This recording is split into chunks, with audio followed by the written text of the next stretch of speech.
Men can't speak English properly. Cedric, that's not what I meant. Oh, I thought that's what you were trying to say to me. Damn, this is the bad time to That's start actually recording. wild. So we'll never be able to monetize these videos. Oh no.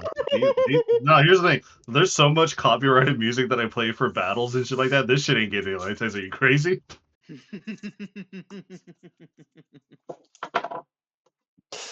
By the We're way, gonna monetize this to begin with. I started recording. Huh? You By okay the there? way, I started recording. Yeah, I know. You're recording the Yellowman? Mhm. I didn't know you had cameras in that country. Damn.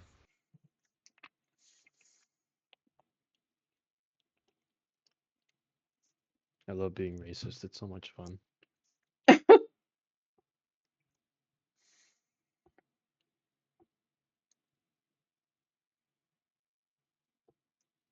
Memento mori. Oh, that sucks. You mean a memento mori this? Memento noritas. Honest. What is honest was a time to be alive. It was shit. I'm just kidding. I'll kill you. Shut the fuck up. Will. It was I will great. do it. Although No, it was Preston did the uncourtable sin. Yeah. Nobody he needs to know did. about that. Don't tell the internet. He I'm gonna did I'm the gonna biggest send sin. Markiplier a No, very don't nice look. email. Markiplier sues people for actually having that. Please. Well, I have hope you have a done good nothing. lawyer. My lawyers have told me to say I have done nothing wrong, and there is no proof of anybody actually having evidence against me. Thank you. Wait, does he Sends actually him link sue to Google people for Drive. having it? Like legitimately? Yes. Oh, I didn't know that. Yes. He sued the Wayback Machine. No way. I did not know that actually. Honestly, it's pretty base. Mm-hmm.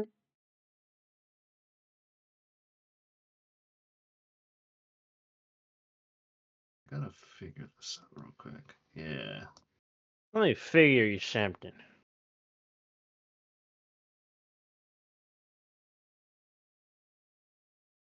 Ma'am. 414. A random magical bonus. What the fuck magical bonus did I get then?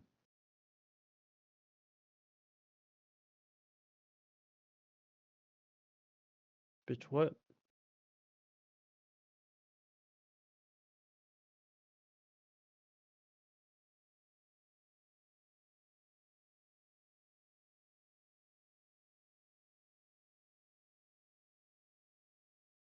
Okay.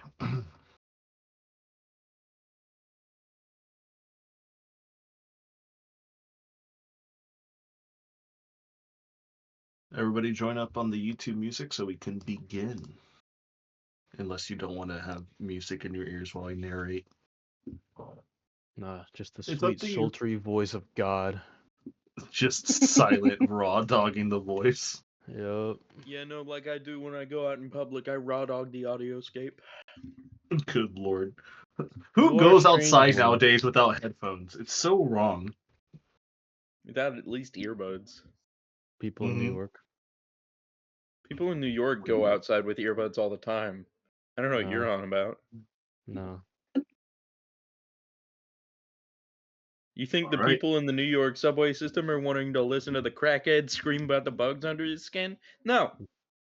Yes. They're probably the reason the noise cancellation exists. Cap.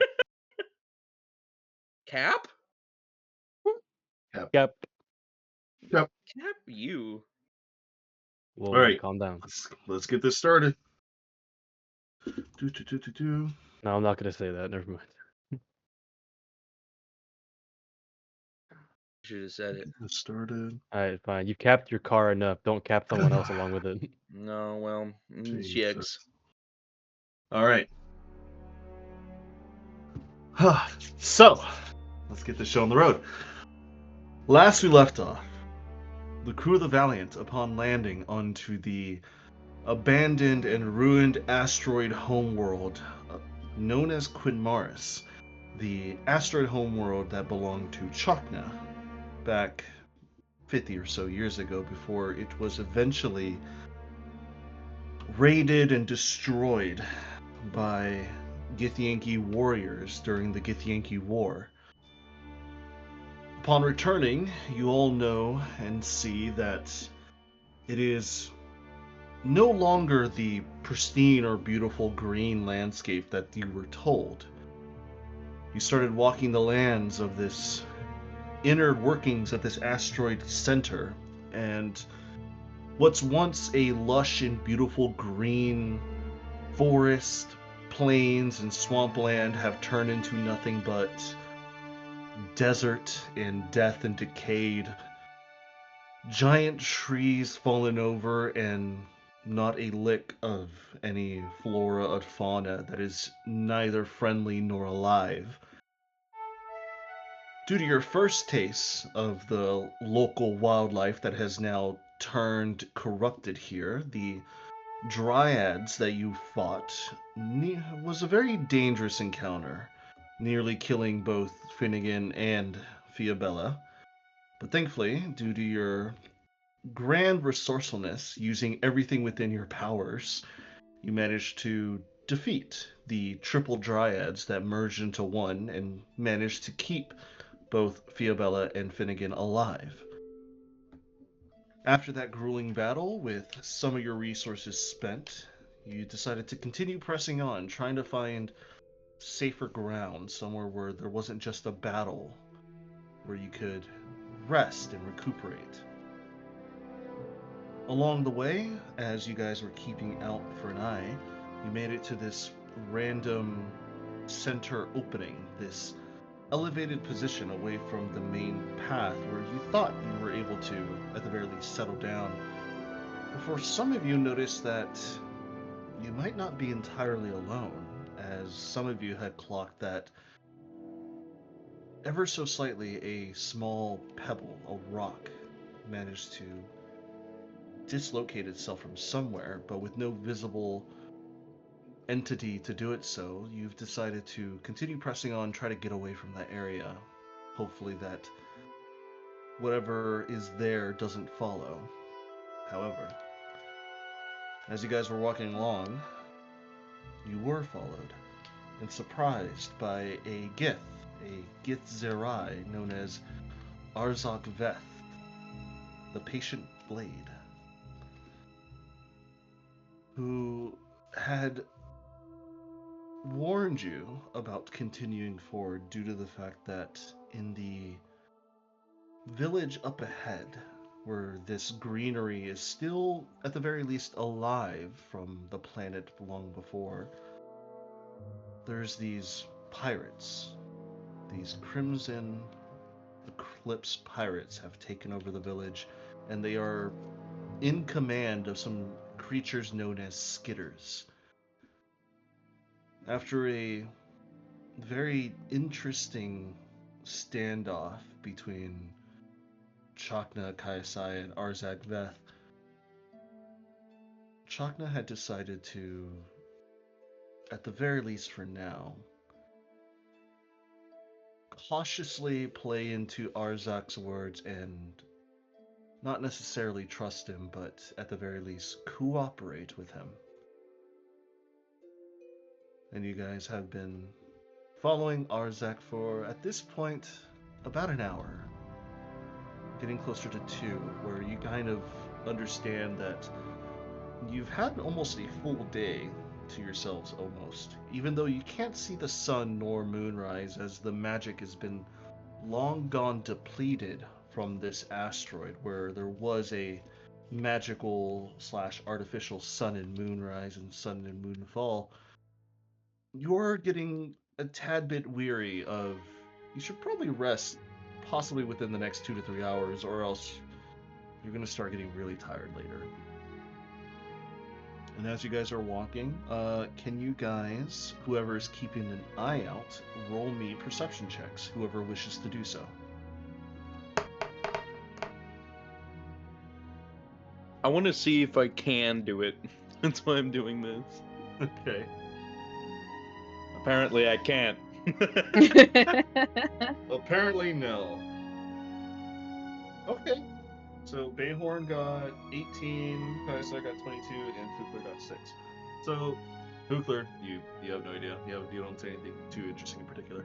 Right. Bayhorn and Kaiser, you do notice that as he's taking you to the eastern side of this desert slash canyon plains area,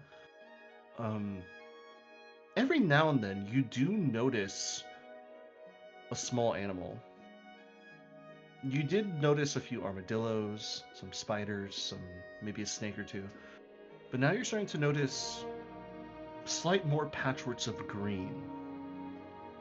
A greener bush, some weeds sticking out from below the rock. You see a cactus. You see a rabbit. It seems like wherever he's going, wherever he's leading you, there is signs of wildlife, even though the area that you just came in has been nothing but death and decay.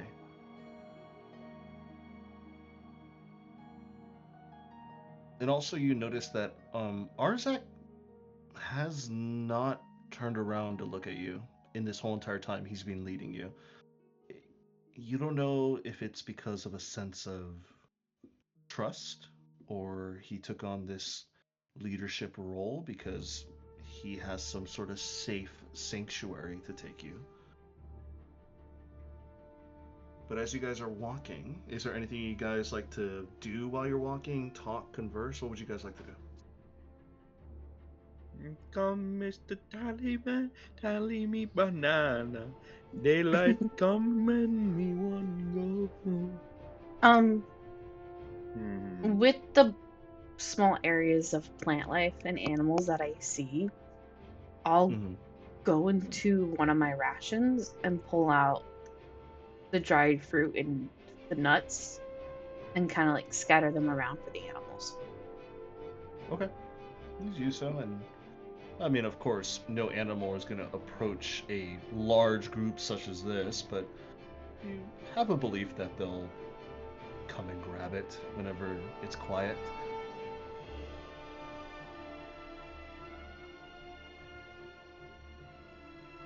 Otherwise, Eventually I'm just another- staring at this gift.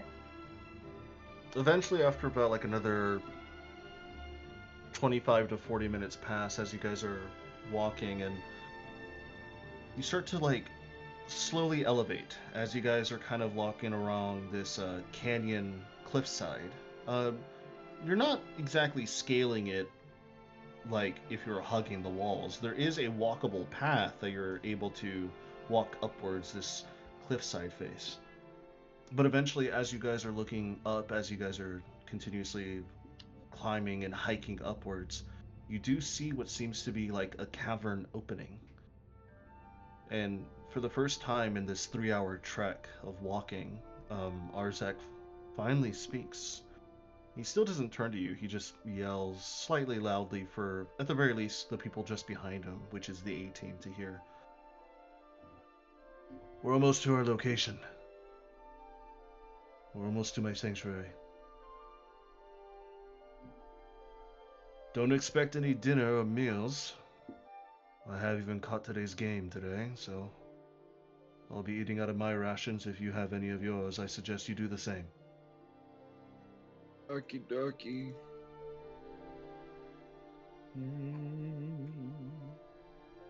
And as you guys finish your trek and climb up, you see, as you walk up to this open cavern, this, it's not illuminated. It is one of those dry, open caverns that sometimes you'll be able to find from a cliff face, and you're able to enter inside. Once you do, it's deep enough where it'll definitely hide from the elements if it were to rain, if it ever rained at all. And it's also definitely would be a decent hiding spot from anybody trying to look, or any outwardly predators if they're willing to snoop around a cave entrance. As he leads you inside, you notice a couple things as you're walking in. A pile of armor, silver with gems encrusted into the armor breastplates, and some scattered bits of arm bracers, shoulder pads, leg braces, knee pads just sprung around into a pile.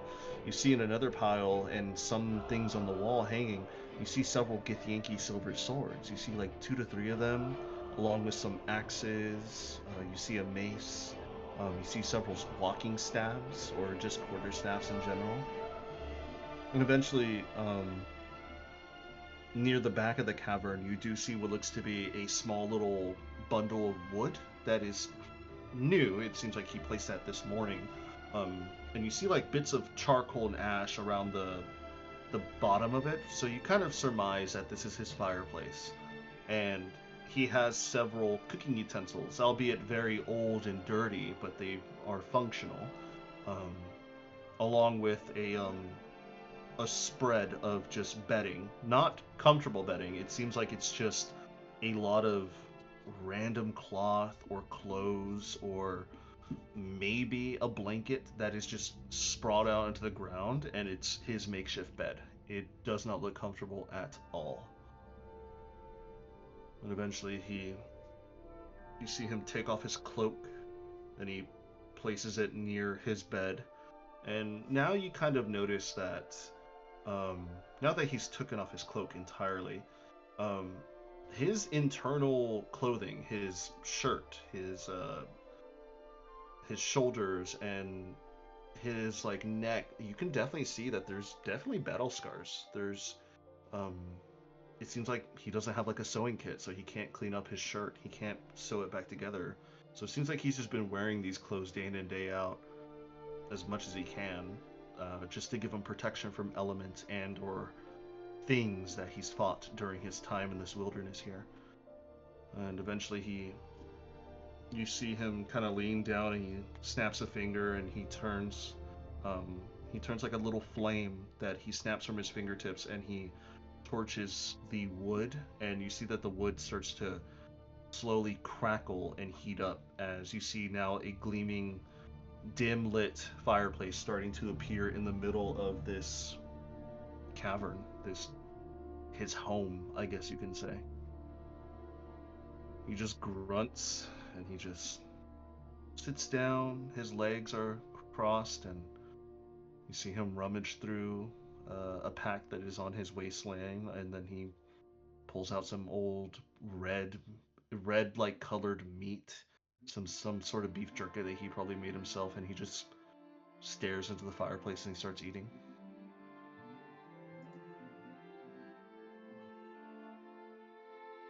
And in between like a middle of like his third or fourth chew, he just looks at all of you guys. He just says, "Well, make yourselves at home. You can grab any corner. It's not like there's anything else in here."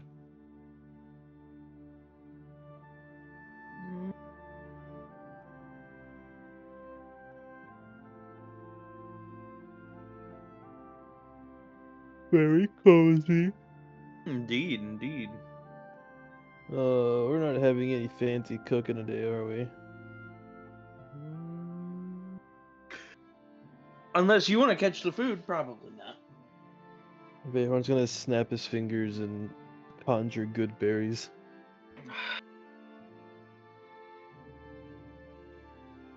Wonder if I can make a jam out of that. I know there's a wine you can make out of it. Goodberry wine. Mm-hmm. Alright. Bayhorn will pass out, because he's 10, so he'll pass out the rest to anybody who wants one. Since they'll So do you the same as a regular meal. You have the A team and the B team with you. So you have That's one. like 8 or 9 people, right? So you have Bayhorn, Kaisai, Chakna, Fukler. That's 4. Then you have Finnegan, Tiana, Isolde, Fiabella. That's it. I'm not feeding the That's gift. it. He already has You're his not gonna food. feed him? Okay. Well, I mean, that's 8, right? Yeah, that's 8. Well, I have 2 more. I'll just give him one. I don't give a Hold shit. on. So there's the 4 of us. So I'll And give then we him one and I'll have have 2. Tiana, Finnegan, Fiabella, Isolde, Glenn. That's 9. I still have enough. Mm-hmm. I have enough for everybody in this cave right now. Okay. So Dayhorn will give anybody who wants one a good berry for the extra supplement. I will take That way one. no one has to dig through their rations. Mm-hmm. He, as he's like in the middle of like finishing up his one beef jerky that he's eating, Arzak kind of looks at you and he says, "Oh, you don't have to feed me, you know." Eh, we have the food. Yeah, no, I don't see why I don't not. see a problem in sharing. You see his like Githyanki nose kind of like twitch a little bit, like he's like trying to sniff, like kind of like a dog or a cat before they like accept the food. You see his like ears start to like twitch a little bit. He can like he does a little like 40 like a 35 15 degree like head tilt, like kind of like how like a dog or cat when they're curious at something, and he kind of looks at it, and you see he grabs it with like just his index and his thumb, and he like looks at it. He kind of like looks you up and down, and he's like trying to see if you're like not gonna poison him or anything. Dayhorn's gonna pop his good berry in his mouth and like cock his head at him. Do you not know what a good berry is? I've heard of those who have communed with nature, who manage to produce pellets like this out of thin air.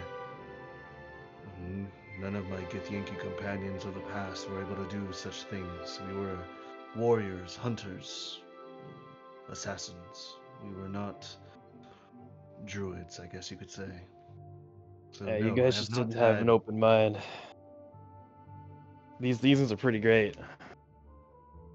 If He you kind if of you just have prestigitate, you can make them taste like anything. he kind of just nods, and he just has like the face of like a you're right, at the word of the you didn't have an open mind. Well, if this were my last meal, at least it's something different than skitter meat. And he takes a bite.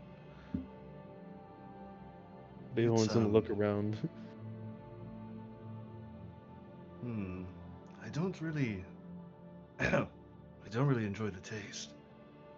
That's why I But said prestigitate is your best friend in this case.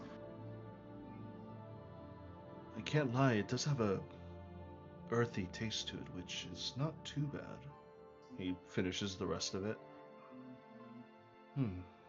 Thank you, young one. My gratitude is, at the very least, full for now. That's good. Now you can go all out tomorrow if we have to go fight something. If you wish to fight, I'll tell you what I know about the village and the inhabitants. So gather round, sit if you'd like to hear. If not, then sometimes not knowing is also bliss.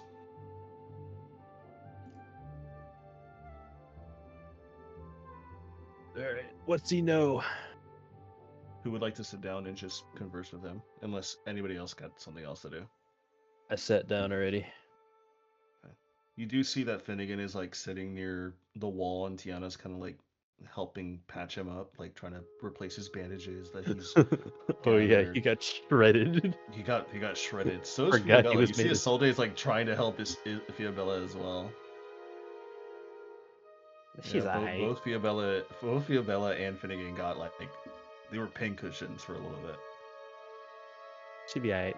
But Bayhorn, you sit down near the open flame as it's warm, it's inviting.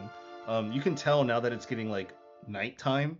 The outside air has definitely fallen due to the fact that the climate of this asteroid has significantly changed due to whatever has happened to it. And you can tell that it is now more of a desert cold.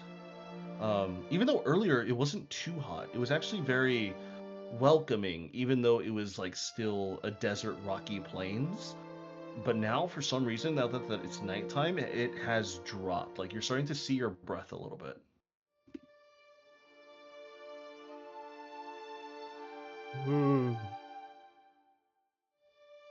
Still not as cold as the Stowe Village.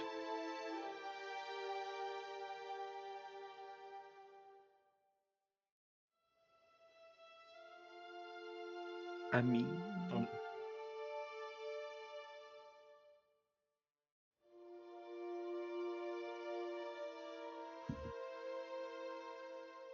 You hear him clap his hands a little bit, and he says, "All right, well, listen up here. There is some things you must know about the village, about the day's walk up ahead. When I arrived, all those years ago, we did burn and raze it to the ground. I am sorry to say that we were very effective in our deeds. However, something has changed slightly. About 10 years ago, I've noticed changes in the environment.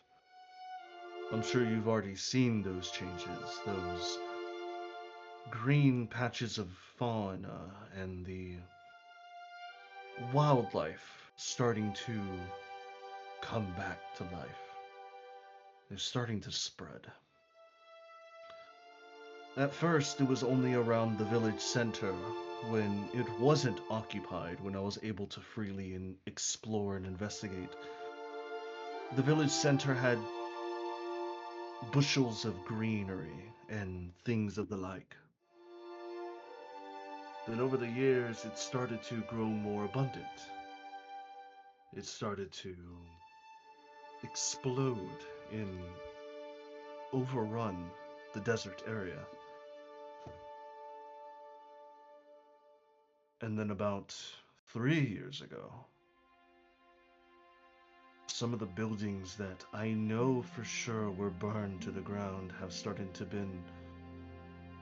suddenly been rebuilt.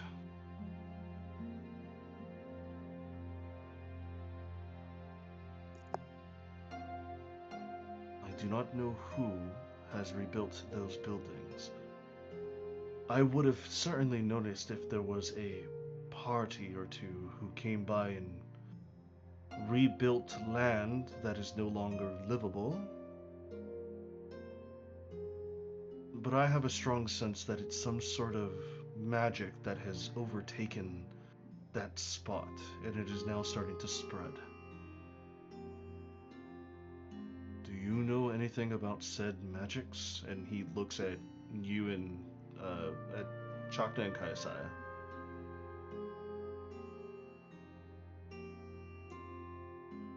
Kayasai kind of like leans towards Chakna as kind of a sign to say if he wants to share, it is his to share.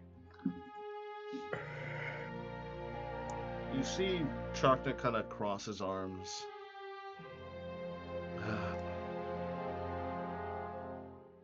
Well, to be honest,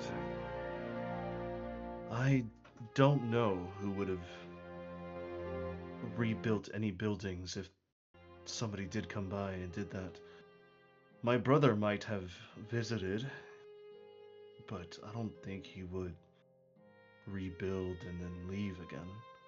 He would have stayed, maybe try to rebuild what has been lost.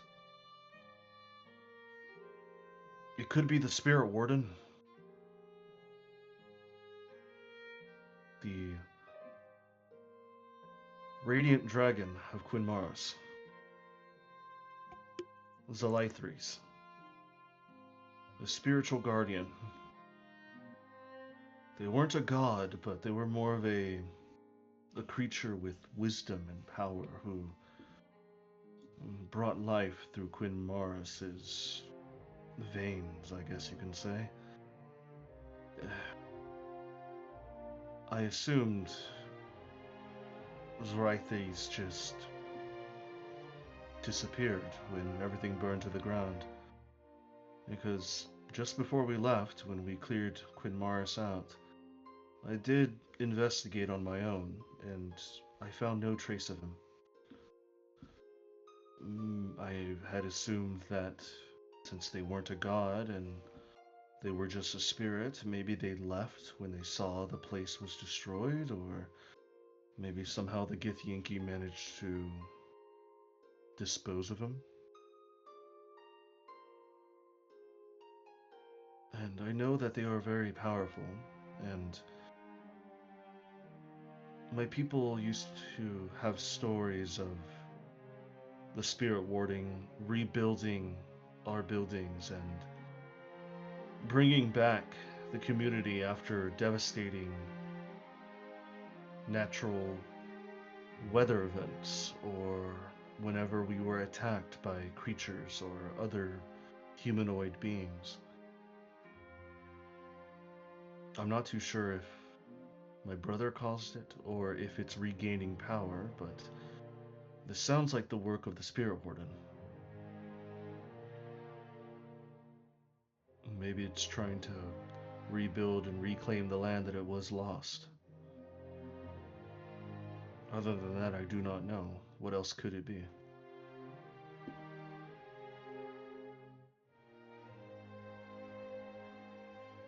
Arzak just nods. Very well. Well, whatever may be the case, those pirates have been holing up and making that place as their own. At the very least, they haven't entirely desecrated the buildings and rebuilt their own. They've been using the buildings as huts for training grounds to practice their fighting, or to store food, store their skitters. As far as I know, the last time I saw them, there was about 10, 12 of those pirates. A small crew, at the very least in terms of a spelljammer ship. And I know that they have 2 skittering horrors, a male and a female. And let's pray that they haven't made a third. Those skitters, if left unchecked, can rampage throughout an entire battalion of Githyanki soldiers. So we do have to be cautious around them,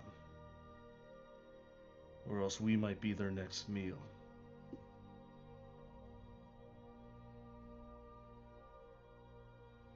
At the very least, I know that things that do holy magic, magic in radiant nature, do effectively destroy bits and pieces of the skitters, but there's something about their exoskeleton around their core and their head that allows them to protect from such attacks. Fire does nothing to them. Ice does nothing either.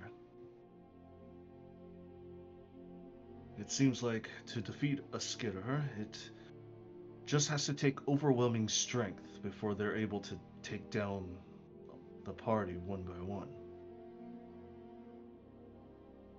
Are you all fit to fight as best as you can for tomorrow? Just about. For fighting Look. him, I'm gonna do a little bit of a swapperoo.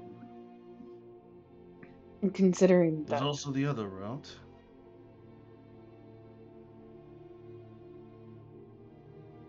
We could always try to sneak in.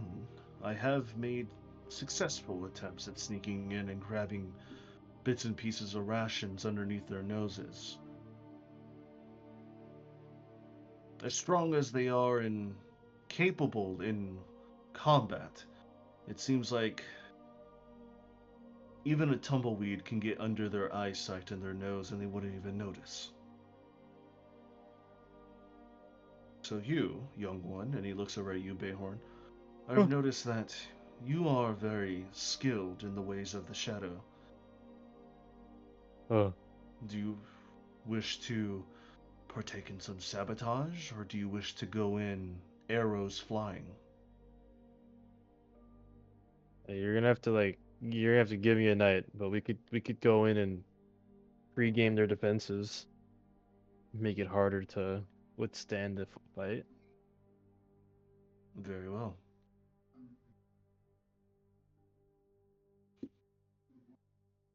Other than that, other than the two skittering horrors, and hopefully not a third, if they ever bore a sire from those two creatures, the 10 to 12 crew members that I saw, they're not to be trifled with.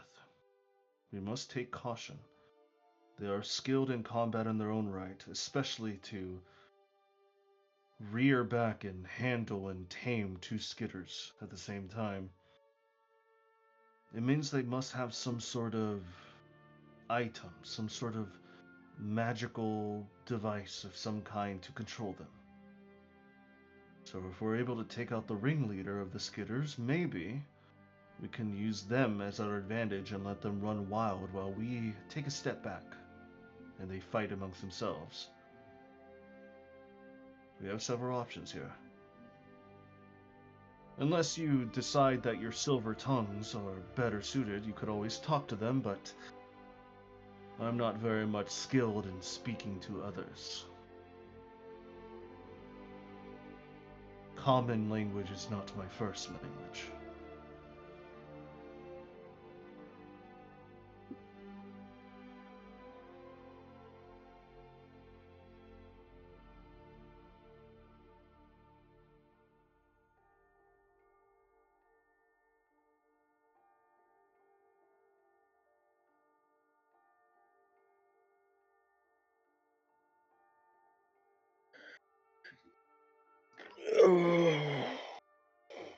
Do you know what the people of the village speak? They have their own type of thieves' cant or pirate speech, but I have heard Thieves them can't. speak common from time to time. Lord, thieves can't. Great. This is We- wonderful. We This is could just great. try to talk with them, but if I am correct in who I believe they are to be, there's no amount of talking to get them to leave.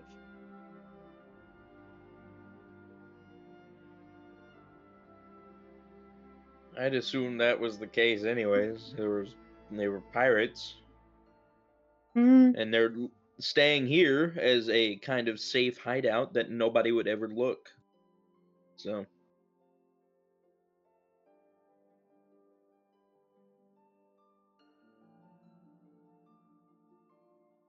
They're like pirates meet assassins.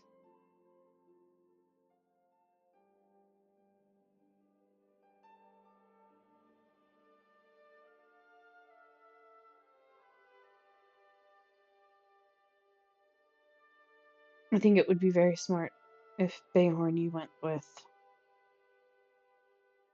our new helper here to disable any defenses that they have and learn what they are using to control the skitters.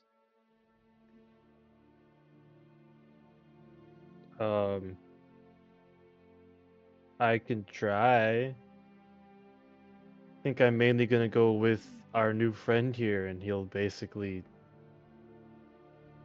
figure everything that he hasn't figured yet, and I'll just help him.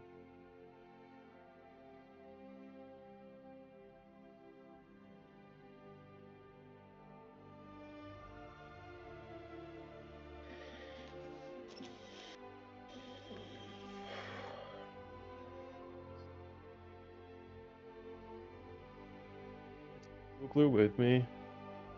Huh? I want to take Fugler with me. Sure. Vukler is not the most stealthiest. I am sneaky. All right, Fugler, you got that little ruby in you. Let's go. What ruby? The thing, or did you not? You don't have that anymore.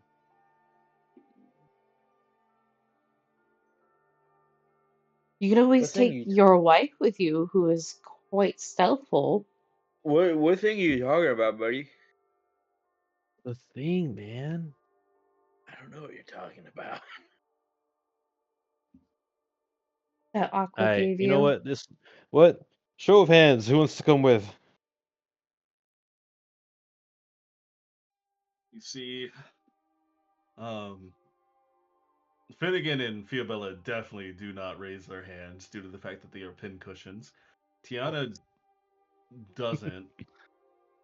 You see Isolde kind of raise her hand a little bit. She's like, I can tag along. It's just I'm not the stealthiest of sort, unlike you.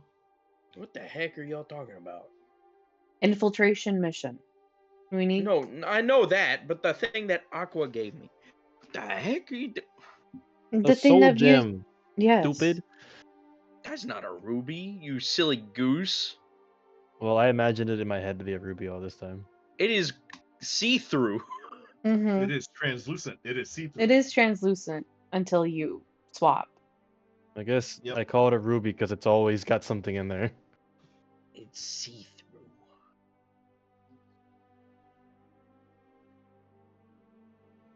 And if I change classes, I feel like that might control alt delete the nice Halo action I got going on right here. So I'm They probably kind of would. scared. Will it? I'm kind of scared. You don't know. You don't know until you try. I'm kind of scared. Roll insight. A natural 20 insights. Holy shit. Natural 20 insight. It seems like the book of Exalted Deeds gave you your beneficial properties no matter what you are. Yes. You could have been like a true good like sorcerer and you'd still get it. True good sorcerer of who? A Q? That'd be pretty funny. Fucking The whoever sorcerers knows. are Sorcerer's born. Sorcerer, or like- no, sorcerer, a warlock. That's Yeah, Yes. warlock. Could be a warlock of Q. That'd be funny as fuck. I low key tempted. Pretty funny. Amusing offer.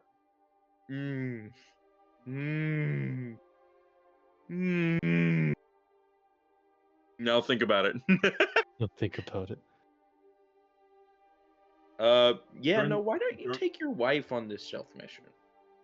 Not a bad idea. Were you gonna say, Adrian? During the middle of your talking, you hear a loud screech coming from the outside, and it sounds like some sort of bird. But eventually you start hearing flapping, and more, like, it's getting closer, before suddenly, quickly swooping into the cave system itself, you see this smaller bird, not too terribly small, but you see the small bird just kind of like flap its wings and just starts like screeching slightly, and it lands on the shoulder of the Githyanki. And you see Arzak just looks at the bird, which now that you see seems to be like a small, like a smaller like what is this bird? I had it earlier. Hold on, I have the notes right here. It's an Aarakocra. Regressed.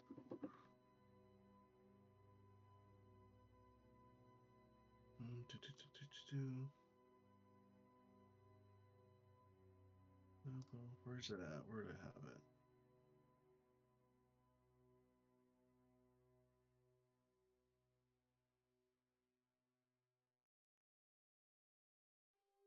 It kind of looks like a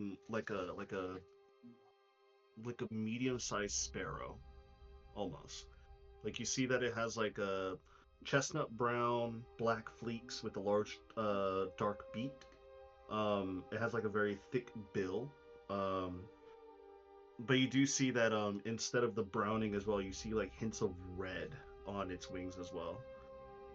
And you see Arzak just kind of look at it and just goes, "Hello," and he pets the top of the bird's head, and you see the bird kind of like scratches its own head into his fingertip, and he's very content being on Arzak's shoulder.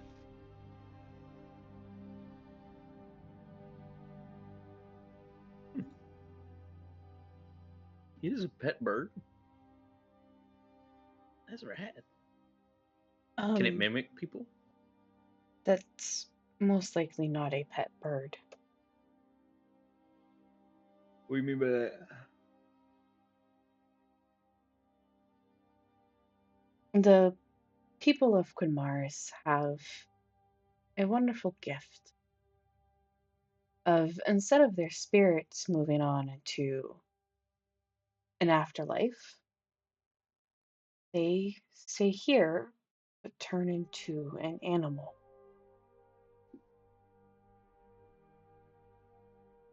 Do they ever leave here? They can occasionally be reincarnated into a humanoid and leave the place, but upon death, they typically return back to here as an animal. It's why they're vegetarians. It's a little awkward to eat your grandfather. But if they never leave this planet and you eat stuff in a different place, how would you eat your grandfather? You then become accustomed to the vegetarian life. It's more symbolic, Behorn. Oh. There is a few outliers from my tribe who decided that vegetarian life was not suited for them, but the majority of us that were still around did partake in vegetarian lifestyles. It's just how we were raised. And of course, some of those people are outliers, but I mean, you can say that about me. My brother led the life of a druidic monk, and I led the life of technology. It's kind of a split between our peoples. Now, of course, we've always had people who strive to increase technological advances, but I was one of the first ones who decided to leave and pursue technology and advancement outside of Quinmars.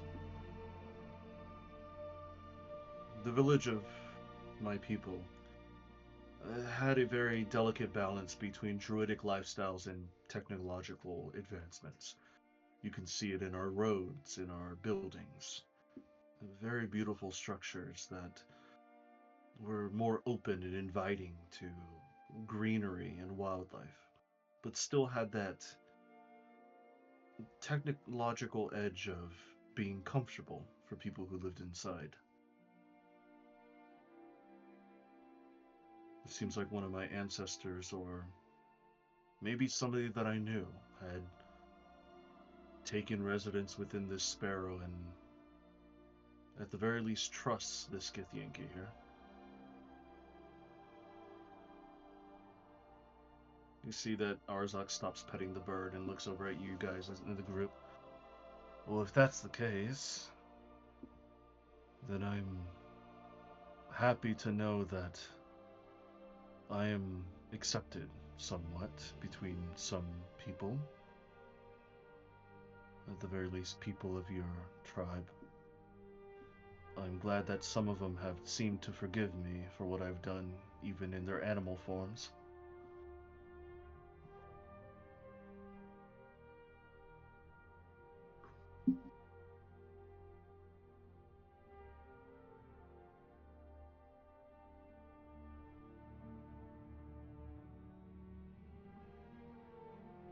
It's a little bit odd to say, but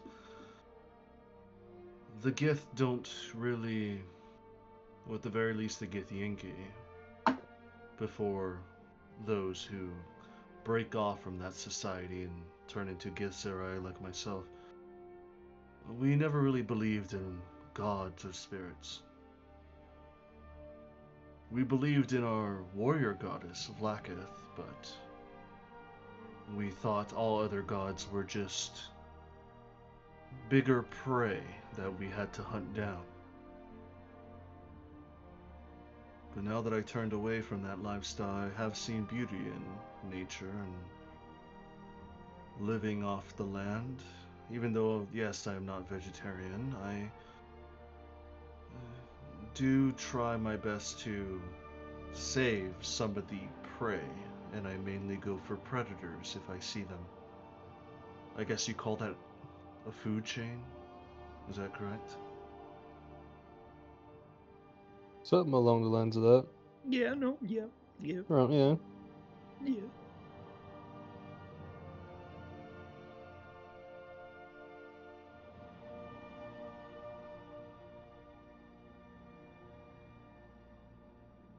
Hmm. I can see that me being a Githyanki or a previous Githyanki, I can see that I bother some of you. If you'd like, I can leave this shelter for tonight and bundle up nearby.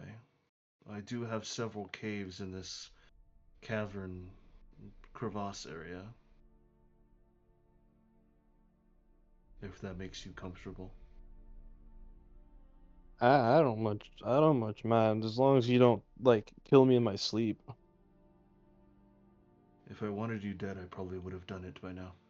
Oh yeah, no, you did real good scaring the crap out of me earlier. That's some Neato burrito. Albeit with the size of your group, I probably would have gotten one, maybe a second before you would have took me down. That's why I didn't immediately attack as well. I wanted to see what you guys were all about.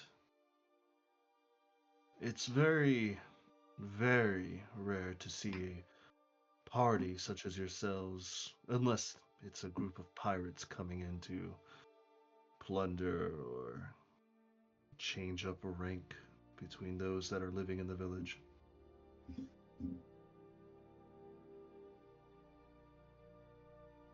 Hmm.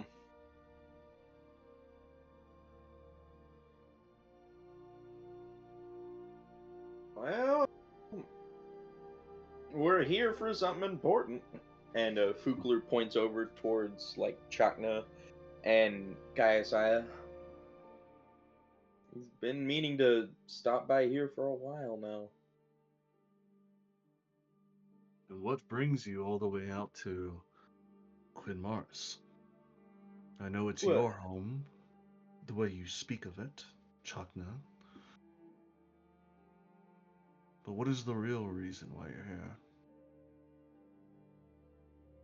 I do sense that there is something that is a little bit more than just visiting or taking back your home.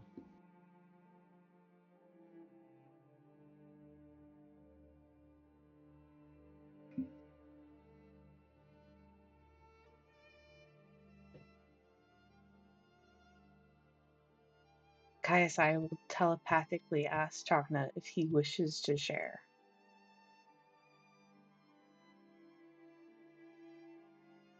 He doesn't respond to you, but he does respond to the Githyanki.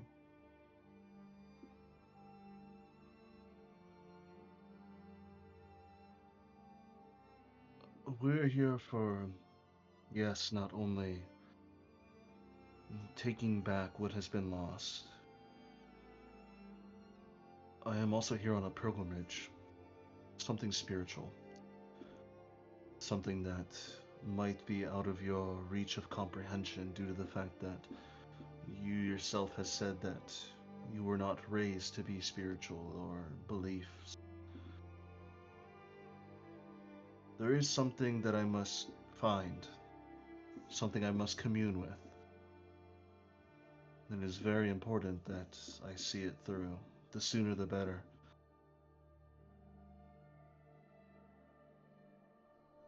You see Arzak and Chakna kind of hold each other's gaze for a few moments before Arzak breaks it off and looks it into the fire.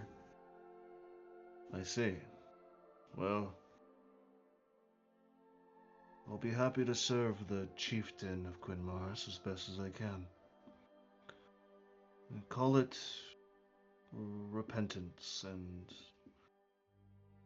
some sort of way to mend the destruction that I have caused so long ago.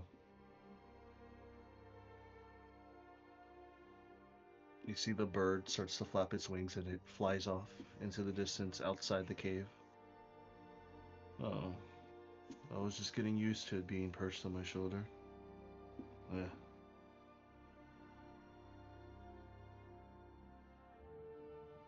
Well, in any case, we do have several options. We are going to either talk, we're going to infiltrate and sabotage, or we're going to go in and fire arrows and bring down storms of fire and ice like no battle has ever seen.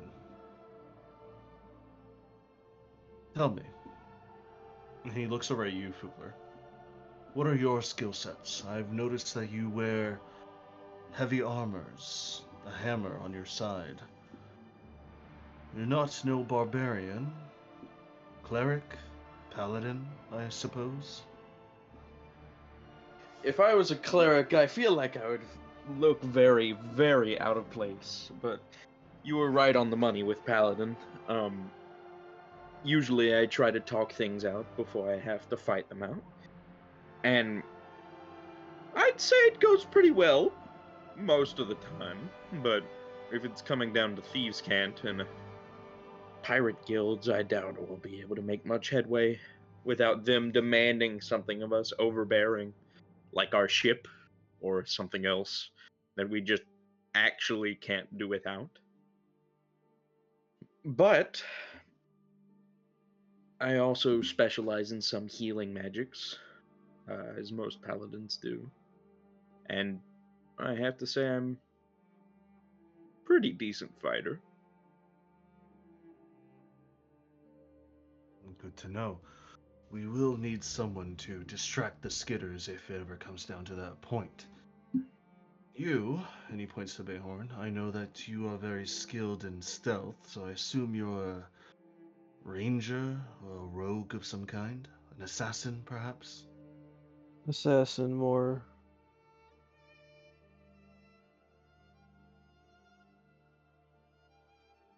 He looks over at you, Kayasaya. Chakna there seems like the type of hand-to-hand combat, or at the very least ranged, with that strange weapon of his. I see that you wear no armor. I see that you carry an air of mysticism around you. You are different than the wizards or sorcerers from my Githyanki past. You're something different, something more robust. I assume I'm correct in stating that you are a wizard of some kind? You would be correct. Good. Magix is very useful in the times of danger or combat.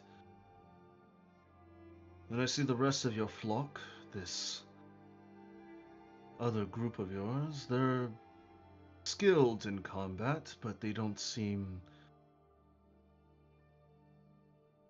I guess, how should I say this in common from Githyanki?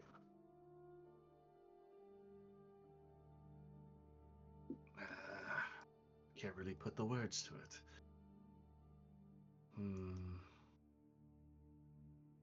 it. Some of them are not as experienced or specialized within combat. They are more experienced within the workings of a ship.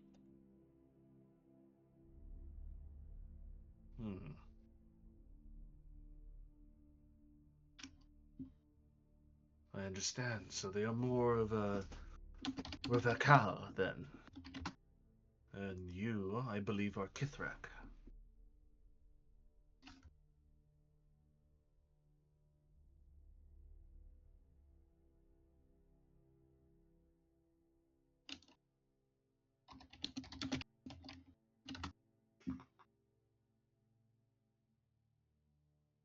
We're gonna have to read a book about each other's cultures sometime. Yeah, no. Now let's If I speak tongues. remember right, Kithrak means captain. Indeed. Kithrak does mean captain. It's a little bit rude for me to say in Githyanki, but I did call everyone else servants.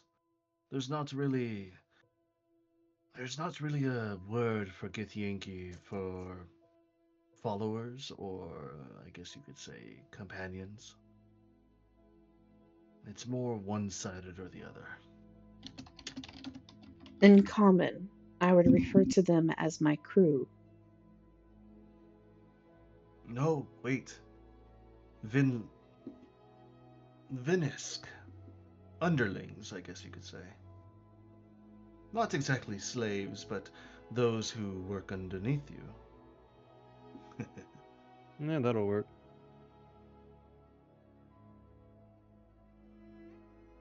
Well, for the time being, you are none of that. For the time being, while we're on Quinn Mars, we're all Takma.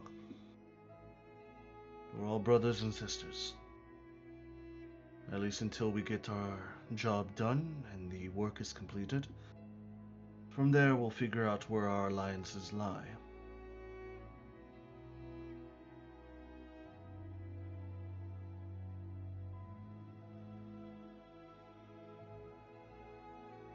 Long ass day tomorrow, man. We do.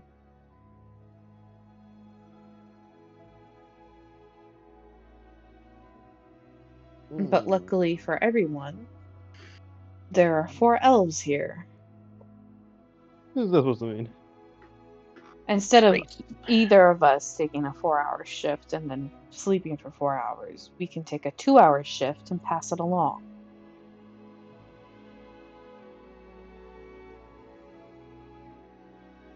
Yeah. That means you have 2 hours of free time.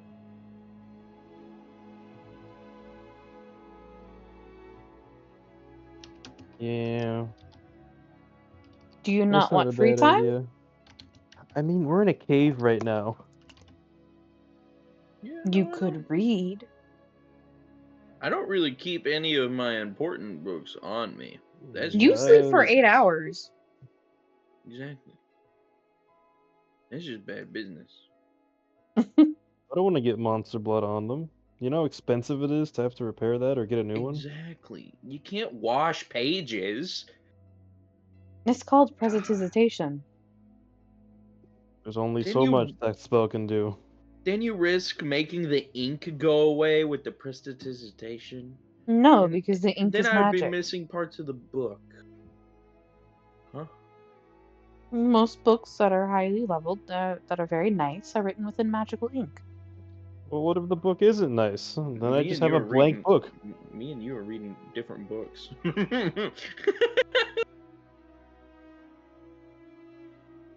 Apparently. Maybe I'll get some stuff done in the time. I'll find some stuff to do.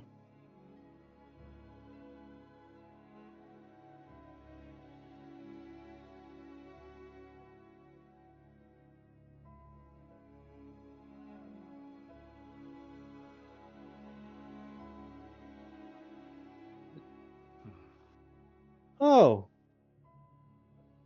What was the Git's name again? I don't think I The Githyanki's name, his name is Arzak. Arzak Veth. Arzak Vet. hang on. Yeah, Arzak Veth.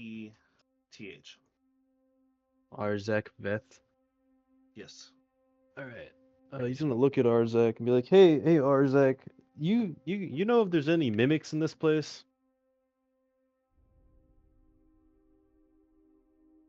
There's parrots.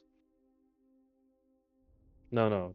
Like the classic treasure chest that eats adventurers type of mimic. We can throw the pirates in there. I would Actually, think that we is could not throw a the bad mimic at the idea. pirates. Huh? The only thing Well, that, we don't want the mimic to eat the animals and anything else, but we could feed Then the we kill the pirates mimic. too. Oh, it's a very large mimic. It's a lot of pirates in there. We So I've throw them heard. in one at a time. You think they're gonna kill the mimic if we throw them in one at a time? We pick off the weakest first, feeding it and making it grow larger. No, I want to throw the mimic at all of them, let them fight it out, and whoever wins, we just kill the rest.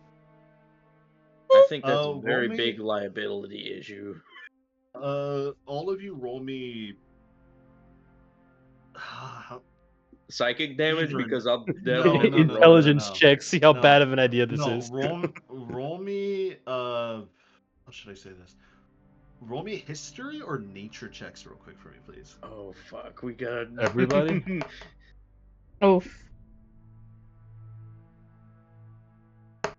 Double Hmm. oof. Oof. I'm changing my Hmm. fucking dice. I wanna. That's how bad of a oof this Adrian. was. Adrian, Yes. can I silver barbs? I'm gonna I be wanna know completely the info. real. Huh? I, Please, Adrian. If you have the resources to do so, yeah. I got a little more. Alright, so well, Bayhorn, we- hear me out. What?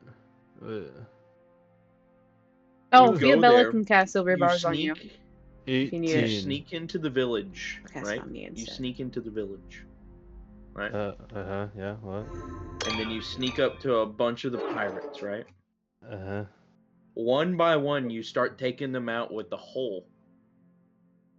And you just Yeah. keep feeding them to the mimic. One by one. Dude, I want to get rid Uh-huh. of the mimic eventually. No! Yes! Great garbage disposal! So- I have okay. other plans for it. So Kaisai got a natural 20 to 30. So the special things about mimics is that there have been several stories in mythology about mimics in general. Mimics can take form of all shapes and sizes, but typically they do get bigger the more they feed, and the more they feed, the more gluttonous they get. There have been rumors and speculations and tests that have been taken at Strixhaven and other places in the Astral Sea that when you feed a mimic enough, it'll turn into something greater than it once was. And if those are able to slay said mimic, they are handsomely rewarded. So, you can get a ton of money by making a mimic really powerful and then killing it? Yes. That's if you can kill it. They are. They're- The more they they- grow and the they- more they feed, the more powerful they get. We And could look- end up accidentally creating something far more dangerous than two skitters and a pirate crew. And you're afraid of it, why? We could be filthy rich because of it. Alright, you know what?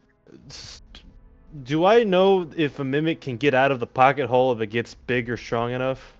I don't think It hasn't gotten out yet, but you do know that the pocket hole has a finite There's space. finite space.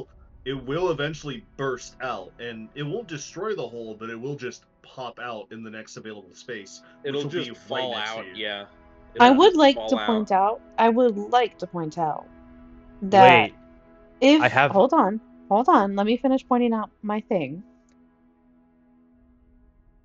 We could again give Fukler a fuck ton of years on his hammer if he were to give a killing blow to these guys.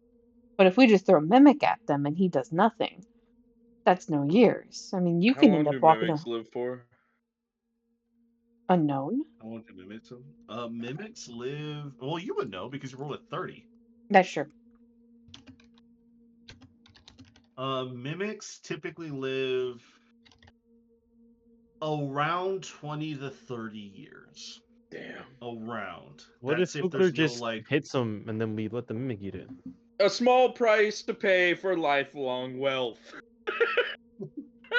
Or Alright. you Actually, could this live is a long good enough idea. No, this to- is a good idea. I hit the thieves on the foot, and then they go into the mimic hole and die. Stonks. I have a question, Adrian. Jesus. Yeah, what's your question? Can a mimic breathe in outer space? Yes. No. They can. What? What? Yes, I mean it's in the bag. The bag does not No, have I enough was air. I was gonna Okay, no, eject the no. mimic into outer space. No, the the mimic will live mimic within is outer like- space. The mimic doesn't need water nor air to live. It's just a thing. Start in the star. We Mhm. can do It's that. it's an aberration. It's a creature of eldritch. It's an eldritch creature. All of them are. We're cooked.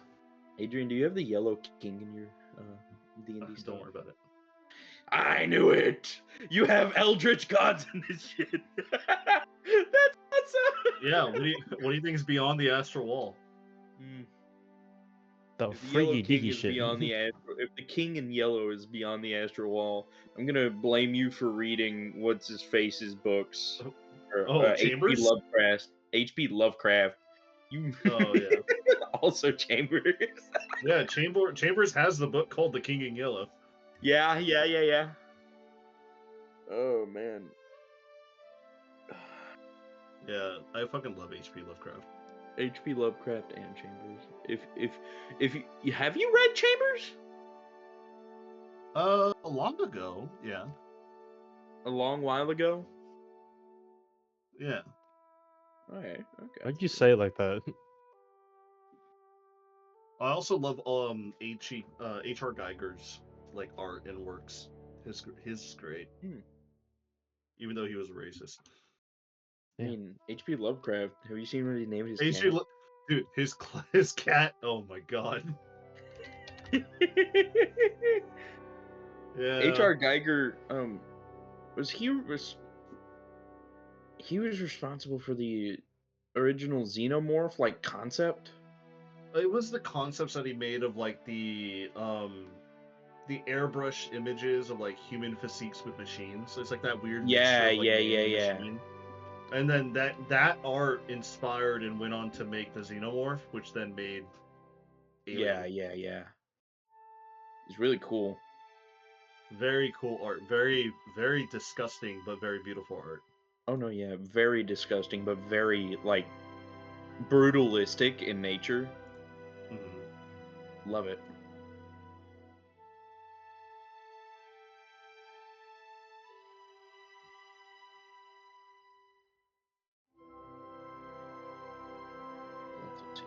Love to see it. But enough about eldritch entities that could like break our minds by looking at them. We should put all the pirates in the mimic hole and then farm years. I want to farm years from pirates. Farm years, he says. Yeah. My brain hurts at this thought. No. If I did become Warlock for Q, he could extend the expiration date on the hammer. You could also asked do for that an if you asked him. expiration date. I did not ask him for an expiration date. Yes, you did. I refuse this. I need Before proof. you ask me, I don't know. I haven't found it yet. God damn it. I need to find that video, Cedric. I still think I've been retconned, but I'm not gonna say I have been. I'm not gonna say I haven't been. You just did. Damn it.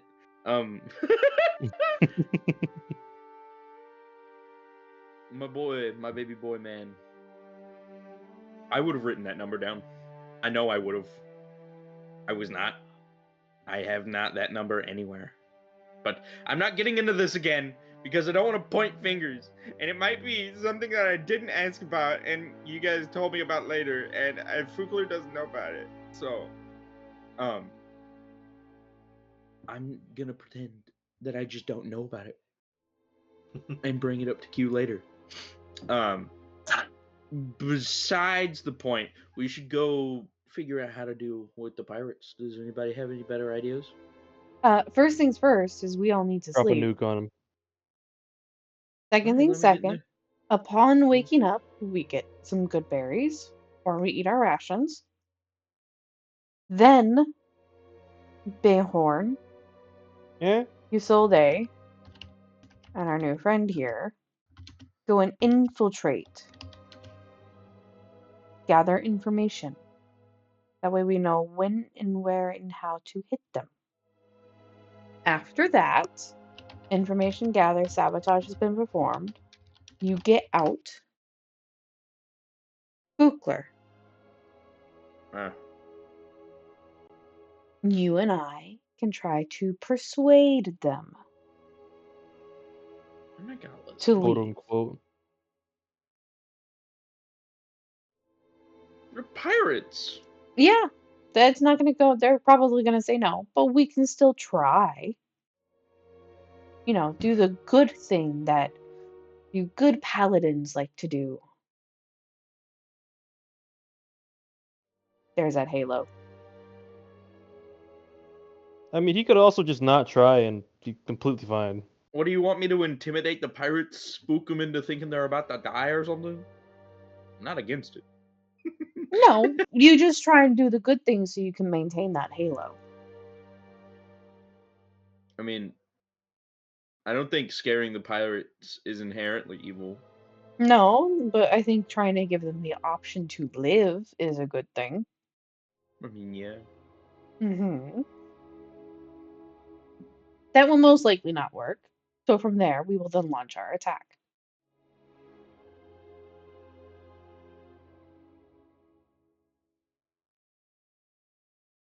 Understand.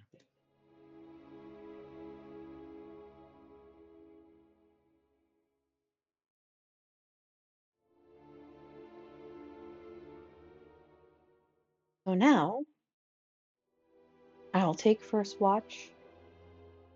Bella can take second. Dayhorn or Usolde can take third, and the other can take fourth.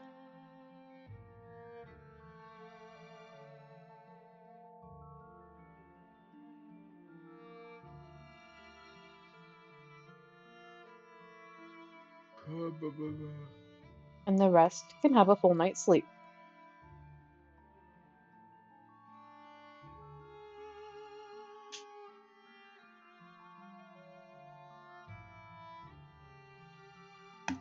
And see, Arzak has just been listening in to your plans, and he just nods and, well, seems like I don't have to keep an eye out, so I might have a decent night's rest in so many years.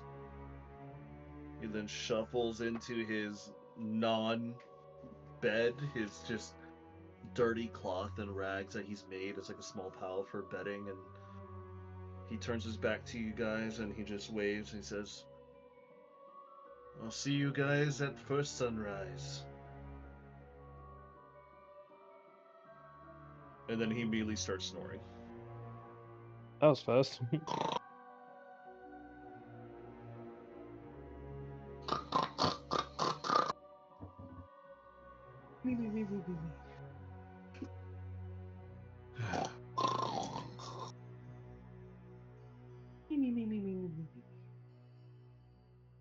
You see Chakna sit down in front of the fire and he pings the three of you with the telekinetic connection that you guys have. He's very dangerous. If he's nonchalantly just resting such as easily as this with all of us around him, strangers, then we should not try anything drastic while we are not finished with our job just yet. Could also be fainting it, and we could end up penniless in the morning. What use does he have for money here? Not just penniless. He could take all of our stuff along with it. Hence why we're all That's why taking we're- a watch. Exactly. We're not just watching out for anything coming in, but I'm watching him as well. Alright, so I need a point of order here as you guys are gonna rest up for the night. Who's gonna take first watch again? Me. You. So it's gonna be Kaya, Saya. Who's gonna be second watch? Since she's kind of injured, I'll basically take her watch. So I'll do a full 4-hour watch. And then Okay. Bayhorn and Yosolde can split a 4-hour watch.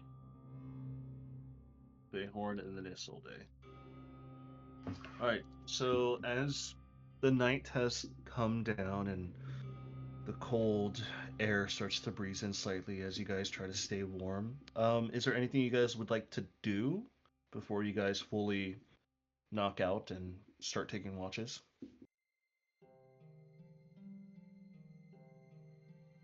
No. No. I don't think No. I can do anything here. Okay, that's fine. You We're see that kind the of- fireplace again, is we're in a still. cave. You see the fireplace is starting to dim, and you do see Isolde start to like tinder it and start to make it brighter as she's staying up just a little bit longer as everyone goes to bed. You see in the by one of the walls taking up residence, you see both Tiana and Finnegan have already fallen asleep on top of each other. They're just you see Finnegan's already like been patchwork and his bandages are brand new. Oh, look at the love Fiobella's already asleep, like curled up as best as she can, trying to get some rest on this rocky ground. But Isolde does kind of like scooch over to you, Bayhorn, as even though Kaisai is going to take the first watch, you guys haven't fallen asleep just yet. You see Isolde kind of just lean her head into your shoulder and she whispers, "Do you trust in this new friend that we made?"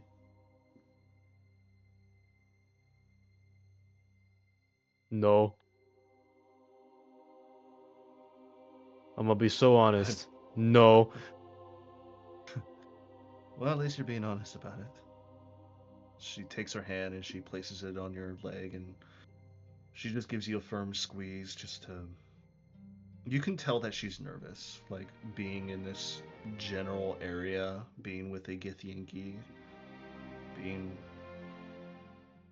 Seeing two of her friends being skewered, basically, and almost put to death immediately. The dangers have definitely ramped up since the last combat that you guys have partaken in. Just a little bit. A little bit. A little bit. I think we'll be fine. I'm sure some of us will. I'm just afraid of losing anybody. But remember to switch out and go back to a rogue before the daylight shows up, all right? Yeah, I'll either do it either tonight or tomorrow. Whichever I decide on. Okay. Anyways, I'm gonna scooch over here and I'm gonna go to bed. If you want to stay up more, you can.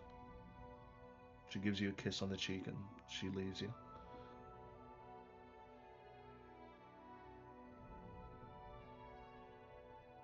Oh man.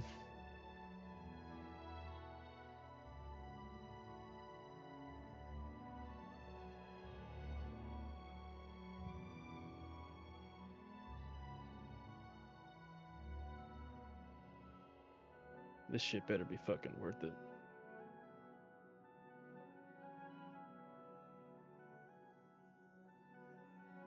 As the night continues on.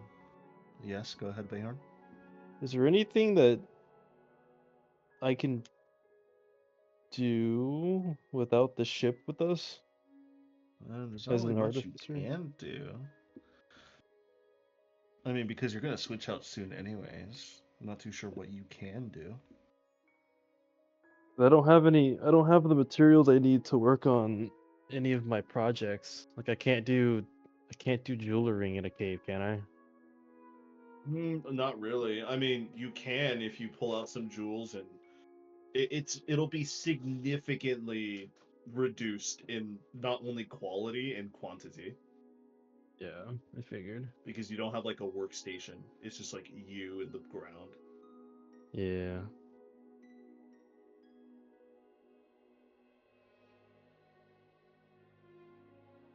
Gonna just go to bed then. All right. As everyone starts I'll to swap fall and go into to their bed. slumber, swap and go to bed. Kaisai, if you would do the honors and take a perception check for your first watch as your 4 hours start to swing by. This dice, man. What'd Nat you roll? 20. Nat 20? Nice. With a natural 20 with perception, you hear through the winds, you hear the slight rustling of the winds like blowing through this cavern area that you're in. The fire has already downed out. You hear your companions snoring. But there is one person at the very least still awake, and you do notice that it is your husband, Chakna. Chakna just rolls over and eventually he sits up and looks at the dead fire, looks over at the Gith, and eventually looks at you and then back outside to the open air. And then you hear in your mindscape this telekinetic link between the two of you reignite. I think they'll be safe if we take a few minutes to ourselves, right? I think so. He just gets up and he starts walking to the entrance where there's no sky, but the natural lighting of the environment has gotten slightly darker to signify nighttime. It is cold. The wind is slightly blowing from somewhere, you're not too sure where. But it is a quiet night. In the distance, you do see what you think are birds flying out into the distance, but eventually they disappear into the horizon.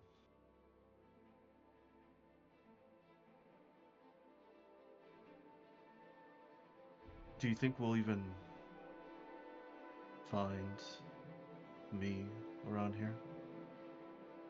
I know I said I felt my spirit come here and I had the vision of that hawk, but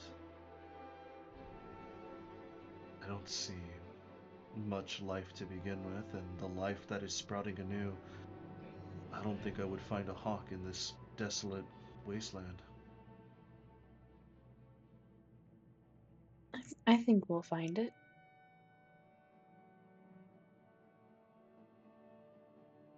Do you think, or do you hope? Both. Hmm.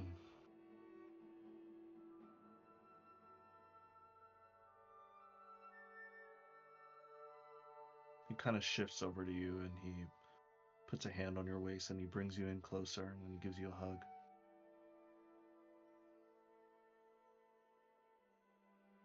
I'm sorry that you have to see my home in such a odd state. It's like the land itself is trying to regrow or rebuild itself, but In a way, it's better than how we initially found it after the gift.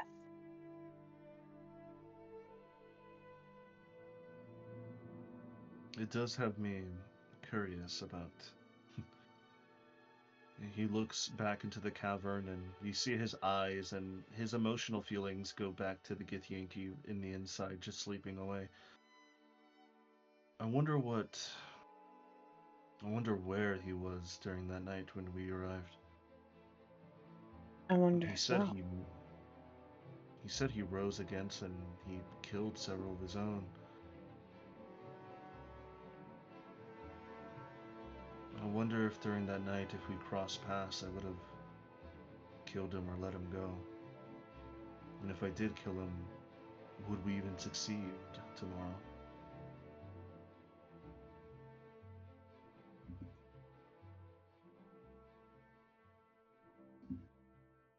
That is something you shouldn't have to worry about. I always worry about it though. Every night when I dream, I have glimpses and visions of the past, of the fires burning and the people screaming. I just can't really make sense of it all, honestly. I thought I put it away and it just keeps coming back. Well, with this gift, you do not have to worry. I will take care of things. Just, for now, don't kill him. I will not. For now, just... Let's see where this takes us.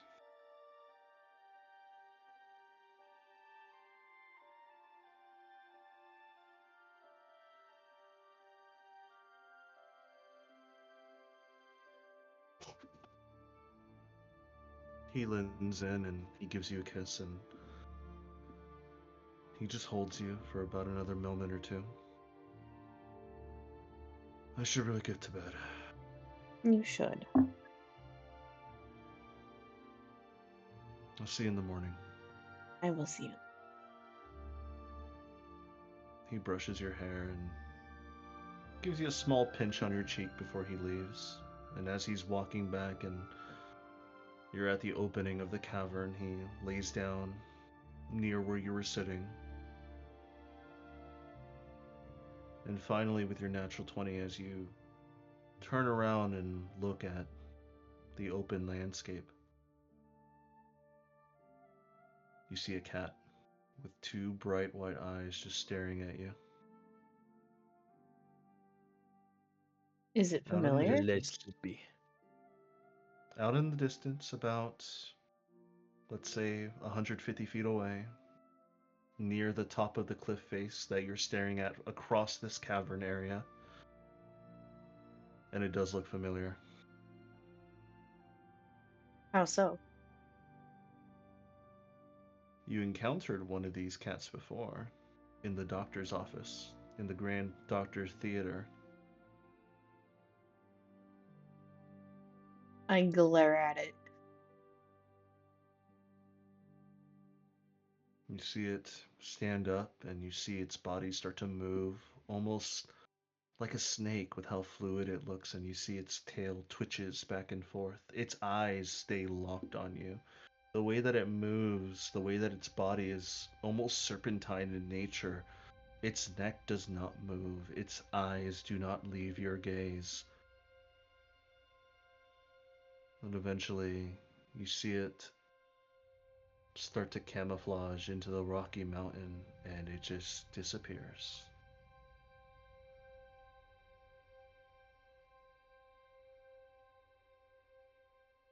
The fates are watching you, Kaiasaya. And you know that within the next day or so, it's going to be a very pivotal moment.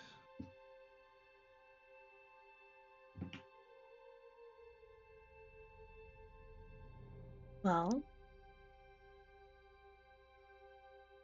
and they're gonna watch me defy them again.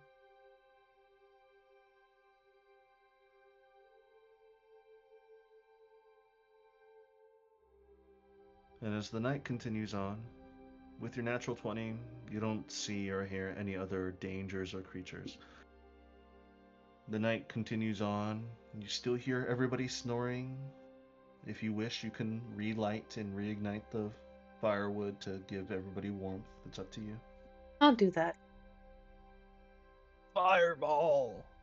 No, no fireballs. Coward! As you turn it on, eventually the 4 hours pass by, and Bayhorn, you start to wake from your dream. Your dream of not laying on a rocky floor. This is the first time in a long time you roughed it out, and you're just like, I hate this. I don't want to do this anymore. You have like you kind of wake up with like a small pinched like muscle in your back. And you're like, I feel old. This must be how the captain feels. Roll for dexterity waking up. Dexterity saving throw waking up. Dexterity saving throw. No, that's a con, bro. Con saving throw. I would have figured it's Yeah. dexterity if you gave like a big stretch. Big I rolled an stretch. 11. I passed, right? Oh no! No, Oh no! Oh no! your left calf starts to cramp up. No. Oh! All right, no more sneaking for me, guys. I'll see you guys How later. bad are we talking cramp up? Like seeing the muscle divots in his leg cramp up, or Oh, just Charlie like horse. No, not Charlie horse. No. God, I was I about hate to that. say. It's like when you stretch a little bit too much and then you feel the cramping. You're like, oh shit, and then you stop, but you still feel it, and then eventually goes away. If that man would have had a Charlie horse and I would have seen his leg ripping itself apart, Fulu would have freaked out. You're like, good God, man. Good That would've God. Dude, sucked. can you imagine those in medieval times who were like, who didn't know what it was? Who were just like, They my thought that legs. they thought the gods were Demon. forsaking them. Yeah, they call for the doctor. They're like, yeah, it's happening. It's still here. They chop it off because they don't know what it is. Congratulations. You chopped your leg off over nothing. Right? I know. You can see the Anyway. divots of the demon's fingerprints in his leg. You can see it. Wild. Oh, dude. I don't like that Grandma Anyways. just did.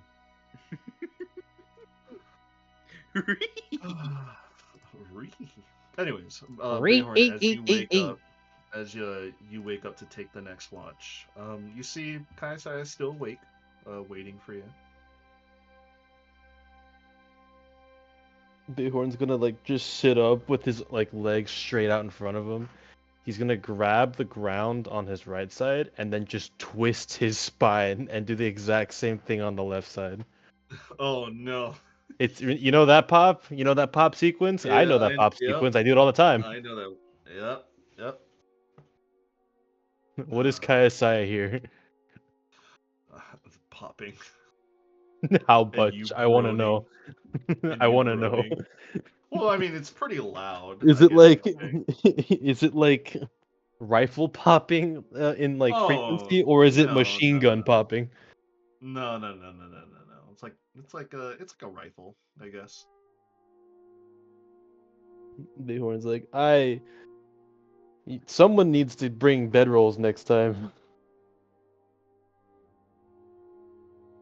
Somebody needs to bring Said bedrolls. bedrolls. I mean, here's the thing: you all have bedrolls, but you guys never put them out. No, I don't actually Ironically, have I was mine. about to say, as Bayhorn says that, Kayasaya goes to her and China's bag, pulls out her half of the bedroll, throws it out next to Chakna, and goes, yes, perhaps you should bring a bedroll next time. Well, no one told me I was going camping. Bighorn Always flips is- her off. Always prep for the unexpected. Man, you know what? I expect this. You go on the stealth mission. I'm going back to bed.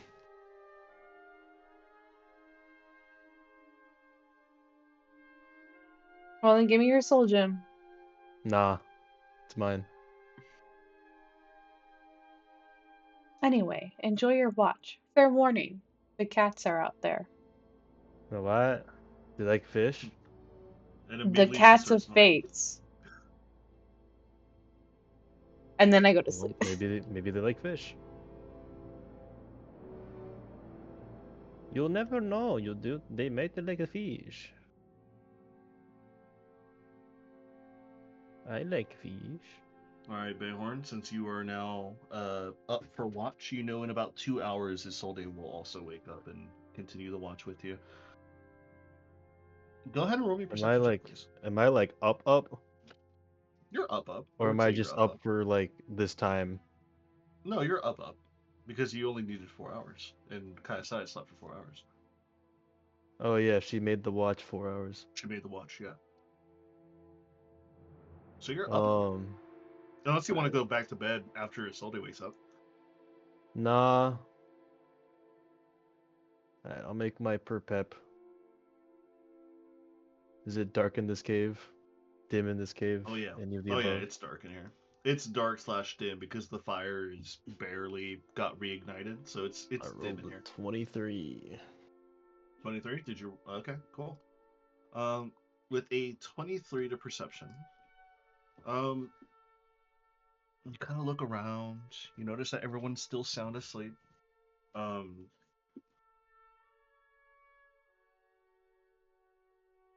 You notice that eventually, you start to hear something outside. Like, how should I say? Like if something with many legs were hitting the ground and it's running. Should I be concerned? How do you feel, Bayhorn? Well, Do you feel concerned? does it sound like many legs as in like how many legs does it sound like he has? He or she Roll or me a it? nature check. Motherfucker.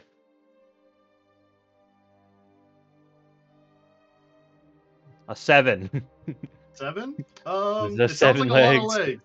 Sounds like a lot of legs. Oh man. Bayhorn will pull his sword and gun out and stand ready. All right. So as you take your gun out, are you going to stay inside the cave, or are you going to go outside and take a look? He's gonna be between his group and whatever sound this is. Because I assume so that his you're group has taken shelter in the back of the cave. yes, So he'll So you're like stand in near the the middle. middle. You're like in the middle, and you're like you can kind of see outside, but not really. But you're looking. As you're looking outside, you notice a huge a huge creature is roaming the not the cavern, is roaming the crevasse of this canyon that you're currently holed up in. What does it look like? This creature, let's see here. Let me get the description for you.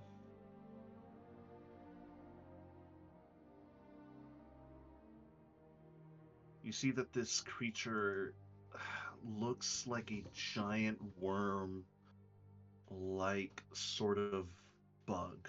You Is it see a fucking many centipede? you see many curved claws running down up and down the sides of its bodies. Oh, You see God. that its upper torso, as it's like fully stretching and like looking around, you see its upper torso is very bone-like in structure. You see the upper body, the upper head of this creature, um, looks like some sort of bug-like aberration with many tendrils coming out for a mouth and two claws that are like posted up on its shoulders. You see two other bigger claws and then two other bigger claws that are underneath of its actual main arm appendages. And you start to look and you hear at the very least like 20 or so legs just skittering around and making all sorts of noise as it seems like it doesn't see you, but you definitely can see like this big silhouette of this giant bug-like creature. Alright, he's gonna quietly go back inside and stifle the fire to make this cave look as dark and unused as possible. Okay, good, good. As you stifle the fire, um, as you actually turn back and start to go to stifle the fire, Oh you no, already I see walk backwards. no. So as you walk backwards, and then eventually, like you kind of have to turn to like stifle the fire a little bit. You already turn, and Arzak's already awake, and he's already stifled it for you, and he's just staring outside at the cavern entrance. And he kind of like slowly stands up. You see he grabs his bow and his arrow, and he's already knocking an arrow, and he walks closer to you. I'm assuming you saw it too, did you, boy? Oh yeah, I heard it before I saw it. Yeah, that's one of them that I was talking about. Those are Called a skitter. skitters? He just nods his head. And they have 2 of those? Possibly a third, if they mated. Just stay quiet.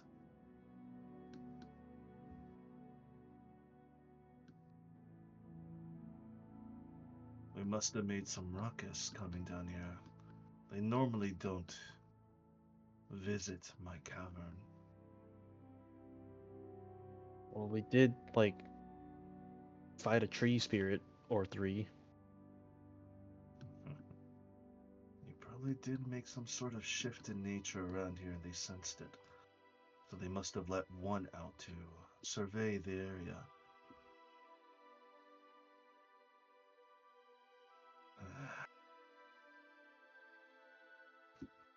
Just Rakai. Just leave already. And eventually, after about like 5 minutes, he's still knocking on his arrow and his bow, and he's waiting for the moment that he sees a bug-eyed creature just peep their eyes into this cavern. But then you hear those 20 or so legs just skitter off, and you hear nothing but silence after that. And eventually you see him release his arrow, like he lets go of the tension, and then he just puts his arrow away into like a side quiver that is underneath his cloak. And he puts his bow down, and he just breathes a sigh of relief.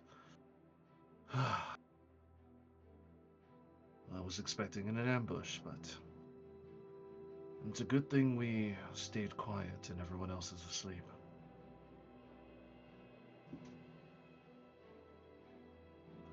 Those are the skitters.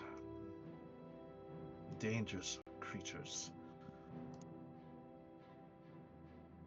One of them is bad enough, but two? I'm not going to lie, I do expect one of us to die tomorrow.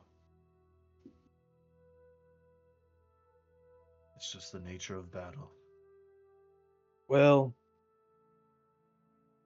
I'm afraid to tell you, we make it a habit not to die. Well, let's hope that habit continues then. As they say, habits die hard. All right. Well, But if you know so much about these, what kind of weakness can you exploit from the shadows? the shadows is where they live and they breathe. Daylight is the more suitable answer for creatures such as this. Daylight, anything that is holy or radiant in nature. Your paladin friend there, I do sense radiant energies coming from him and his weapon.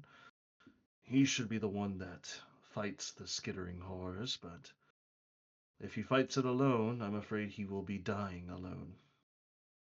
Well, I've got a spell that does radiant, but it's only in my current form that I can use that.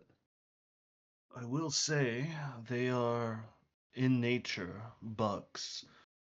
Even though they have turned into these huge aberrations, they are not the smartest of creatures. So any magics that play against the mind would be very useful against them. How about illusion spells? That would Can they work. discern which ones are real? They attack anything they think is a target. So, no, they would be very easily fooled by some sort of illusion magic. Good to know.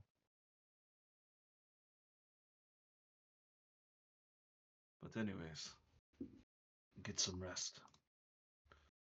I will do the same. How much time has passed since the start of my watch? About 30 minutes, and you eventually see him, and he goes, and you start to see him. He immediately just starts snoring once again.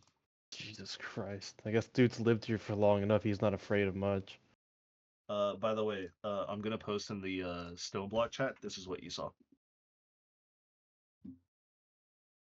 It's a giant centipede. It's Big worse. My super earth senses are tingling. You're super. 500 kilogram! You're gonna need one. Orbital strike incoming. Reinforcements! Yeah. Anyways, Calling down advanced weaponry. immediately drifts off back to bed. The rest of your 2-hour watch before his soul day she starts stretching. She's like, "Oh, my back. Oh, I hate sleeping on the ground. Ugh." She sits Make her up. roll a con save. Oh yeah, I'll make a roll a con save. Yeah, I'll do it. God, no. Spare I'll do her. it. Hold on, I'll do it. Hold No. on. Where is she at? Where's this Soul Days character sheet? No. Natural 1. She's out of the day. She can't fight. Let She me see. stays in the cave, watches us all get massacred. Constitution saving throw. Damn, that was close. What? She rolled a 10. Oh, you rolled about the same as me. No, dude, it went from 1 and it leaned over to 7. Oh. Yeah. But she does get up. She's like, ow, my back. I do not want to sleep on the ground anymore. Why couldn't we bring the ship out? She I gets see up. you had the same morning as me. Yeah, I guess. Good morning. Did you see anything? Anything weird? Oh yeah, we found one of the skitters. She kind of like, her eyes like pop open, like fully awake now. She's like, "What do you mean you found one? Did you go outside?" It more like it found us ish, not really. It was roaming around the cavern. Okay. Just be really quiet if it comes over again. Yeah, of course I will. I'll do that. And keep the fire out. We already put it out, but I've noticed it did get a little bit cold. She starts rubbing her arms a little bit. Well, what did it look like? I'm assuming some sort it's of a big bug massive, type of thing. massive worm with like. Just imagine your common like centipede, like things with a lot of arms on the side of it, and then imagine it turning into some eldritch horror, gargantuan-sized thing. Oh, great. That'll I'm be tired of basically what it dealing with is. that. Why are we here? Because the chief needs his soul back. I mean, you're doing fine with I just the know. I water. only have like 2 or 3 pieces of my soul. Yeah. I woke up with no soul. I became a Yeah. mailman. I was fine. That's true. Some people value their soul more than others, I guess. I guess. Besides, his isn't gonna come back to him. Mine will. Well, we'll see. This place is weird. Alright, well, I need to do stuff before I am ready for the day. All right, I'll keep watch then. And let me roll for her. Can I help her? Give her a help Yeah. action since I'm still awake. Yeah. Rolled a 14 first, and then 21. Her watch goes by without a hitch. She does notice a few animals, and she points them out, and she tells you like, "Oh, I saw a deer. Oh, I saw a rabbit. You know, nothing too crazy." Ooh. But that's not what's important right now. Yeah, Kugler. I mean,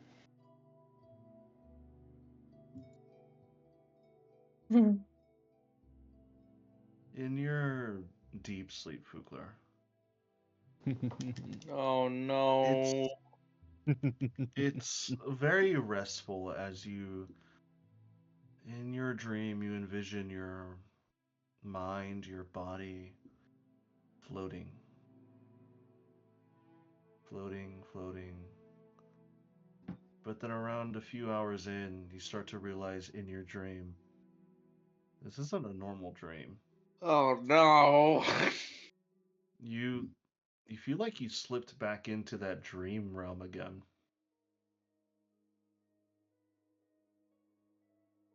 You mean the one with the flesh, and then the dark No. pit, and then the pirate lady? Yeah, that's the Not order the it went in. flesh. Not the flesh or the dark pit. You just feel like you're in a in a very void, empty space. Oh, this can only mean one of three things. I'm going to have a nightmare, Yatolt's gonna talk to me, or I'm going to have an unexpected visitor. Or all three. I'd be surprised if it was all three. You just said that. Fugler, as you're starting to look around and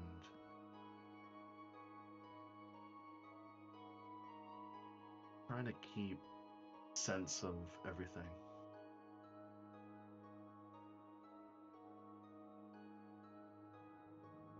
you start to see forming in front of you a silhouette. And eventually that silhouette starts to manifest into true form. And floating in front of you, getting closer and closer, you notice that very familiar, pale-skinned with like patches of white and gray around her face, purpled-haired with the leather tunic and the leather and metal choker on her neck, and she kind of like floats over to you and she says, "Oh, I didn't expect to meet you again. How are you What? doing?" Sleeping. I'm gonna be honest. Taking a Well, break. I did guess that. I mean, did you mean to come back here, or did you slip in randomly?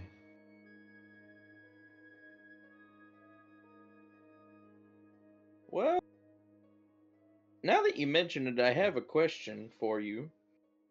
This Oh? is the same pirate lady as last time, right, Adrian? It is. You do remember. I have her name written down somewhere in my notes. Where is it?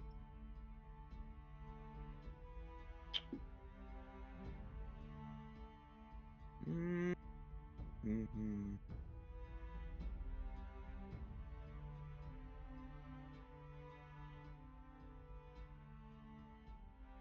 What was it again? Because I'm not 100% sure if this is it. She referred to herself as Captain Shigoran. Shigoran. And you were Shigoran, right? It's been a bit. That is correct, Captain Shigoran. And you, I remember, are Fugler, right?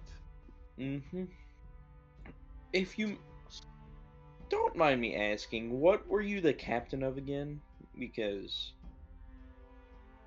well, no offense, I haven't had exactly the pleasure of meeting you in person, so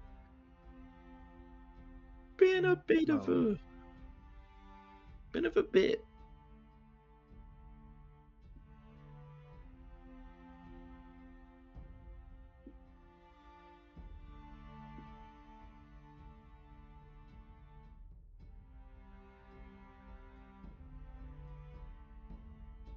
Well, if I give you that answer, can, let's say, we trade information then?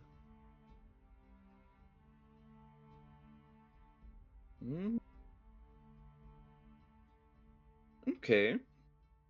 What type of information are you seeking? Well, you said you wanted to know my ship's name, correct? You wanted to know what I captained?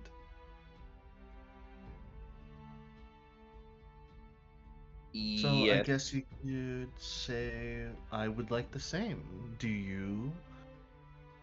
I assume you travel the astral sea, or else how are you able to commune with the dream realm so easily?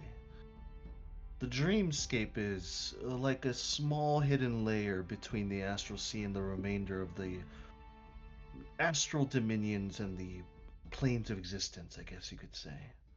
It's where our minds and our spirits go to coalesce and wander freely, and albeit peacefully and sometimes not peacefully, depending on where your spirit and mind goes to. But I assume you are also on a ship as well, unless I am mistaken.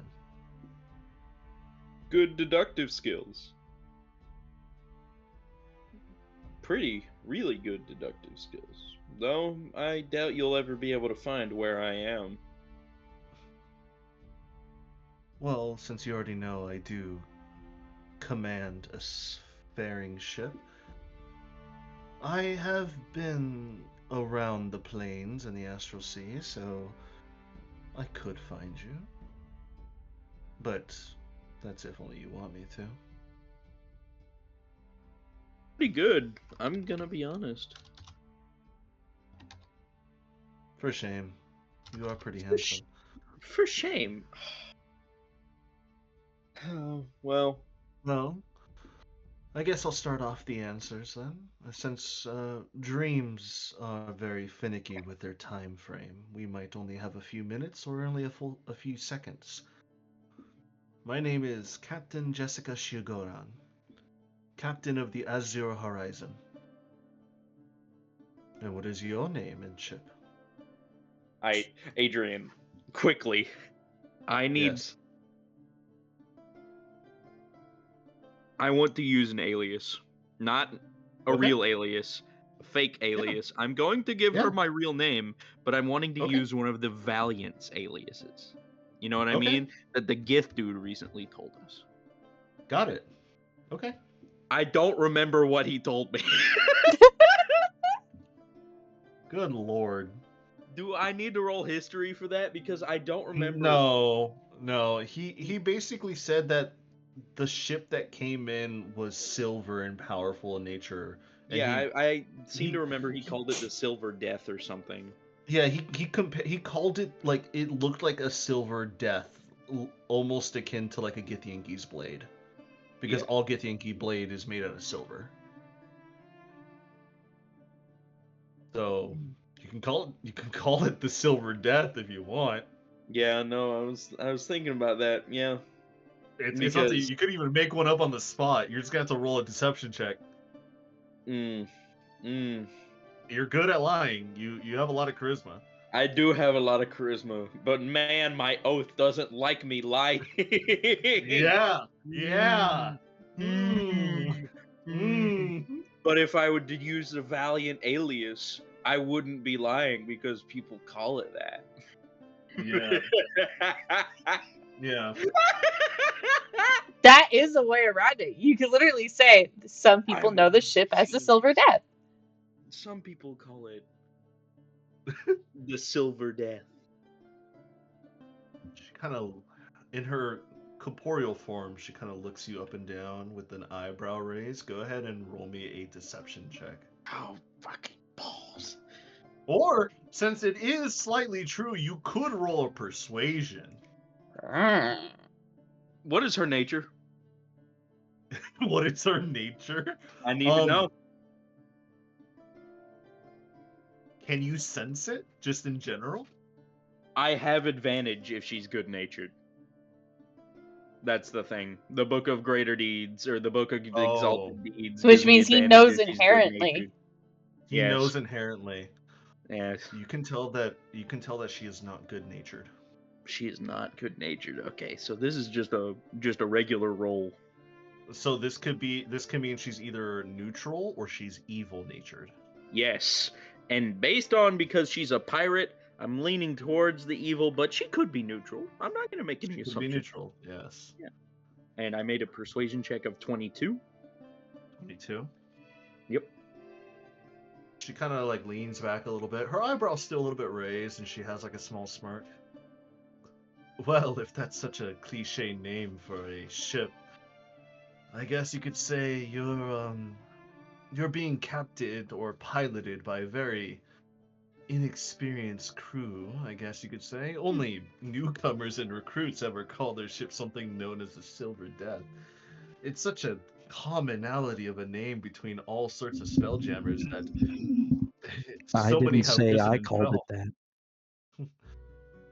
I'm not saying that you called it that. I'm just saying you're running with a very, very inexperienced crew. Do you wish to join mine? it seems like we get along just fine due to the fact that, well, we've met each other in our dreams twice already. Damn, y'all Unfortunately, dream mates. Dream mates, yes. Maybe soulmate. You took No. her soul once before. I'm just kidding. Fugler is not the most morally pure person. I'm going to be honest. But he would not exploit people specifically for his own advantage. He will exploit some people sometimes, just for the crew's advantage, or because he thinks it's funny. I'm not gonna lie. Wow. Wow. He is very morally ambiguous, but he's not going to kill people and plunder them. He's not going to do that just because he wants to. He's not inherently evil like that. He's chaotic good. He embodies chaotic good. Like I said, he's not the most truly good person. But He's at a heart, gooder version of Bayhorn. Put her heart, that way. he has the right intentions, and he wants to act on them. In his eyes, he wants to make sure that he is doing the best for the most people as much as possible. And if that means in the immediate moment he is benefiting himself, then he is going to benefit himself. And in order for him to do that, sometimes he might have to swindle a shopkeeper or two. I know the mental acrobatics I just did are crazy, but like... Yes. Yes, you did. Adrian, I can feel your shameful looking. Yeah. Oh yeah. I am literally looking into the fucking like. Oh my If there was a full camera staring at me, if I'm in a TV show, I'm literally looking at it like this. You're looking so disgusted at me. I'm looking at the fourth wall camera like the sheep. I'm just like, Guys, I assume you're not proud of me either. She doesn't know. I have no idea what's happening. Oh, Well, I man. mean, here's the thing. Kaisai could technically snoop into your dreams because of the telekinetic mind link. Mm-hmm. Why would you want to do that, though? She doesn't Usually do that. They're full of bad things. No, she's not in your dream right now. She's in someone else's dream right now. So what? You know, She's we'll getting get freaky. to that. I don't want to hear that. She's getting We're freaky gonna get again. to that later. We're gonna get to that later. Right Freaky now, in the pit. Fugler is going to show some proper goodness in him, and he's going to decline. Wow. He's going to say, well as we get along, you are captain to a, well, how do I put it, pirate vessel. Yeah, you can say something like that. Unfortunately, I am a true paladin. So I don't think our ideals would exactly align. Oh, well, you'd be surprised. I do have a cleric. I do have a paladin on board. Cleric. Fucking paladin. You know what? I'm not gonna ask. They're oath breakers. It would be really funny. That being the case, I do have unfinished business for quite a few people I need to take care of on this current crew. So, maybe... What race does she look like? Is she human? She's human. She looks She's human? How about, in 5 years, if I'm doing nothing too interesting, I might actually try and get in contact with you again. See what I could actually get up to on your ship. Alright. 5 years.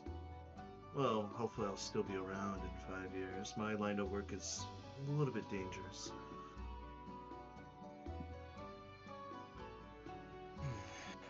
And I'm...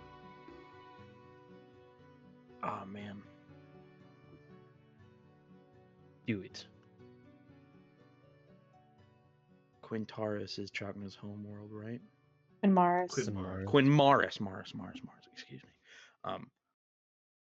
I'm gonna throw her a fucking curveball. If she really is heading up here, she's gonna freak the hell out. You could also instead ask her why she's upset with the Valiant. No. What do you She thinks I'm on an amateur vessel. If I ask her why she's upset with the Valiant, what do you think she'll start to look into me at? She'll start to be like, why are you asking about it? I'll be like, Because she mentioned it last time. Actually, no, you got a point. Thank you, voices in my head. Last time we were actually in this situation, you said you had a grudge against the Valiant. Well, it's less of a grudge, more of a, I guess you could say, jealousy. Jealousy. I've heard many stories of that Valiant, that gleaming ship. So quick and. Alright, I don't like where this is going. Ugh. Yes. I don't like where this is going. She's gonna try to steal our ship. I don't know about that. It's less of the fact that I have jealousy against, well, it's both the ship and its famed captain and commander of theirs.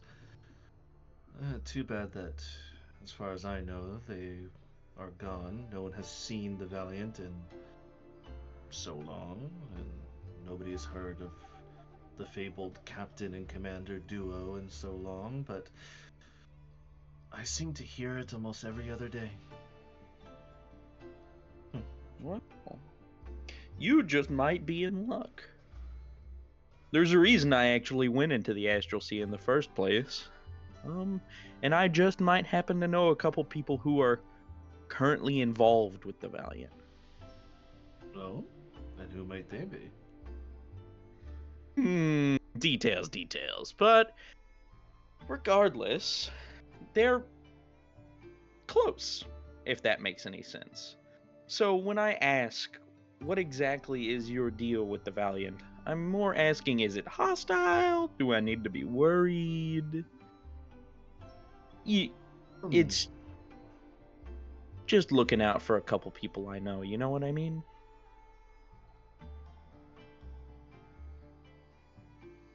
Roll me a persuasion check.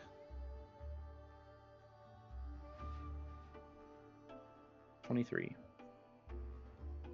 You see that her guard is slightly up. Especially now that you're prodding into why she has something about the Valiant. I asked too many questions. Well, it is only our second meeting. It's a little bit personal.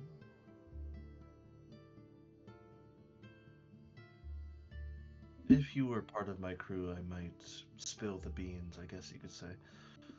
It's a little bit personal on my end, so I will not be divulging that information tonight. But if we do meet and cross paths again, maybe the third or fourth night, I might be a little bit more open to it. It's a shame that we only see each other in our dreams. I would love to have us sit down and maybe a meal with you would be nice. Another reason why I'm also intrigued with the Valiant is because she kind of tilts her head over to like an empty space. Oh, well, it seems like my time of awakening is soon. I guess I could say there's somebody on my crew who is very interested in the Valiant because they keep talking about it day by day, and it's slightly annoying but slightly endearing at the same time. But man, it is what it is. She's a great crew member. But anyways, I need to take off. Maybe I'll see you again for a third time, man of my dreams. And she gives you a wink, and then she just dissipates into fine mist. I think the automaton lady is in her crew. Possibly. That's what my thoughts are. And as she fades away, only like a few minutes later, as you're currently floating in the middle of this void, your eyes pop open and you start to wake up feeling rested but not comfortable due to the fact that you slept on the ground. I swear, if she's captain of the pirate crew we're about to experience, this is going to be awful.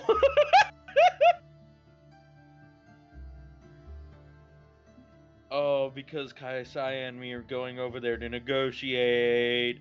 Oh no. Oh What? no. Huh? That's later. Yeah, no, that is later. But we're gonna have still, backup literally right behind us. Exactly, but we're still going over there. And if she is captain of the whole crew that's currently inhabiting Chakna's old town. Well, here's the thing: if she's got Eh. Kintsugi and her crew, Kintsugi's not near Quinmaris. Kintsugi's not near Quinmaris. Mm-hmm.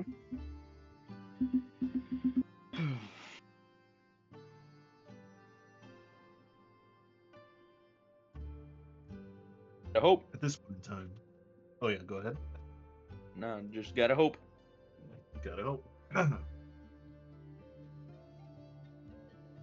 Cedric, why are you online, Xbox?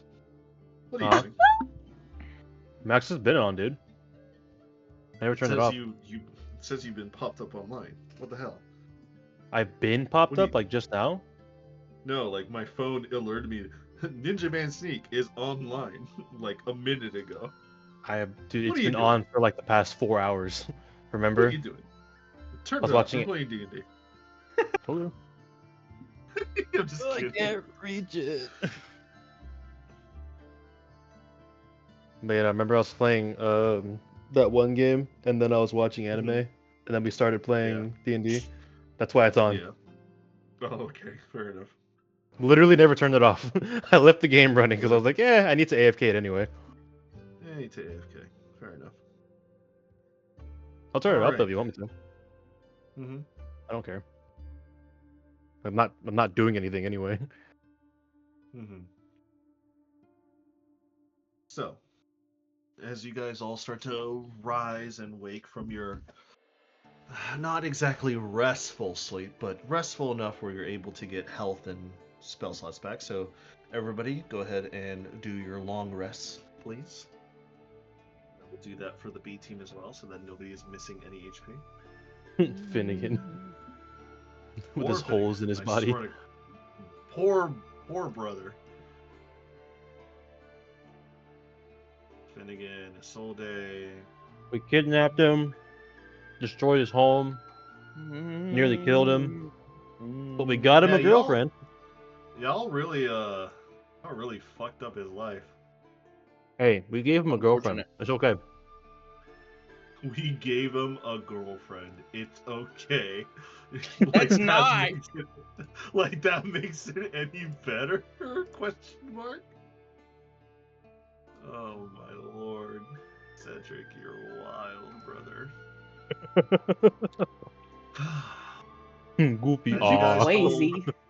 Silly As you guys all awaken, you notice that the Githyanki, your extra companion for today, has already prepared himself for the trouble ahead. You see his cloak is on, his weapons are already stowed on his sides. And Arzark looks at all of you and he says, "Well, I hope the ground was to your liking."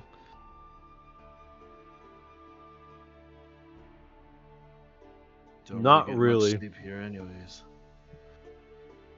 Well, since I'm used to it, I'm not going to lie, that was one of the best sleeps I've ever had. Mainly just because I had extra eyes to keep watch on the door.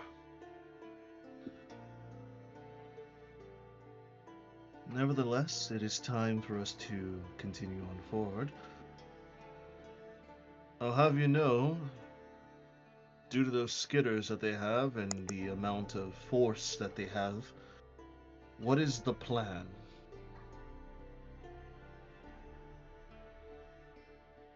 Are we You going to Baylor, stealth in? Or... and Ysolde will stealth in. You three will gather intel. And any sabotage that you can do without getting noticed. Once you have completed that task, you will come back to us, where we will then position everyone within a specific area outside of the town, while Fukler and I go to the entrance and talk. It will most likely not go well. They are pirates. From there, Then don't go over there. we'll have a. Well, Aren't they gonna kill us all? who knows? Perhaps we are successful. Perhaps we can convince them to leave. There's always that one chance, and it is kind-hearted and good-natured to do so.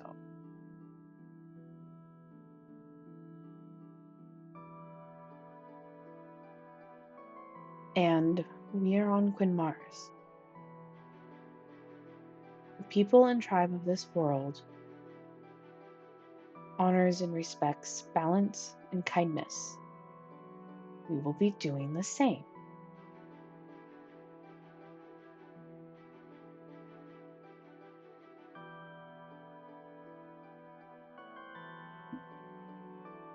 We'll give them the chance to walk away.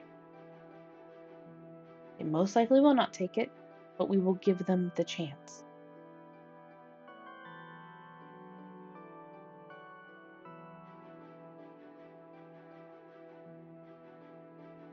We will not murder out of cold blood.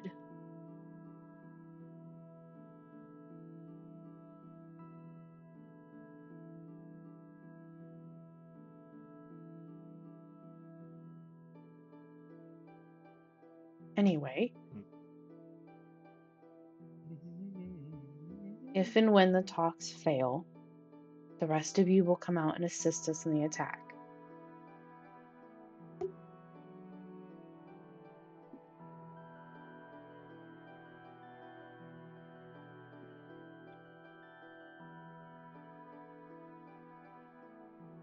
Okay. And guys, I will look at the gift.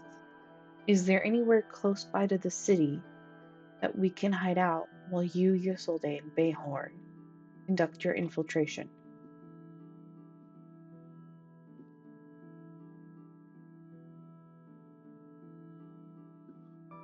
Yeah, I do have a small little area. I don't know if it'll fit all of us, but we can try.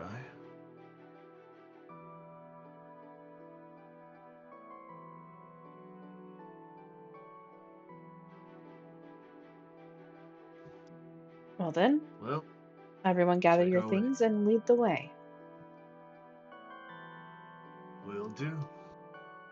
And you see he starts to make his way out. He does have his bow in hand because now that he knows that he's heading back towards the encampment, that he might run into some danger, either by animals, spirits, or any other type of beings that they might run across. And he leads you onward. As he's leading you on, he does mention it's going to take us about 2 hours of walk. Stealthily, if we wish to walk stealthily over there, it's going to take us about 3. How do you wish to proceed? Stealth. We go stealthily.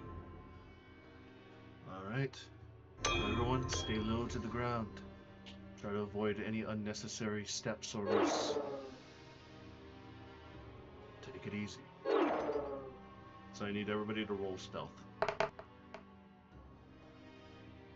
And you only need to roll the 18. I'm taking the 18 into this situation. Oh, okay. Well, And I'll cool. roll his on the side. I rolled a nat 20 for Chakna. Nice. 41. Good lord. We do get your 41. +10 though, right? Are you around me? Yeah. Yeah. Okay, well, I get 30. Chakna gets 32.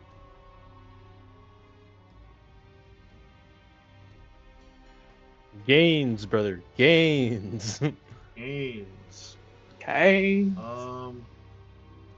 He rolled a 37. Pretty good.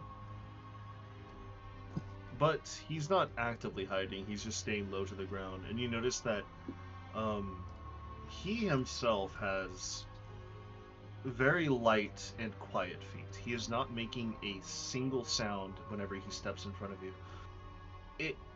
It's like if you knew he was real, if you look at him and you thought that he was a ghost, like out of the corner of your vision, he would be, due to how stealthy he is. He's basically almost on par with Bayhorn's natural stealth right now, which is a little bit concerning, but also very impressive.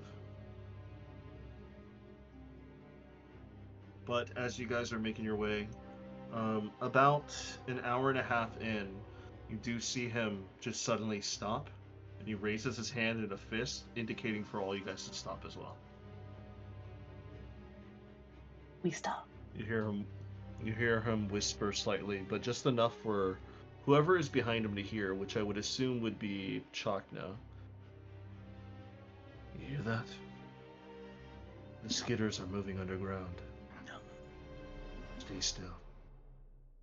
And Chakna relays this to all of you using his mind link. And Chakna says, he hears them underground. Just stay still.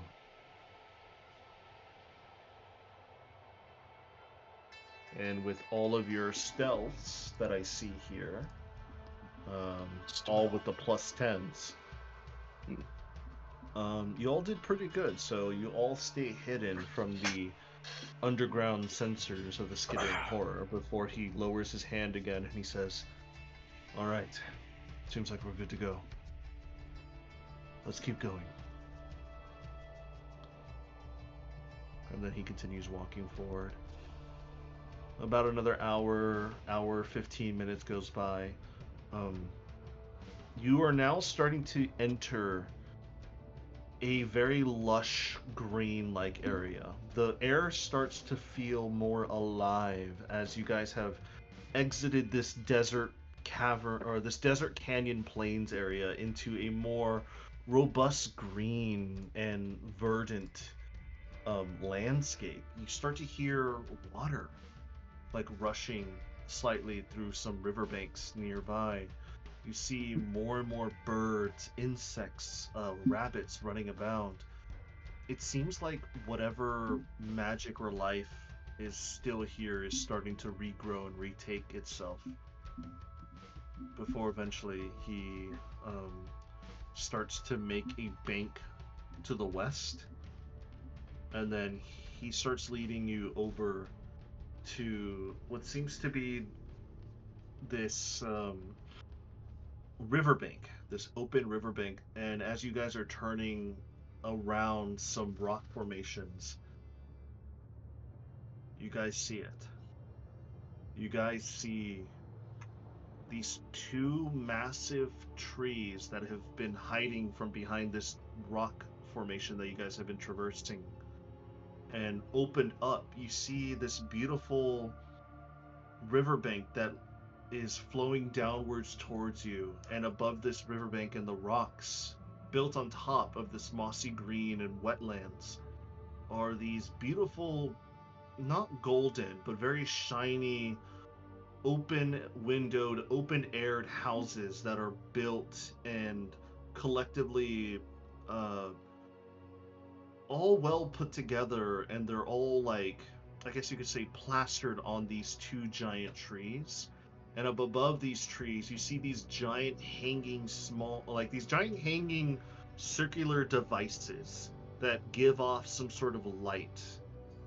And you see that they are hanging off of like these metal chains that these trees are just holding up, almost like Christmas ornaments in a sense. And this is what you see.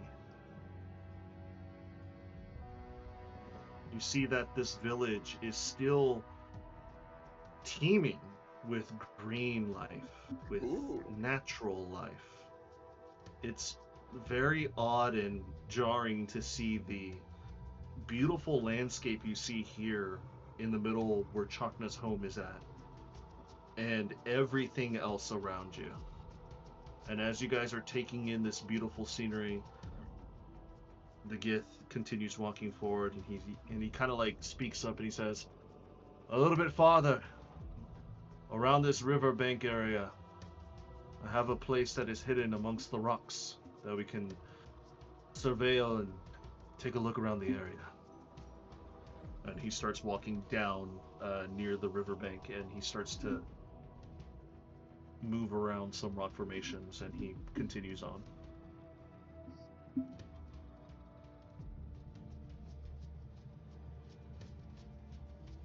And as you guys follow into his footsteps, you see that the river is teeming with life. You see lily pads all around the river top. You see ducks, birds enjoying themselves. You see every now and then a fish would jump out into the air and land back into the water.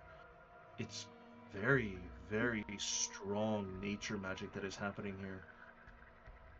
But eventually, as you follow in, and he seemingly takes a look around, and he squeezes into this opening, big enough that everyone can squeeze in. Although Fukler, you might have a little bit of a tough time with your armor and your big body. Everybody does squeeze into this rock formation, and as you squeeze in, it's like a natural hiding spot.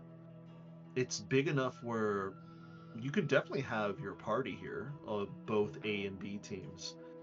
The air is fresh. The top of this cavern, or this rocky opening, is open, so you could see this area from up above, but there's no easy way to climb up and around this open area section. Only that small little cavern opening where you can squeeze in and out, you can get inside. And you see there is another fireplace that he's made already, and that there's another section of bedding where it seems like he's also spent the night here once or twice before.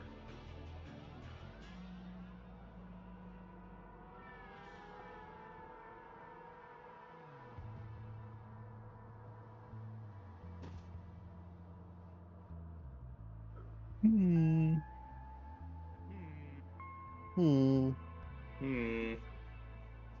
Well then, the three of you go off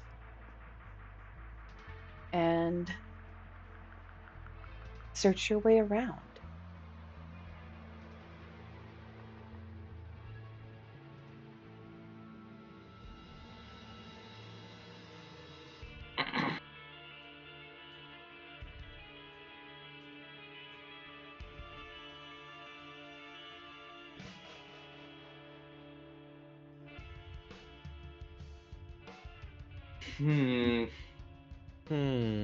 What do you think, Bayon? Fireball. Na, na, na, na, na. Na, na, na. Do it, coward. Why don't you do it?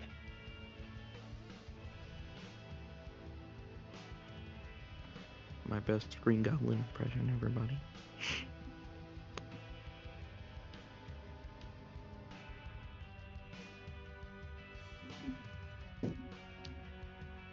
So, part one of this plan,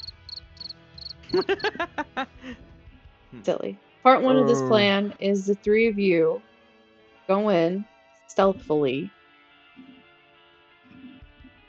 try and sabotage where you can of their equipment, of their stuff, learn how they're controlling the skitters, then either sabotage that, steal it, or just take note of the information and then come back. What are you gonna do? We are going to sit here and wait. You guys have the easy job. We have to be stealthful and quiet. You just have to sit here and not make any songs. Fukler Wow. is Yeah. going to lean over to Bayhorn. This is a load of barnacles. Hey, at least you get to sit here and do nothing. For now. All right. Yeah.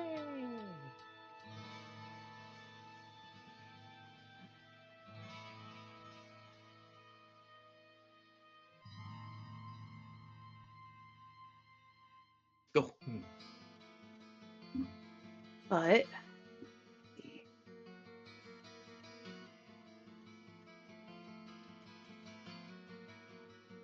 You see Arzak kind of just looks at you, at all of you.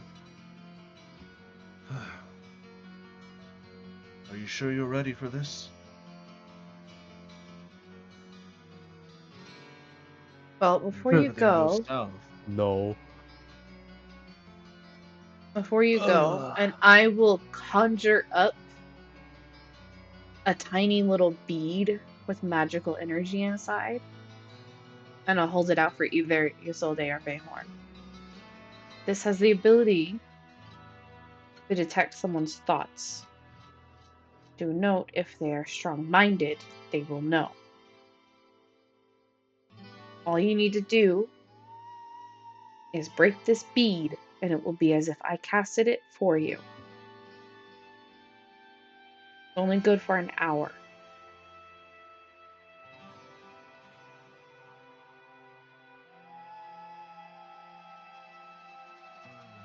But you can also use it to kind of detect how many minds are around you. Kind of like my mental abilities, but weakened. You see Isolde kind of walk up to you, and she takes the bead and she says thanks. Well, Thanks. I'll see you on the other side, I guess. Hopefully we don't die. Oh. We'll try to figure out how they're controlling these skitters.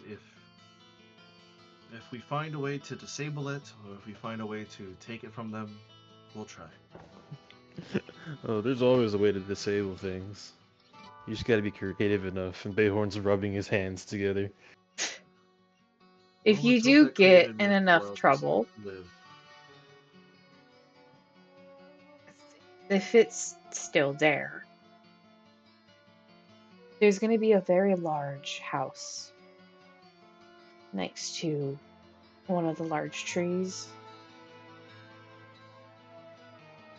It might, if I remember right, it's about probably the biggest house there by only like, I think, 2 rooms. It's the chieftain's house. Inside that house is going to be a little lever that you can use that'll fire a little flare. It's an emergency flare for the tribe.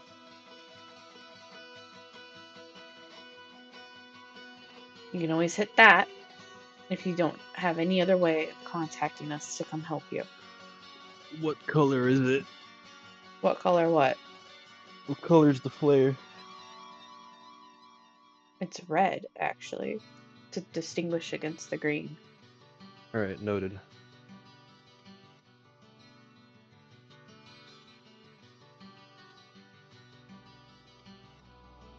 It also goes quite high above the trees and gets very bright. Well, you know, my own version of a help me flare is just gonna be the loudest thing I can make. So just, you know, Listen, don't go deaf. Just run. You're apparently really good at that. Well, yeah, but I'm not alone.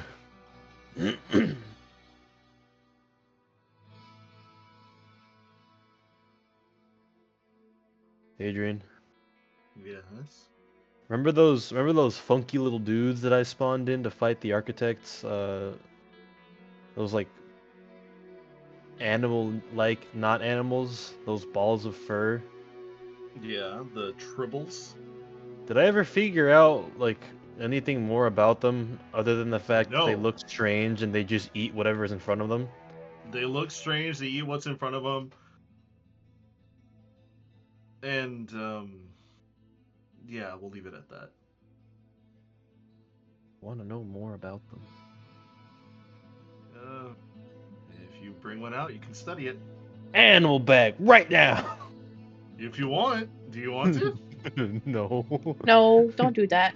Deck of Wonder inside the encampment. No, now is not the time. Goofy Just go to the captain and be like, hey, before you execute me, you want to play a little card game? You pull out the deck of many things. Pick as many cards as you want.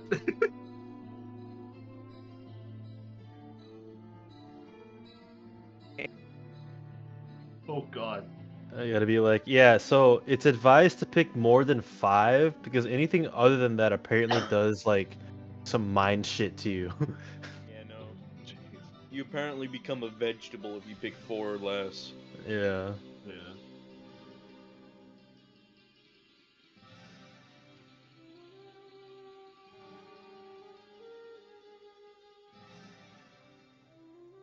All right. So, the Actually, plan's in order. Oh yes. are there Go any ahead, are Baymar. there any animals near me? Take a quick perception check. Actually, what's your base perception? 21. 21. As 21. you look outside, as like you poke your head out the hole opening, yeah, there's a few animals. You see like a squirrel like washing itself in like the riverbank. You see that there's ducks, there's birds out in the distance, like on the water. There's probably a rabbit or some other type of creature nearby.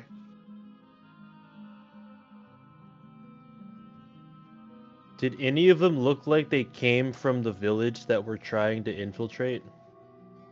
Uh, how do you mean? Like that they've been around it, like they've been inside Uh, it type of shit? I mean, how can Or you are they tell? just like just They're judging by their animals. pathing?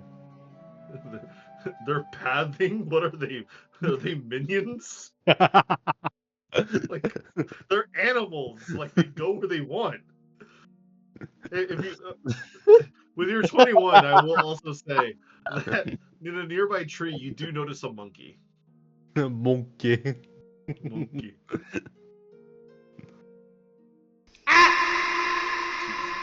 Good lord. Monkey. Monkey. I was gonna do a thing, but I don't know if it'll work. I don't know where you were getting at, man. It's like they're pathing. You know what? do you mean? You know what? Now you'll never know what I wanted to do. I will never know what you mean. Nah, I'll never do it now. Fuck you. Oh, dude. Anyways. Alright, whatever. Alright, continuing on. You see that your Gith Yankee companion is already ready to go, and he's waiting for you at the entrance of this little opening.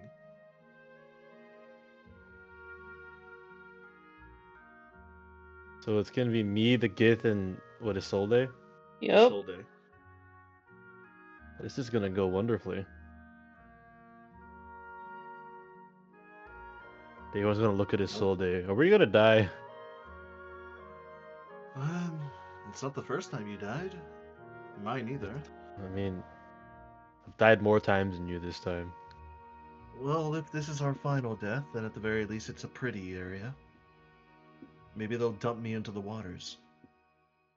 Maybe.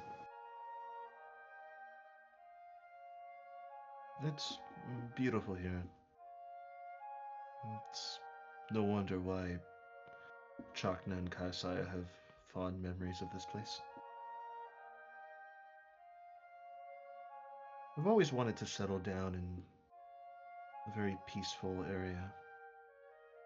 Grasslands. The forest like this seems nice, although the animals might get annoying. I mean, we can settle down where my parents are. And if we ever get back to it, and if we save the universe, then why not? I mean, at this point, we don't really have a choice. It's just part of our to-do list. We always have a choice. We're just the ones who are deciding that we would like to live longer than about a year or more, if this architect really does destroy everything. Then I better get a raise for this. A thief asking for a raise? Are you turning into a working man? Should I expect to put on a gown and make pies for you by the time you get home? Pies? I would like a pie right now, actually. Well, the quicker we do this, the quicker we get back on the ship and we can replicate a pie. Or Fukler could make you one. I want a pie. Let's go. Tacos. Tacos? Bayhorn's head Tacos. flicks towards Tacos. Fukler. Intense So here's the stare. In D&D, this is also based off of medieval / around that time. Tacos were not existed yet. So I what the fuck made did you just say? breakfast tacos. I already made them. They're a It's matter. Needle's That is true. invention. Needle It is invented Needle's them, invention. and Needle did Fukler makes invent them tacos. really good. Yeah, he does. Fukler makes a lot of good food. He is the cook. He is the cook. Bayhorn snaps to tension. Tacos. Tacos. All right.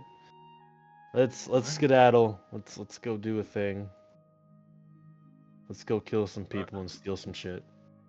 Arzak nods and he says, "Everybody else, good luck. Let's hope we do not fight, but if we do, then it is an honor to fight and die beside all of you." If y'all want to make like one more stealth check while I'm still around you, now would be the time. Yeah, that'll be fine. And then he squeezes through the rock formation and he starts to leave. Damn, with that I'm- 6 to I'm stealth. gonna silvery bars myself. Bayhorn's walking away. Okay, 25. Alright. 25.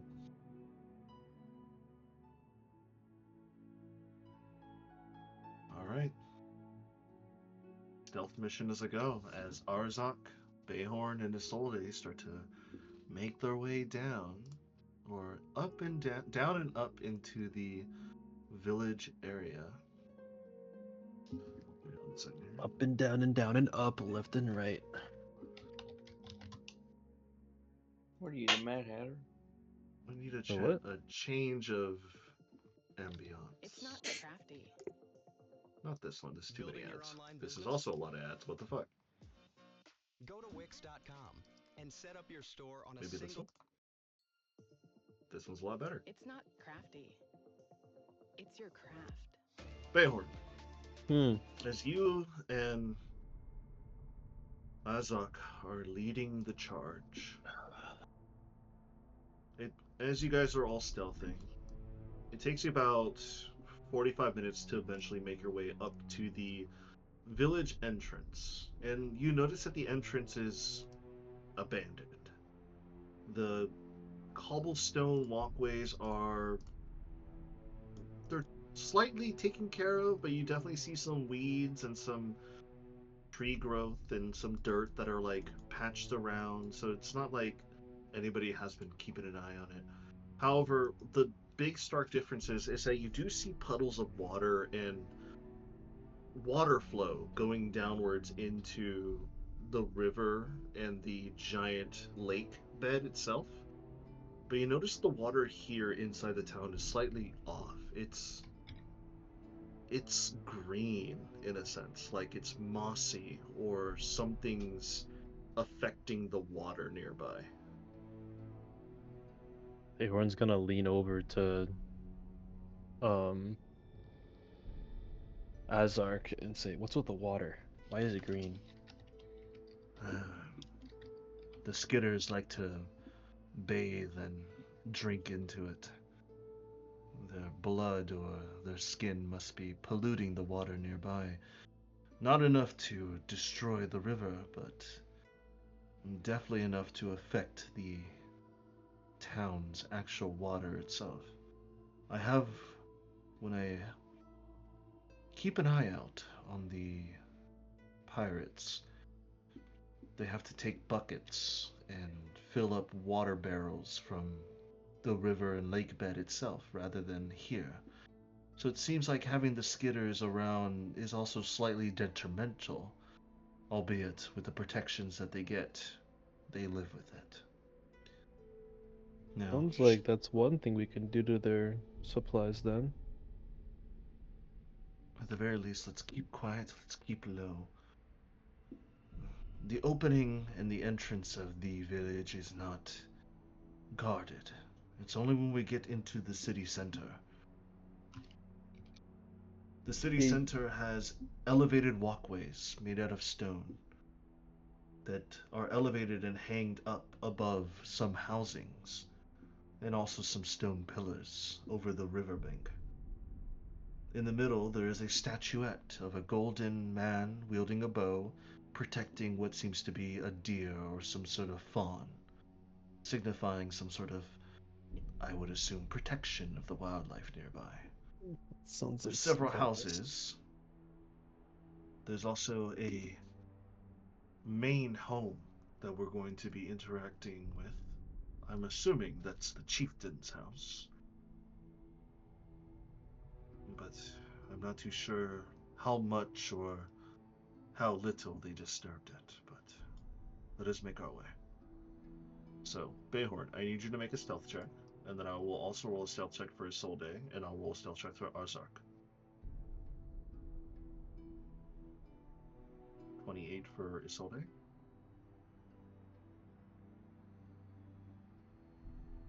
Ooh, 40 for you. That's a low roll. No, it's 30. Oh, it's a reliable talent? Wait, don't you have reliable talent on? Oh, it's 32. 32. Okay. So, funny enough, Isolde and Arzark rolled the same, so they both rolled 28, and you rolled a 32. It's So a you guys solid are average roll. solid average. So I'm going to pull out the map now. I will tell you where to place your stuff. Please, as you are currently crawling and sneaking your way up to this general area, you see this slightly green, more overgrown green area as you see trees and grass are starting to grow in abundance. All these houses with these greenish rooftops, and you see out in the distance the main big house, which you assume is Chakna's abode, or at the very least his family's, or maybe it's just the town hall. You're not exactly too sure. Has these purple rooftop filigree on the top, signifying importance. Go ahead and place yourself down here at the bottom left of the map, please. Adrian, I have a As you guys are- question. Yes, what is your question? What color is slad poison? That's a very good question. As Roll me a in, history check. is it You've colorless dealt with it in before. water? You don't know. I rolled a 10. You rolled a 10? So slad poison. Give me 1 second here. Let me look at the ecology of slad real quick. It's based off of different colors, based off different slad colors, because slad come in various colors. That's all you really know. You don't really know much else about them. Let me go ahead and put him there, and let me put Isolde. Where is Isolde at?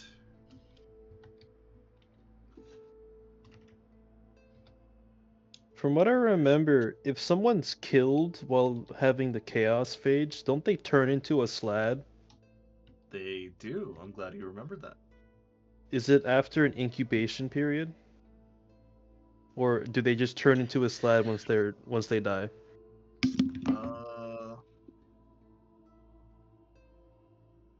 I think it's an incubation period.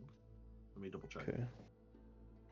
Because if it's not, I have ideas to make their stay in this little area a little more chaotic.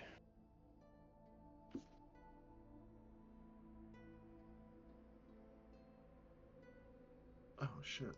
Where'd my thing go? There it is.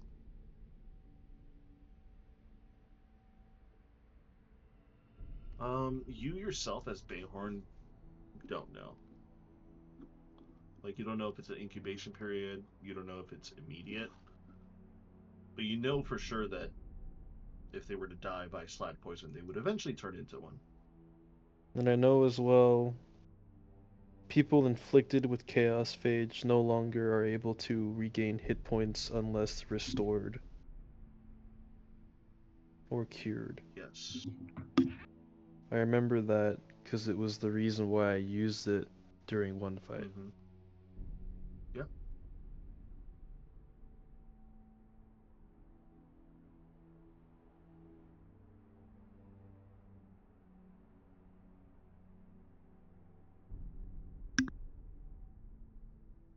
There she is.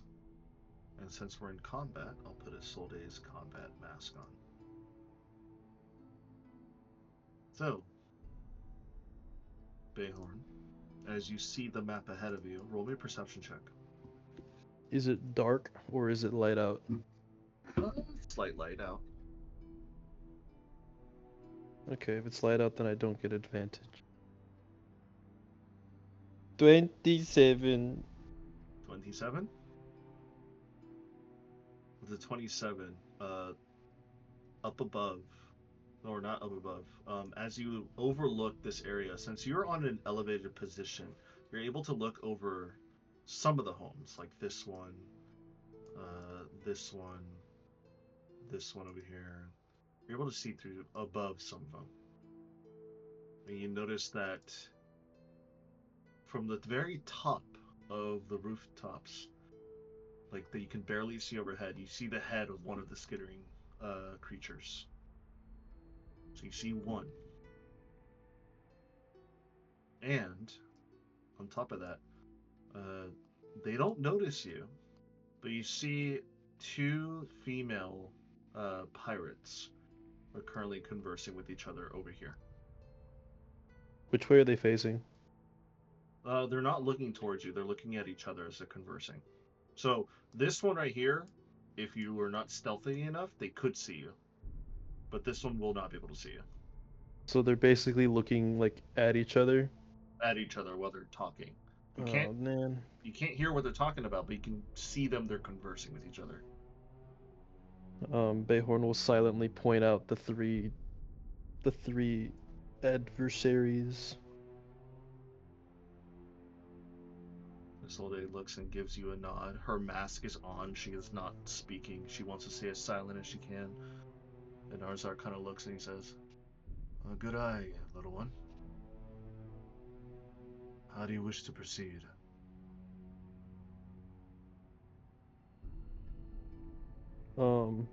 As quietly as he can, Bayhorn's gonna ask Arzark, if he knows the range of the skitterer's perception. Skitters can see very far and wide. I guess probably about 100 feet. Oh, they could see us at any point in time then. However, they are big creatures. If we're able to stay low and hide between some buildings and some tree formations, we might be out of their eyesight.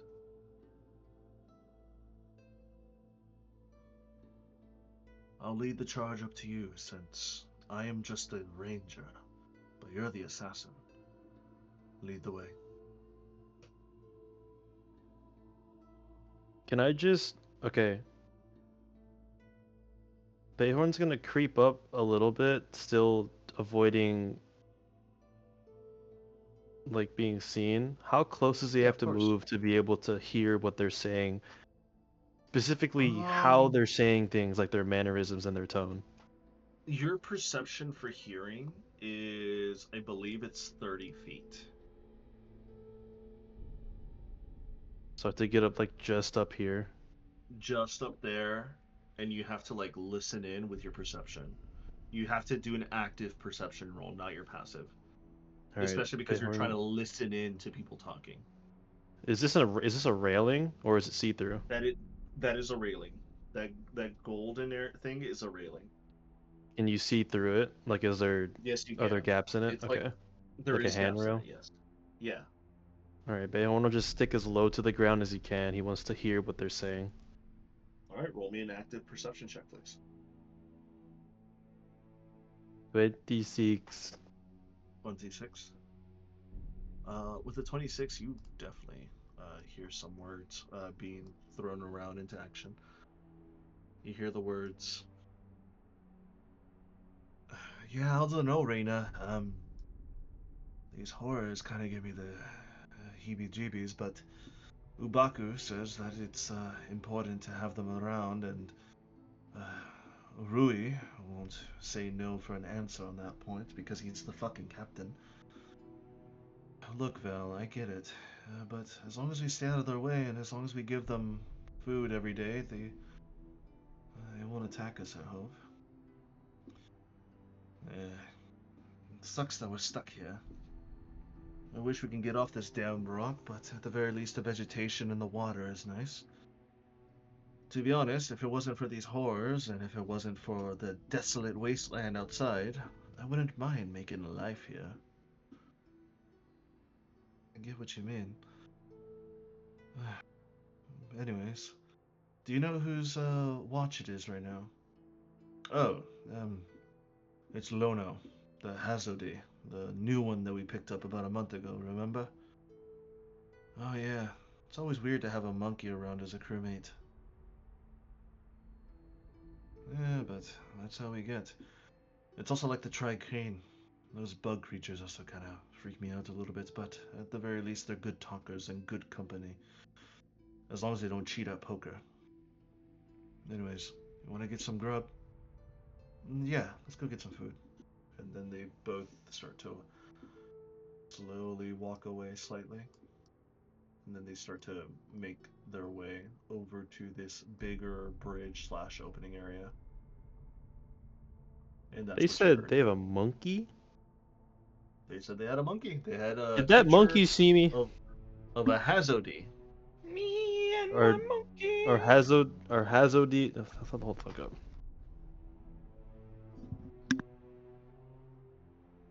Did that monkey see me when I looked at it?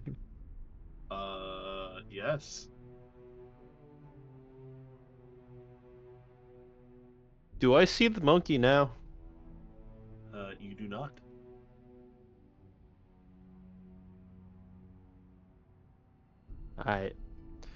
Did I get enough of an idea of like their mannerisms from that conversation to attempt to fool one of them with a major image? That was my main goal.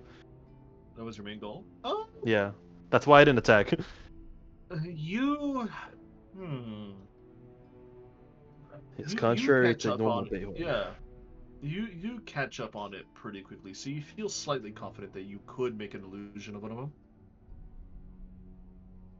It's not a full guarantee because sometimes people are smarter than they look, so they couldn't see right through it. But you might. Alright. From where he is, which houses look the most used recently? Like, Recently? yeah, because I imagine they're not going to use every house here, but they'll use No, some of of them course for their not. own purposes. Yeah. You see the one on your left. You see some windows are open, so you assume that it's been used. You see scatterings of stuff on the ground over here on the right-hand side. So you assume that that house has been used. You don't know if any house would be being in use by that skittering horror. You have no idea. You don't. You would hope that nobody would be foolish enough to sleep in one of those houses with that thing near it. Mm-hmm. So you assume that those might be off limits. So that area over there looks like that's where that skittering horror lives. Possibly, yes. But you also remember from Ozark earlier that he heard a skittering horror underground, so it seems like they also live underground as well. Well, it could have also been traveling. It could be. It could very well be. Or it could have been that one that you saw last night. Alright. Bayhorn will kind of silently go back and kind of give a brief relay over what he overheard about how they have a member named Obaku, they have their captain whose name is Rui, and they have a new member, a Hazadi, hanging around, and he'll look at them and like, do you guys know what a Hazadi is?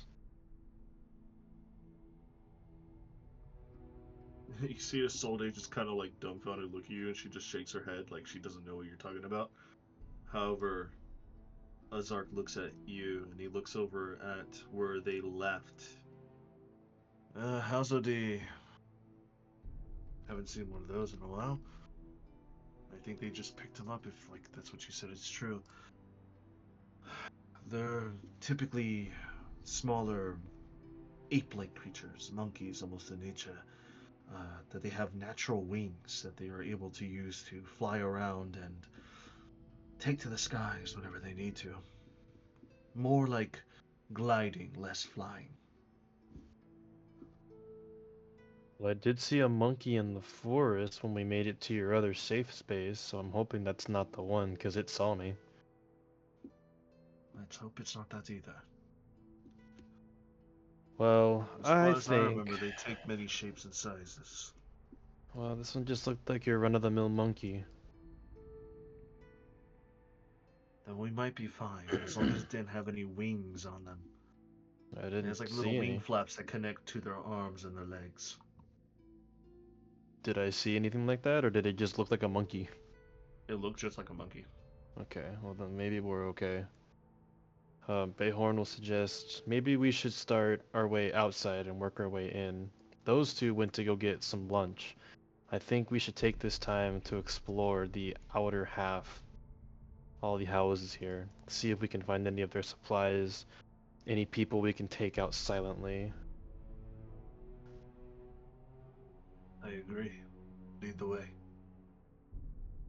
Bayhorn's gonna start at the houses down here. Okay. You said that the house, like this house, Yeah. some of the windows are open. Some of the windows are open. He's just gonna like kind of crouch and press against the wall and take a peek up into the house. As you take a peek up into the house, it seems like this house, you look around, it is empty, except for the fact that there's a bunch of clothes just hanging around. It seems like they use this for storage. Only clothes? As far as you can tell, unless you want to go inside and take a look. Yeah, Bayhorn will motion to the other two to follow him, and he'll try and find a way in that everybody can easily use. Because some people might not be as adept into climbing at windows than Bayhorn is. Fair. Is the door like right here? There is a door right there, but it doesn't look like that's the front entrance. That looks like a back door. Bayhorn's gonna kind of very lightly twist the knob. Does he feel any You feel some mechanisms tension. on traps? Oh, roll me an investigation check.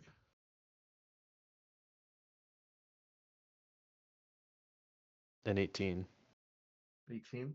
You don't sense or feel any traps. You feel tension, like it's locked, but you don't feel any other trap mechanisms. Okay, can I try and lockpick the door? Yeah, go ahead. Roll me a sleight of hand with your lockpicking tools. A 32. Without even trying, you hear a lock being unlocked. This thing's basically just a skeleton key, Bayhorn murmurs to himself, and he'll cautiously swing the door open. Swing the door open, and you look inside. Yeah, there's several crates in here. The crates are closed up, so you're not able to tell exactly what's inside the crates at the moment. But you do see cloth, linen, bunch of clothes spread on a bunch of the tables. It seems like they use this for just basic storage. Bayhorn's gonna survey the supplies in here. He's gonna look at Arzark and with a slight smile say, "You wouldn't happen to have access to flaming arrows, would you?"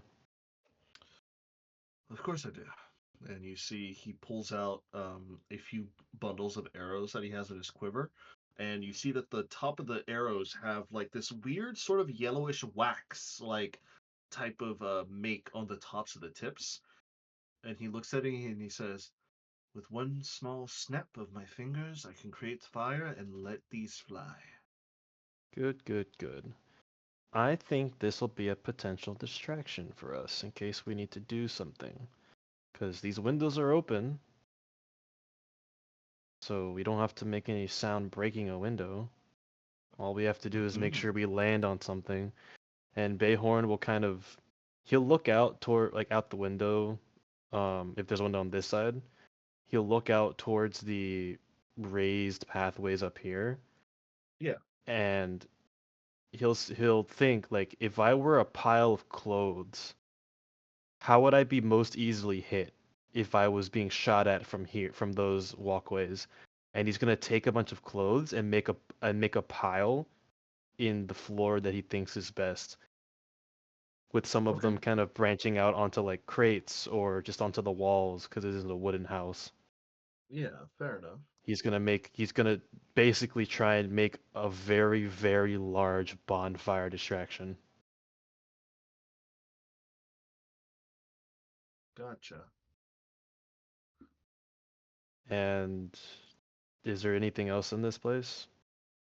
I mean, there's the crates that are closed. If you want to open one up and take a look inside, Are they nailed shut? Am I gonna have to do some uh, work on them?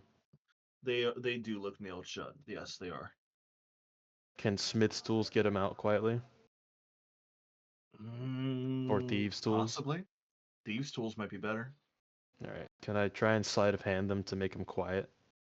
Try and just You can crack like a plank or so off so of. sleight of hand them to making quiet, but you need to roll a strength check because you're gonna have to pry these nails out. Can I ask the Giths or Isolde's help to make it a little easier? Yeah, of course. All right. I'll do So that you could then. roll an advantage. As the Gith also comes around and like tries to help you to like pull A some of these out. natural 20. Nice. So I will say stealthily, you was this your strength check or was this your stealth check? That was a strength check. Okay, so your strength check with no issue at all with your thieves tools, you managed to kind of like it's odd. With your thieves tools, you kind of make it into like a makeshift crowbar, and you're able to like easily take these nails out one by one, one by one, one by one. And eventually you get enough out where you're able to lift open the top of this crate. And as you push the crate top off, you see inside it's just a bunch of bottles filled with like this very uh thick type of liquid. Bottles. And he'll take one out carefully and he'll Mhm. take off the top and take a whiff. You take off the top and take a whiff. Hmm. Okay. As you take off the top and take a whiff, roll me a Constitution saving throw. Motherfucker. God damn it. I What probably do need higher than an 11, don't I? Yeah, yeah. Can I reactionarily still repower myself? You could if you want. Do you want to do that? Yeah. Where is it? Eh. What is this fucking alcohol? That was so close to being the most tragic thing ever. I rolled a 19 and a 1, so 21. Yeah. You smell this very potent and distilled liquid. Um, it's very floral in nature. And the liquid, now that you bring out into the daylight, it's slightly glowing a little bit. Bighorn's gonna You lift it up. recognize, you recognize it. Oh. Wait. What is it, Bayhorn? Is it that elvish wine that I had at a tavern? No, it's something that you have encountered before. Or is it the stuff that made me like high as fuck in the mountains? It is not. Fuck. What? Ask what color it is, dipshit. Well, I don't remember the color of the things that I've had that made me go crazy. Well, look at it. See, it I'm might ring a I bell. looked at it. What color is it? What color is it? It's like a faint bluish ethereal glow. Sigtomi goop. It's like Tommy Goop. Is it? This looks That'd like be the Sylvian scary. elixir you encountered. Ah, shit. I told you, you goofy ass motherfucker. And there's However, as multiple you're crates in here? there's multiple crates in here, and however, as you're looking at the bottle, like you can definitely see that it's not pure in a sense. Like you can see like there's stuff floating in it.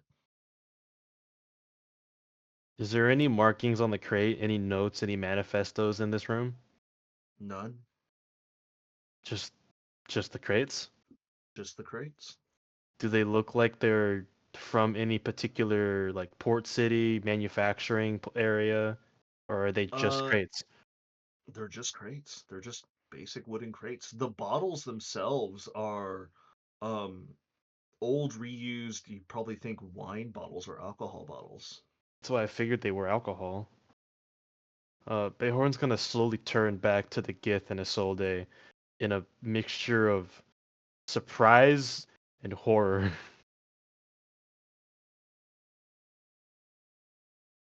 What is it that you see, young one? This is turned very dangerous. This liquid. There's a whole crate of it, and I might just to make sure I might have to open up the others, but this could make an army of like plant monsters if converted correctly, if used in such a way, or it could be used to regrow limbs, save someone from the brink of death. This liquid has been derived from Ziktomi. I don't know if you know who that is, but I've heard of that demon once before. this is bad. This is bad news if they have this. And How did Behorn's they gonna come usher across so him. much? He's gonna usher him to help him open the second, like the other crates, pretty much to Yeah, verify I it. will say I will say with your natural 20 from before, you easily pry these off as well. Um, this crate doesn't have the Sylvian elixir bottles. It's your empire. This Okay. crate DIY. actually Yourself is on Wix. filled to the brim with like dried nuts and fruits. Okay, so that's supplies. Um, Behorn might take some just to refill his ration supply. Yet, here we are, overloading electrical grids to underwrite AI projects. What did the other ones have, or is it just the two in here? It was just the two. Okay. How many bottles does he count? Because he can do basic math. He can do like length times width times height type shit to figure out how many bottles are in here. There's a dozen. A dozen. Yes. And the bottles are wine bottles. The bottles look like old reused wine or alcohol bottles, and you can see that there's definite impurities in the elixir itself. Like there's like some weird, like it's not the pure Sylvian elixir that you saw from before on Erisire, where it had It's like no imperfections, where it was completely see-through but faintly glowing blue. it's similar to like the It's Styx like moonshine. it's like if somebody tried to make it themselves, or somebody who knew how to make it but didn't have the necessary components to make it. So they just whipped a batch up without the necessary things and made it incorrectly. Okay. You He's saw gonna a box of ticking time bombs. he's gonna take all the bottles and he's gonna wrap each one individually with like a spare shirt or like a spare like something like clothes because Yeah, you could take some. Yeah, you're he's in gonna the cushion laundry them. slash storage room. He's going to store them in his bag of holding so they don't break if he has to land hard. And Okay, that's fine. he's gonna just make a mental note. We need to tell the captain about this. All right. And he's Fair going enough. to put the crate lids back on. He's going to try and seal them back up to where it looks like they haven't been tampered with. And Yeah. he About will. halfway, as you are sealing it back up with Zark's and Isolde's help, you start to hear footsteps coming from outside.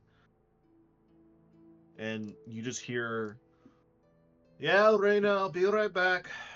I'm just grabbing some extra clothes. And you hear the front door open. What do you do?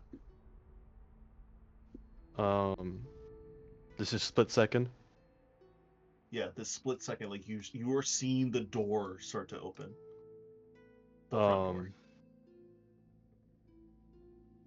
Bayhorn is going to gesture to Arzark to get onto the other side of the door, and me and Arzark are gonna pin ourselves to the sides of the door so she can't see us when she's walking in, and Isolde is going to hide somewhere. All right, so roll stealth checks, please.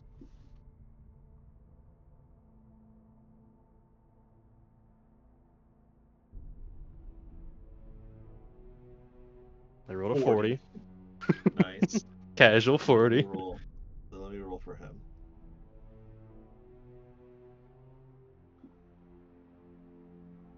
That is going to be a 42. Solid. So and Isolde also rolled pretty high as well.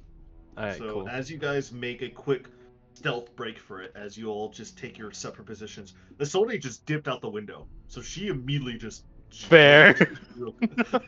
she just dipped, and even you can't see her. It's like she's hiding under the windowsill or somewhere. She's hiding she's hiding like right here or something behind these like barrels or something. Yeah. So she's hiding while as this person comes in, you recognize this woman, this pirate woman. She is the one that is referred as Val from when you were hearing them talking, Val and Reina. She's wearing very nice studded leather. Like you can see the studs on the sides of the leather to give her reinforcement around her breast and her inner stomach area down to her thighs, and her legs are also very well protected. She does have some like slightly flowy like a flowy shirt that she's wearing from underneath, but it's still very nicely protected. It's more for style at that point, and she does have a cutlass on her side with what seems to be like a flintlock like powdered pistol as well for range effectiveness. She kind of looks around and she's like, "Where did I? Why do I see some fucking things missing?" Starts to look around. Let me grab this. Fucking hell, I need this.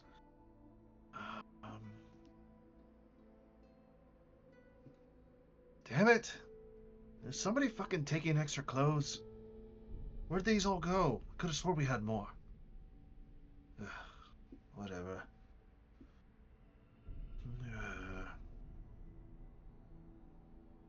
She kind of like takes a look around. Hello?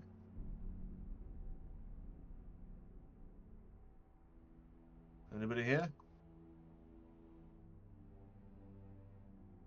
Lono, are you playing a trick on me? Yeah, there's nobody here. He then takes her things, and then you see that she walks over to the back door, and she opens it, and she's like, "Can nobody get this place fucking right? Oh, the back door's always got to be locked." She walks outside, closes it. You hear a lock happen, and you hear more footsteps going outside. And then she just says, "All right, I got the clothes. I'll be taking my bath in a moment." And then you just hear footsteps going farther and farther until you can't hear her anymore. Ooh, toasty. I was a little bit close, but I'm glad they didn't sense us. Or at least she thought she did, but thankfully she thought it was just a joke or something. Isolde pops her head from behind the window. She's like, "All right, are we done with this house?" Yeah, let's nail back up the crates so they don't. It gives us more time before they figure out something's happening. We also gotta hurry up before the rest of the party gets here. We gotta figure out how they're controlling these skitters. That I have a bad feeling about where that might be. All right. Well, let's get this settled. As you guys are settling everything, as you guys are closing up all the crates, and you make your way outside the building, Kayasaya, as you are leading the negotiation team with everybody else, it's been about 30-ish minutes since they left.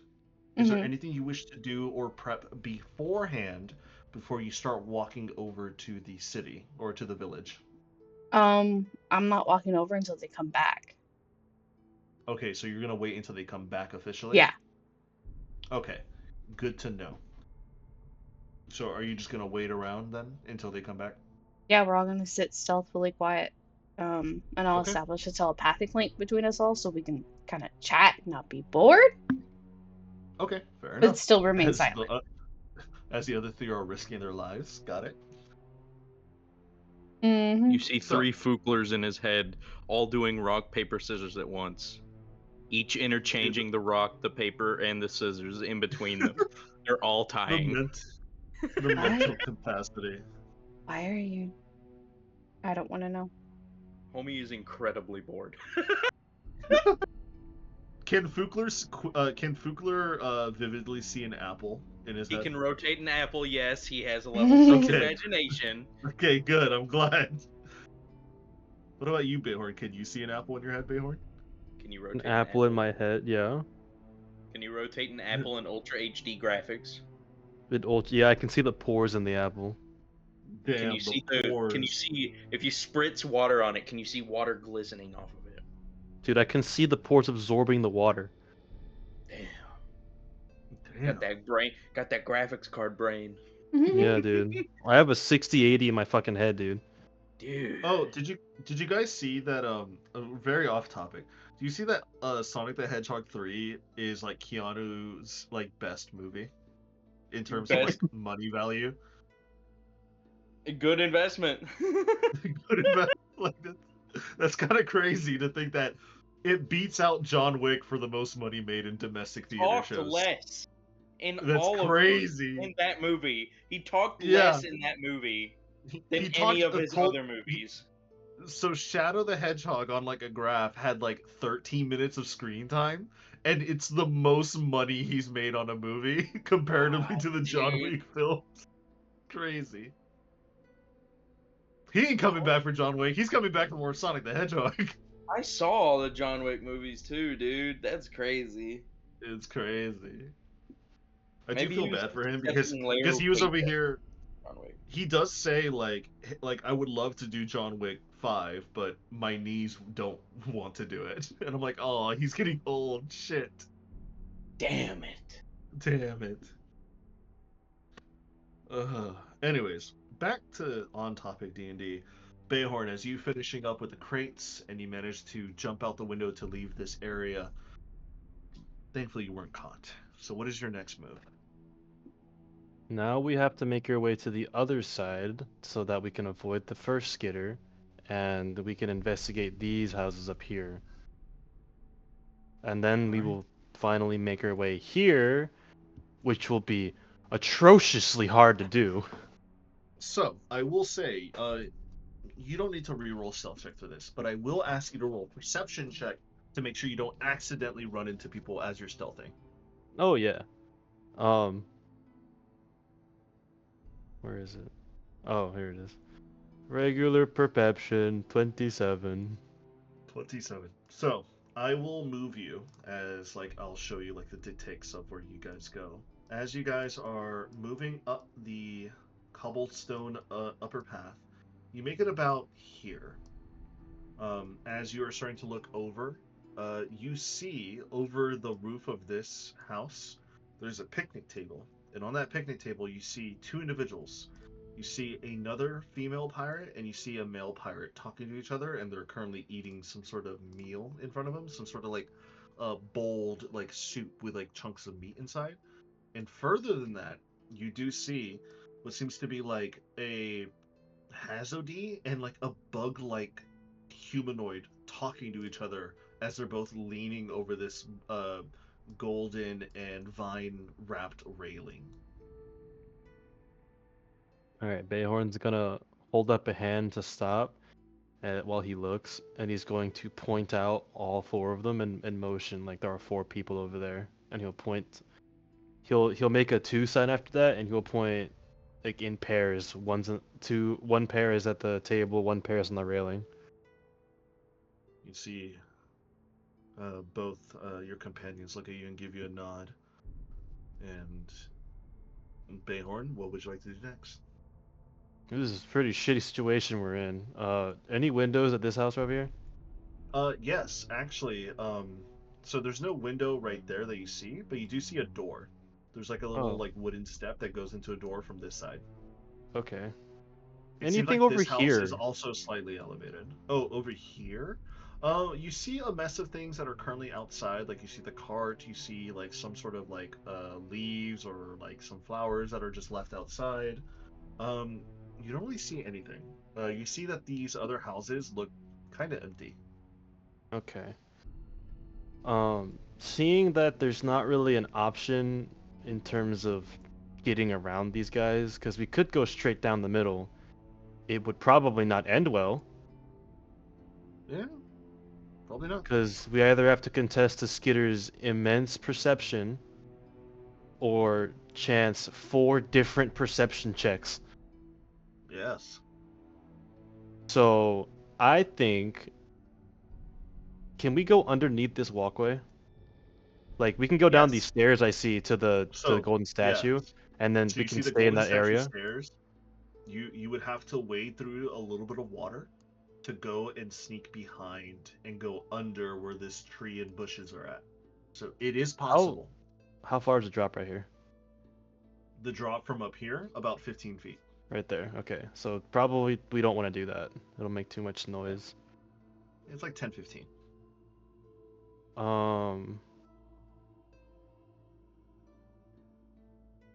Trying to think of the best way to do this.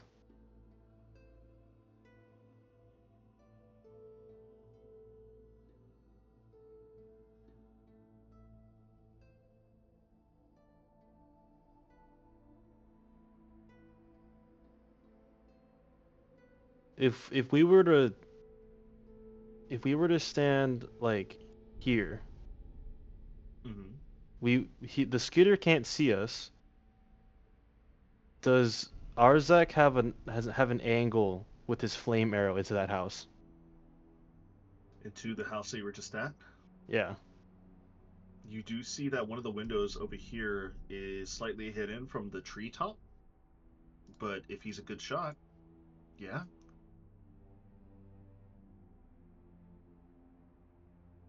All right. Everyone's gonna whisper. All right. Remember that distraction I said we could use later? I think later just turned into now. All right. Should we notify the other team that we're going to set off some flames? Oh, they'll know. I told them to listen. All right. Plan is we're gonna sit right here and make ourselves as small as a target as we can, and he'll point toward the statue. You're gonna try and shoot an arrow through that window over there, and he'll point to the newly discovered window, and try and ignite everything in there. Once you do, I suspect once the fire gets big enough, people start running over there. We should have a relatively easy path into the main house. Well, do you have invisibility on you? I can cast invisibility on myself. And you? And he looks over at his soul day. I mean, yeah, I can. I can cast invisibility on myself. Then we have our answer. I shoot an arrow.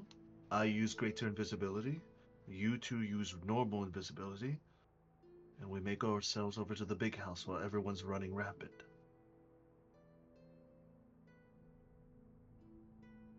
Worst comes to the worst, we set off that flare and we'll just have to fight them on flanks. Where's your flare at? Oh, it's inside the house. What was it? There's a lever in there somewhere. I'll find it.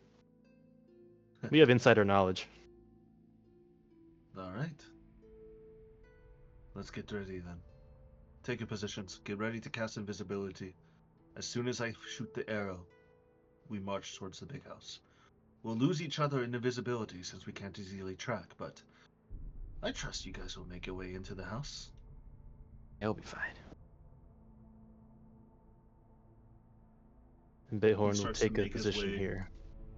And Isolde makes a position behind you, like crouching behind the golden statues.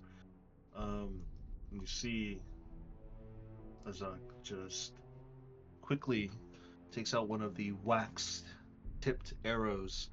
He snaps his fingers to produce a flame, and you see that he starts to massage the bottom of the arrow wax area, and you see that it ignites almost immediately. And as he repositions the arrow, he draws his bow completely back. You see his muscles are tensing. You see veins are starting to pop out of his arms as he's focusing. He breathes in, exhales, and he lets it fly. So let me go ahead and roll for him, see if he makes it. If he misses, I can make him re-roll it.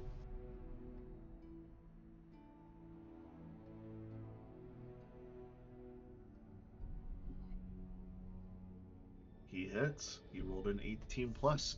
You see the flaming arrow quiet, like a bird's like a bird's feather just flies into the house, and it lands. And for a moment you're like, it landed it through the window. It should start at any moment. And then you start to see a small plume of some black smoke coming from inside, and eventually you start to see more and more flame starts to rile up, and suddenly you start to smell smoke. And as soon as you smell the smoke, you see the Githyanki just immediately like wash over this type of magical powder, and he turns completely invisible. Bayhorn Oh! grins at Isolde and says, I guess it's time. Isolde just looks at you, gives you a nod, and she says, all right, be careful. And you hear her snap a finger, and she also goes invisible. Bayhorn will kind of let Rowan like encase him in shadows, and he will enter invisibility as well. As the three of you go invisible, as you guys start to make your way down this spiraling staircase, you start to hear and see more smoke coming from the laundry/storage area.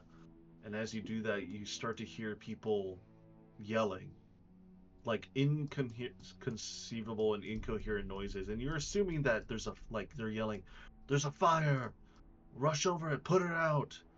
As you see the two people on the right-hand side with the picnic table just start rushing over.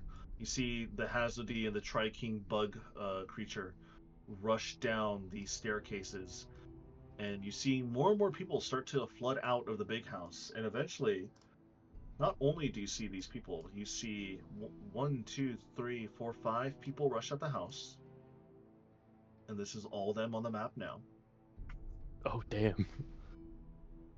On top of that, not only do you see those 5 extra people, you see a larger person, a larger man, just covered in gold filigree, battle-scarred open chest that he's showing off, a beautiful necklace hanging off of him, an eye patch, dirty hair, double cutlasses on each of his sides, and double dual-wield pistols that are shaped like an X over his crotch. And he starts to look over at the house that is currently now burning. And you just hear him bark and yell out, "Put the damn fire out! We don't want our mixture to go to waste!" Yar har fiddly dee. Ooh. Now this will cover my tracks nicely then. If those crates go up, because I made some of the clothes go onto the crates specifically. Mm-hmm. That's gonna be fun. But as he's barking out orders and you see people rush past, as you guys made your way underneath this railing, this like tree-ish area after you waded through some waters, you do notice they all avoid the skittering horror. They all avoid it. Like they're Like naturally avoiding it like the plague, and they all start to bunch up and just rush past. as you see them like are starting to get buckets and like other things from like of the dirty water, and they start to throw it onto the house. And you see like some of them do have magical abilities, and they're starting to create water and starting to affect it. But the one big actual pirate lord, as far as you can tell, is just staring off into the distance, and he's just staring right at the open fire, and you can tell from this distance that he is not happy. You can tell by your insight he is angry that something has happened under his nose. And whether it be accidental or causal, he's going to find out. And he will hunt down whatever has done this, to whatever happened to his stock of elixir. And that's where we'll take a break, because I know you gotta go eat. Yeah.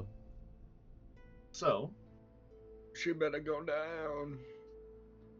I will say though, as the other team, Kayasaya and Fugler, as you guys are looking out into the distance into the village center, you guys do see a little bit of black smoke appearing. Rapidly increasing to a plume. Yep. Well, So shit. whether you guys act on that is up to you. If you guys want to wait for them to come back, or if you want to wait for the flare, or if you want to just rush over, it's up to you. But for now, we're going to take a break, so we'll see you guys in about 30 minutes. So I love it when I get no holds barred on my fucking creativity. So I'm going to exit the YouTube to save some minutes, and I'm gonna go mute and make some food. So I'll see you guys in about 30 minutes, guys. Goodbye. Goodbye for now. Goodbye, goodbye, goodbye. Thanks So on your you. I don't have a future LinkedIn. employers know.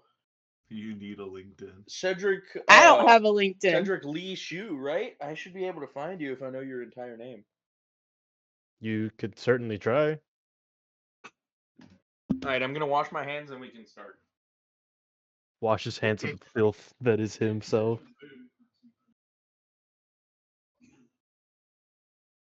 Imagine. Imagine, man. Imagine.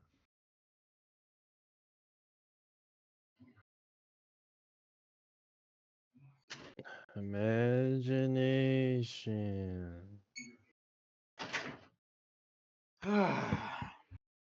Alright, so imagine this. Wagons. Imagine dragging these nuts across your Imagine face. wagons. Imagine wagons. Imagine wagging these nuts around your face. What the heck, dude?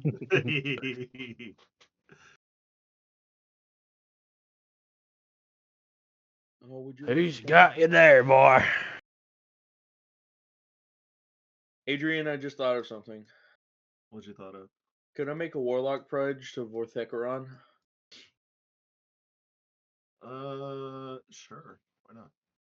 Heck yeah. Fugler, combination of the beginning and the end of all things. Let's go.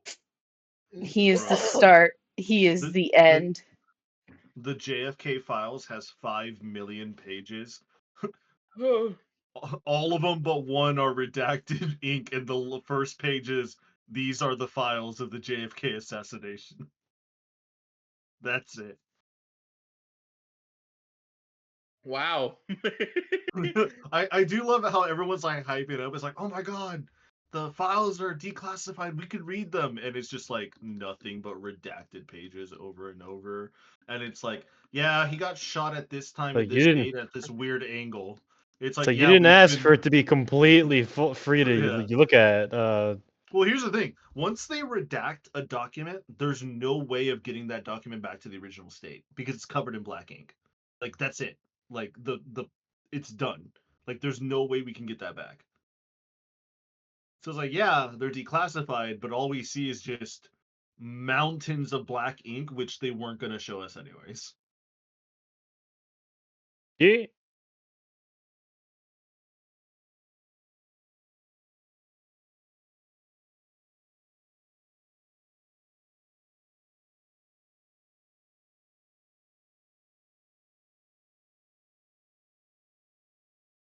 Okay.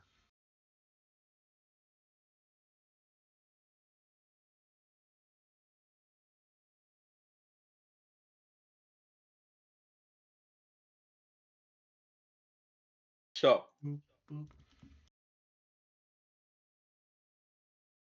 Let us begin, shall we? let us begin. Let us begin.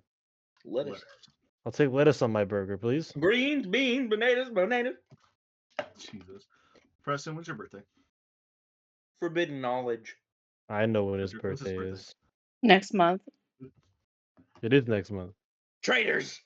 Yay, though. I'm bound by law. I can't tell you. It's Yeah, the you can. ninth. You can tell me. It's It's the the ninth? ninth. It's the ninth. Good to know. 10 days before Angel. Fuqua will die It on the 9th. is. It is. It is, isn't it, Shelby? Angel Mhm. was born on the 19th. Angel was born on the 19th. Wow. I want to go pet the pupper. Angel lore.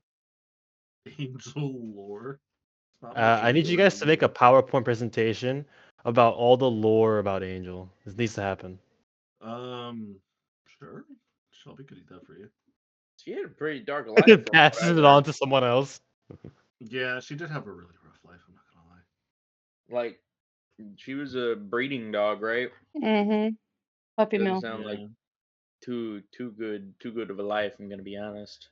Nope. Peppermill, sadly.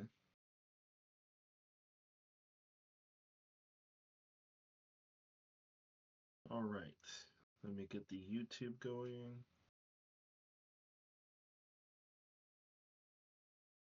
Never ask a woman her age, a man his salary, or a Sonic artist to draw Vector the crocodile.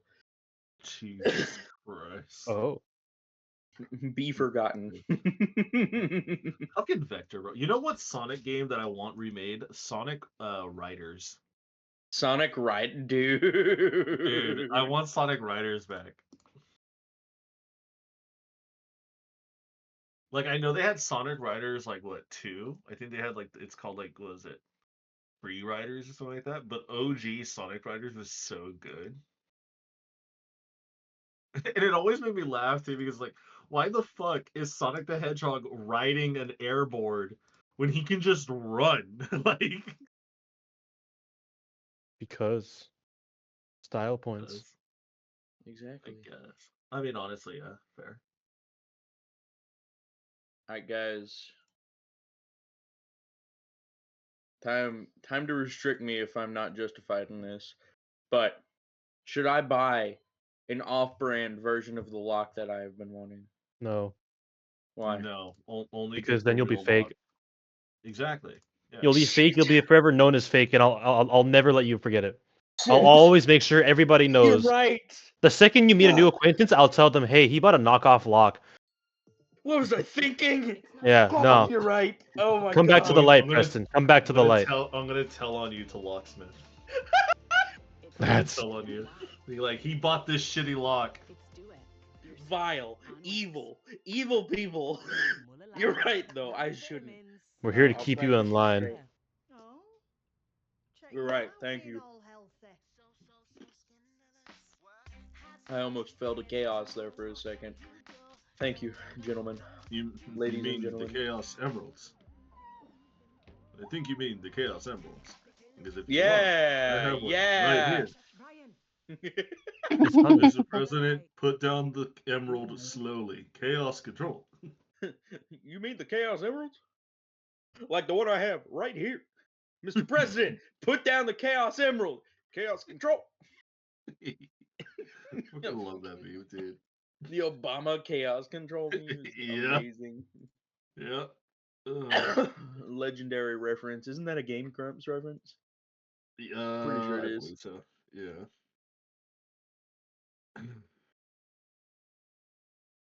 Okay. All right, I'm gonna start the music back up so we can get some good stuff going. Shelby can start recording. I already did. All right. So, before we took our break, the crew of the Valiant decided to send off a away team, a team to infiltrate the area and to garner information of what has been happening around Chakna's village. As you guys have entered into the area space, and it seems like the area that was once destroyed has seemingly been rebuilt. Not too sure by whom, but Chakna does have a theory that it is the Spirit Warden that is using its magic that it's slowly regaining over time to rebuild and recreate once that was been lost.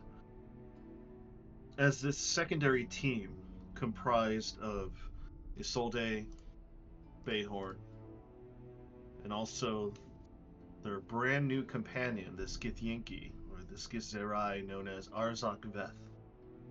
As they traverse their way in, they snuck into what seems to be a nonchalant storage room filled with clothing and two bigger wooden crates. One of them contained dried food, meats and nuts. The other one, however, contained at least a dozen bottles, what seemingly at first thought was alcohol. But with closer inspection, Bayhorn has seen this liquid before. This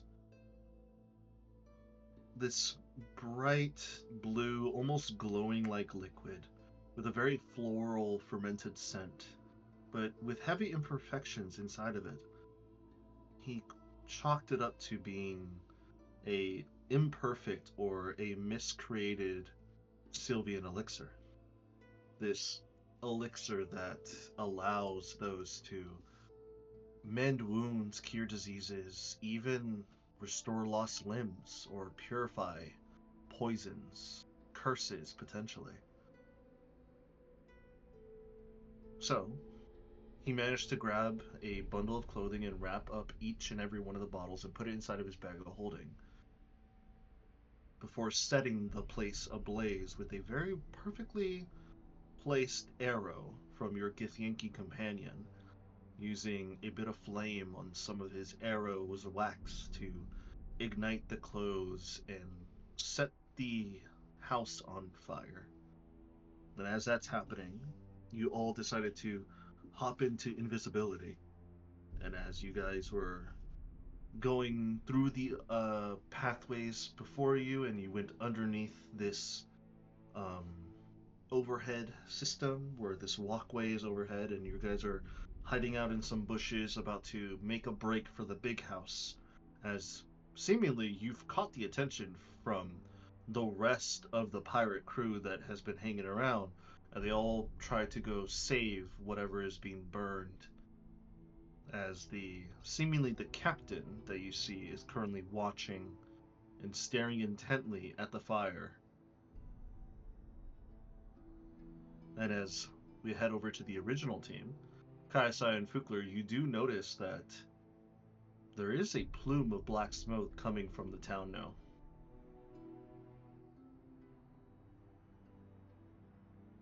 Well, is that a Bayhorn for help, or is that a Bayhorn I'm doing stuff? I don't know. He said it'd be real loud. This doesn't look like it's loud enough. I was going to say, roll an insight check. I'll tell you if it's. I'll tell you what it means. Yeah, you can roll an insight check. I hope I roll a natural one, natural one, natural one. 23. Natural one. 3 it'll do. No, Natural 3. Okay. So for Fukler, you're over here thinking, shit, we gotta help him. He's in trouble right now. Kaisai's over here. It's probably just a distraction. We can wait. Kaisai remembers the words of Bayhorn. Oh, you'll know. It'll be really loud. Distraction. Did you hear We can anything? wait. While Fukler's like, we have to save him right now. He's We have dying." to save him. He's dying. He's fine. I gotta go help my buddy. He's Let fine. me over there. No. Let me in. Let me in. I have great friends. Do you? Yeah.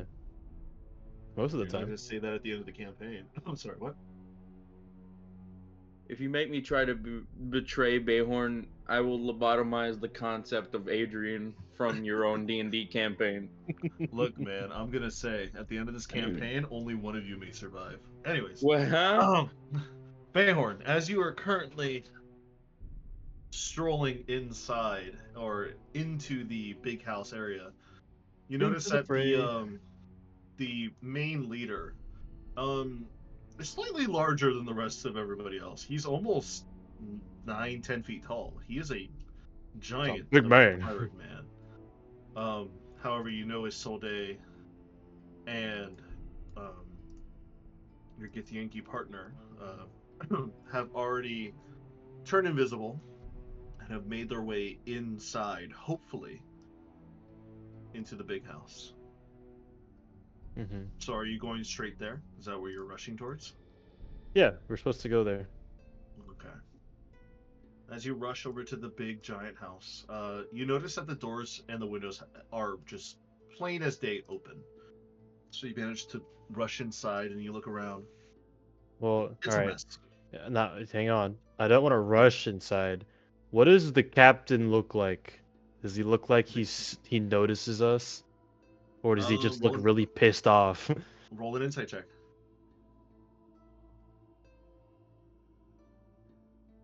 That'll be a 17.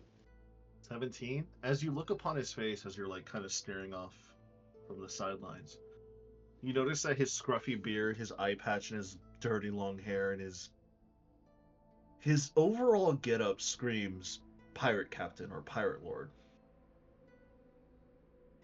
But he's staring intently at the fire, and you can kind of see on the micro expressions on his cheeks and his eyes like slowly closing, like squinting at the fire.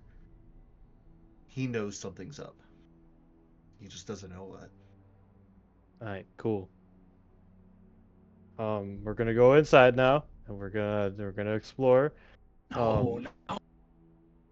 You gotta say rough shit behind his back and make him fall for vicious mockery without knowing what's going on. Jesus Christ. He's so mad he takes psychic damage, but he doesn't know why he's taking psychic damage. Exactly. Like in D&D, like is there like long distance vicious mockery? Like when you're talking shit to somebody and they're like a plane or like miles away, do they just take psychic damage? Artillery vicious mockery. Artillery vicious mockery. Insults that can be heard across dimensions. Now that is a powerful bard. Yeah.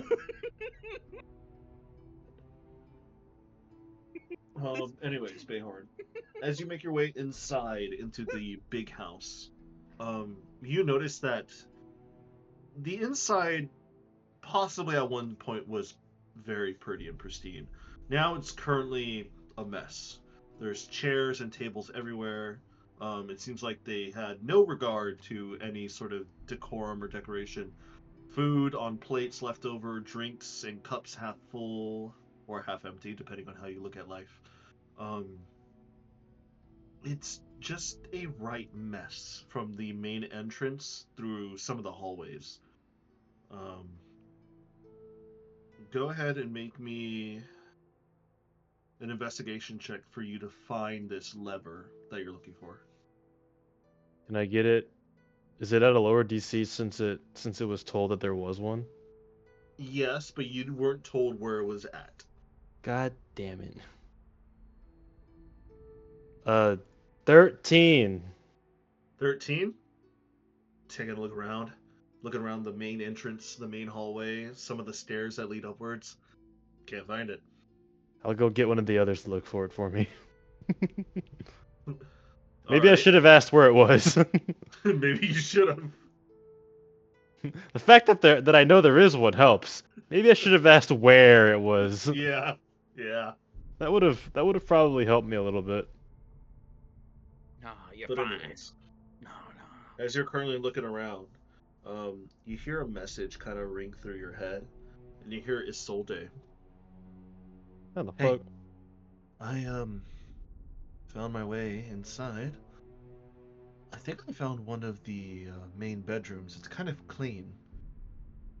Have you found a lever yet? I am looking for one. I have not found one yet. Me neither. You want I me to really pull- wish I would have you want me to- asked. Would you like me to pull it if I see it? No, not yet. Fair enough. You should probably let our other friend know, though. I don't know where I he don't know is. where he went. Me neither. Do you have? How is she talking to me? Is it message? Yeah. All right. Bayhorn will tell her, you have the message spell. I don't. Fair enough. And then you hear her stop talking to you. It's like, the fuck you mean? I can't talk to him right now. We're all invisible. Wait. Bayhorn, as you're currently like scavenging and looking around, a few minutes have passed by, and you just hear more and more yelling coming outside. As good. You take a quick peek, and you see that the smoke is starting to disperse a little bit. Damn it. Distraction over. We need to fucking hurry. He's going to very silently and very quickly start looking through all of the rooms for like notes, interesting artifacts and items, supplies, things like that. So, as you're searching through the rooms with your passive investigations, there's nothing of value. There's no documents, there's no books. There's not even like, I guess you could say, statues or busts or little knickknacks. It's empty. Like, the rooms are furnished. They have like furniture, beds, beddings, pillows, stuff like that. They're just bare from everything else. So it It's a looks little like they're just living here because it's here, not because they're like Yeah, calling it home. not because they're calling it home or because they found loot here and they robbed it. They're just living here. Like they're basically just making a stop. Either a stop or maybe this is their permanent home and they have nothing to display, or whatever they had to display is on their bodies.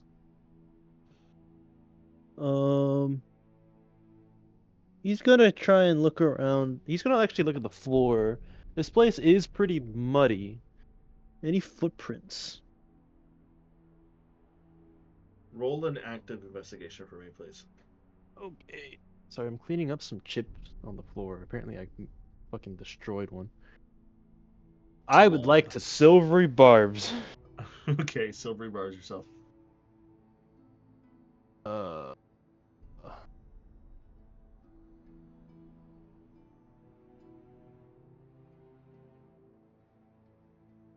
What did I roll? Oh, I didn't roll yet. Well, it's not much better. 13. 13? I mean, there's footprints, but none of them go to anywhere specific or interesting. It's just a mess. So I can't really figure out the giant 9-foot man's footprints. Because I feel like his footprints would be pretty obvious. Maybe he doesn't have dirty footprints. Maybe he's just the man that comes inside the house without his shoes on. What if he's one of those people? Ew, gross. Maybe he's a ghost. What if this is all an illusion? What if this is all in your head? He's scared. Bayhorn, you're schizophrenic. We've been trying to reach you for the past 4 weeks. You're Bayhorn, naked in my the own woods. mindset. You're still in the ditch. You're still in the Still in hole the in- ditch. You're Still in that the shallow hole in grave the on the mountain. Yeah. Kintsugi's trying to wake me up. That'd be crazy if you threw me out for a session and made me go back and do all of that again. End of campaign. As a level 1 rogue. Dude, end of campaign, the architect is about to blow up, all of a sudden time gets rewound, you're back in the ditch with all your memories. You're like, huh?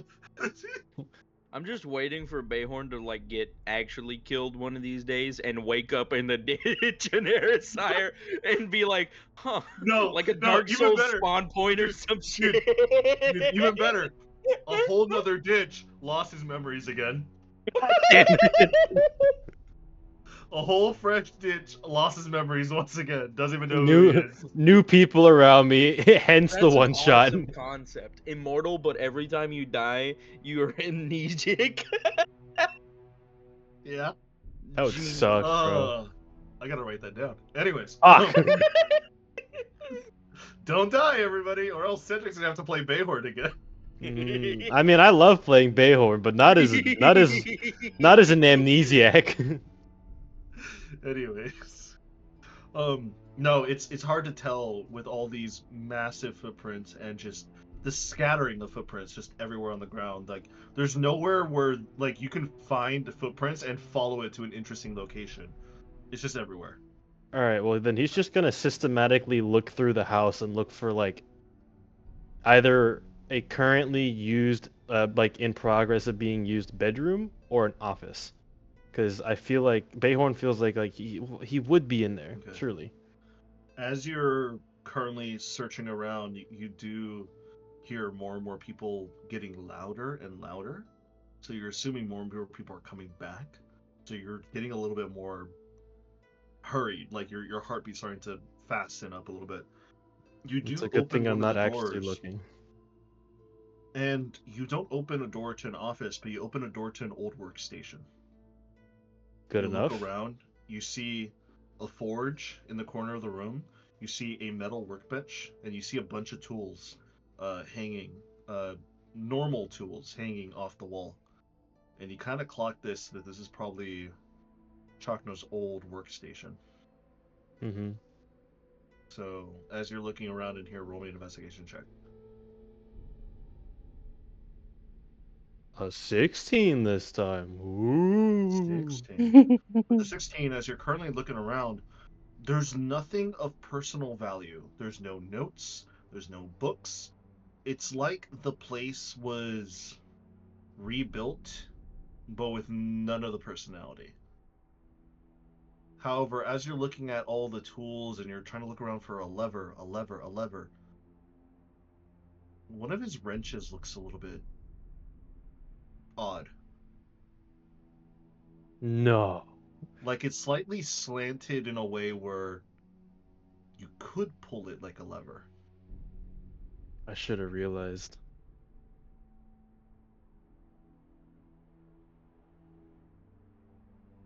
All right. Is there anything else in here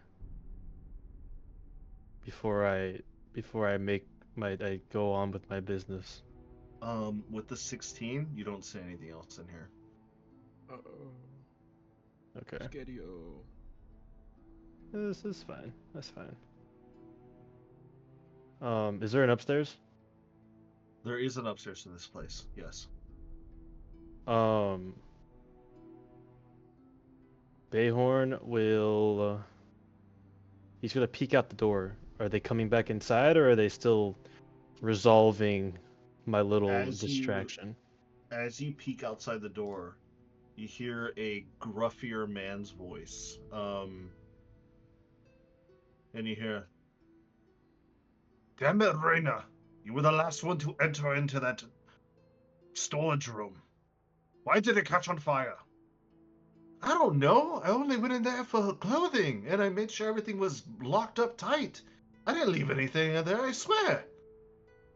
So they're in the house now. Where does it sound like they are right now? Coming from the left and down the hall from the main entrance that you were searching in earlier. Okay. So, can't really leave right now then, can I? I'm kind of... Doesn't seem like it, unless you can invisible and stealth away some other way. I still am invisible. Yeah. Only for a little bit more. Invisibility only lasts, like, what, an hour?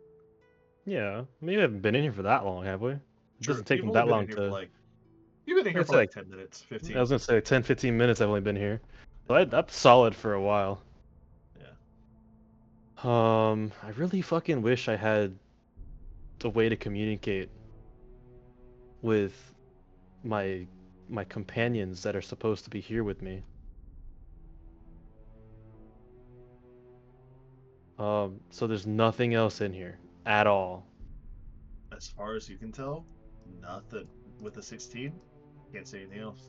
Does this place just look really like unsettlingly barren? Yes, unsettlingly so. It's like, how should I say this? It's like one of those like story, not really like a story. Like, how can I explain this? It's like, well, here's the thing. Chakna told you this place was burned down.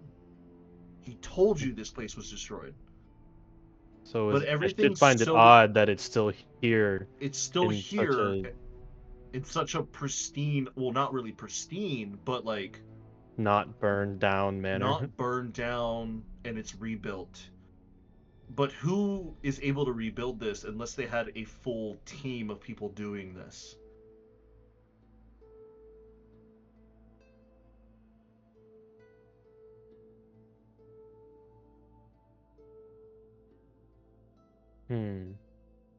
Probably a mixture of druids and the Sylvian elixir, if I had to guess. Know what I mean? Swear to God, if it's a time wizard. That'd be a twist. That'd be wild, actually. I would not be. I wouldn't even be expecting mad at that. I'd actually be like pretty fascinated by like it. professional chronomancer, kooky chronomancer. I would not be mad at that. I would. No, I'd that'd be pretty cool. Yeah, no, that'd be. Out of No, left I'd be field. mad at it because it'd make me have to like Yeah, no, suspect it. dealing with But it'd be time pretty. wizards is like an ass. Shelby over here being like, "What the Yeah, fuck, no. man?" Why do you think I Shelby am. is so successful at being one? Yeah, dealing with them properly is like awful. I'm gonna be honest. Coronal shift is just awful to deal with, like especially when it's against you. Shelby's just getting Kai- slandered Kai right is- Kai now. is- I know, right? Time wizard, dude. Ugh. Chronomancers. Jeez, dude. Wild, dude. SMH. SMA. Shelby, we don't mean it. We swear. You know, we're Yes, you do. we're giving you. Okay, we half mean it. Look, you know it would be difficult dealing with one too, and you don't want to admit it. Okay? It'd be really difficult dealing with like a high-leveled chronomancer. I don't want to It's deal with that. difficult dealing with all of you two. Exactly. I mean, at least you could stop us from like hitting you, I guess. Like you For a could little kill bit, us. Time if I'm wizards can just, successful. oh man, I'm gonna die. Snap. Oh, I'm alive again. Oh well, I was gonna die. Never mind. Wow. Funny how that works. Fucking time wizards. Oh my god, man. It's funny as fuck, dog. It's just funny as shit, man. Yeah, no, we're giving you a hard time, Shelby. I know. For sure. I know. Jesus Christ. Cannot help her in this predicament. Cedric, how are you gonna deal with all the people that are freaking out? I'm not going to. I'm gonna run away. I'm gonna run away. Genius, my lad. Genius.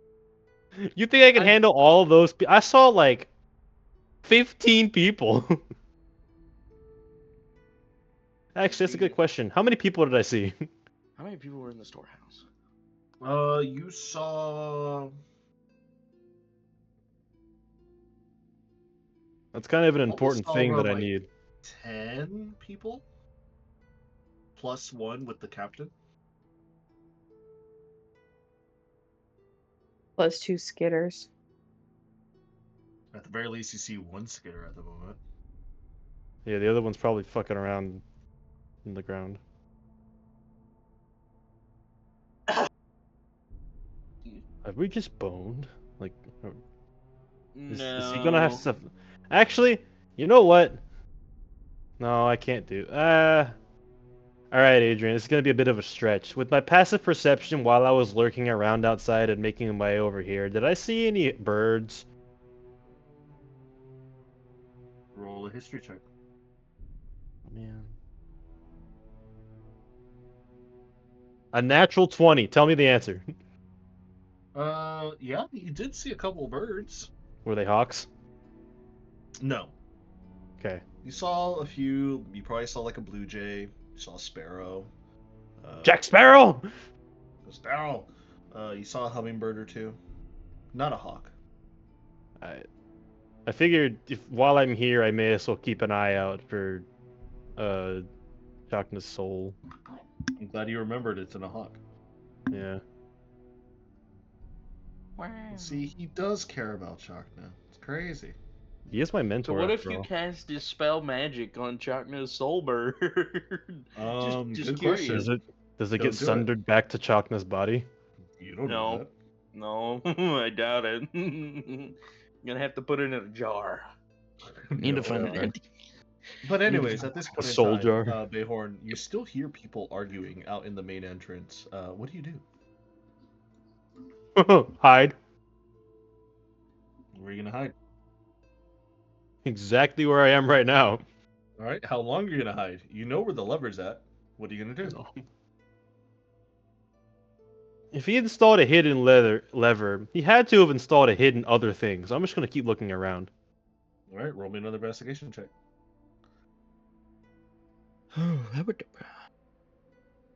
A 16 again. Again. Kind of take a look around. Can't really find anything.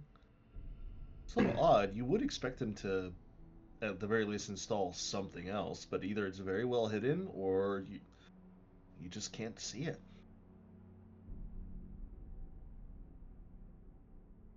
Alright. I know he loves his fucking workstation and forge. He's gonna specifically look at those two things. Does he notice anything odd about him? Roll me one more investigation check. This can be a higher DC. Okay, well I got a higher check. 21. Cool. You needed a 20. Hey, let's go.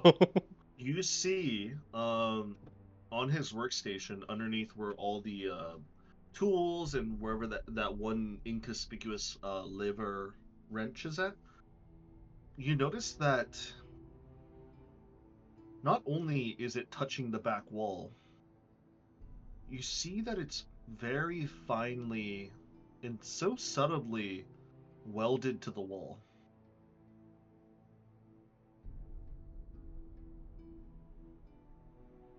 Did Gaiasaya tell me to pull the lever in a certain direction, like up or down? Nope. She just said there's a lever. Is the lever currently like in a middle ground position? The lever is currently in a normal position, like he's hanged up a wrench. It's just you see it slightly tilted, like it's inviting you to pull it almost. He's gonna kind of he's gonna kind of just inspect the wall, and he's gonna try and use his time and knowledge of Chakna, like his time with Chakna and his knowledge of him, to see if he can't figure out if he's done anything to the wall to give him like maybe a secret passage or there's like weaponry to use for defense. Okay. With your 21, you notice that his favorite tools are slightly slanted a little bit. His wrench, his hammer, and some pliers are all slanted in a weird way. The rest of the tools are perfectly normal.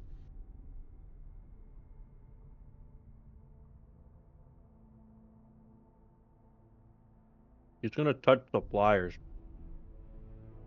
You touch the pliers, you feel Yeah. like it could jiggle, like not as in like you could take it off the wall, like you feel like there's something connected behind the wall. Okay, he's gonna touch was it the hammer? The hammer. The hammer is very it's hanged up and it's also very firm. Like it's hard for you to pull on it so easily. You would need some good force to pull on it. Does it feel like it's locked down by something? It feels like it's locked by something. Go motherfucker. Did he make a fucking like code lock sequence of his tools? You're not too sure? He's gonna try and fuck with the pliers again. Can he turn them in any way, like shift them or pull them or push them in a certain way? With the pliers. 'Cause I can't take them off the wall, but I can manipulate them on the wall, right? Yeah, you feel like it does jiggle left to right.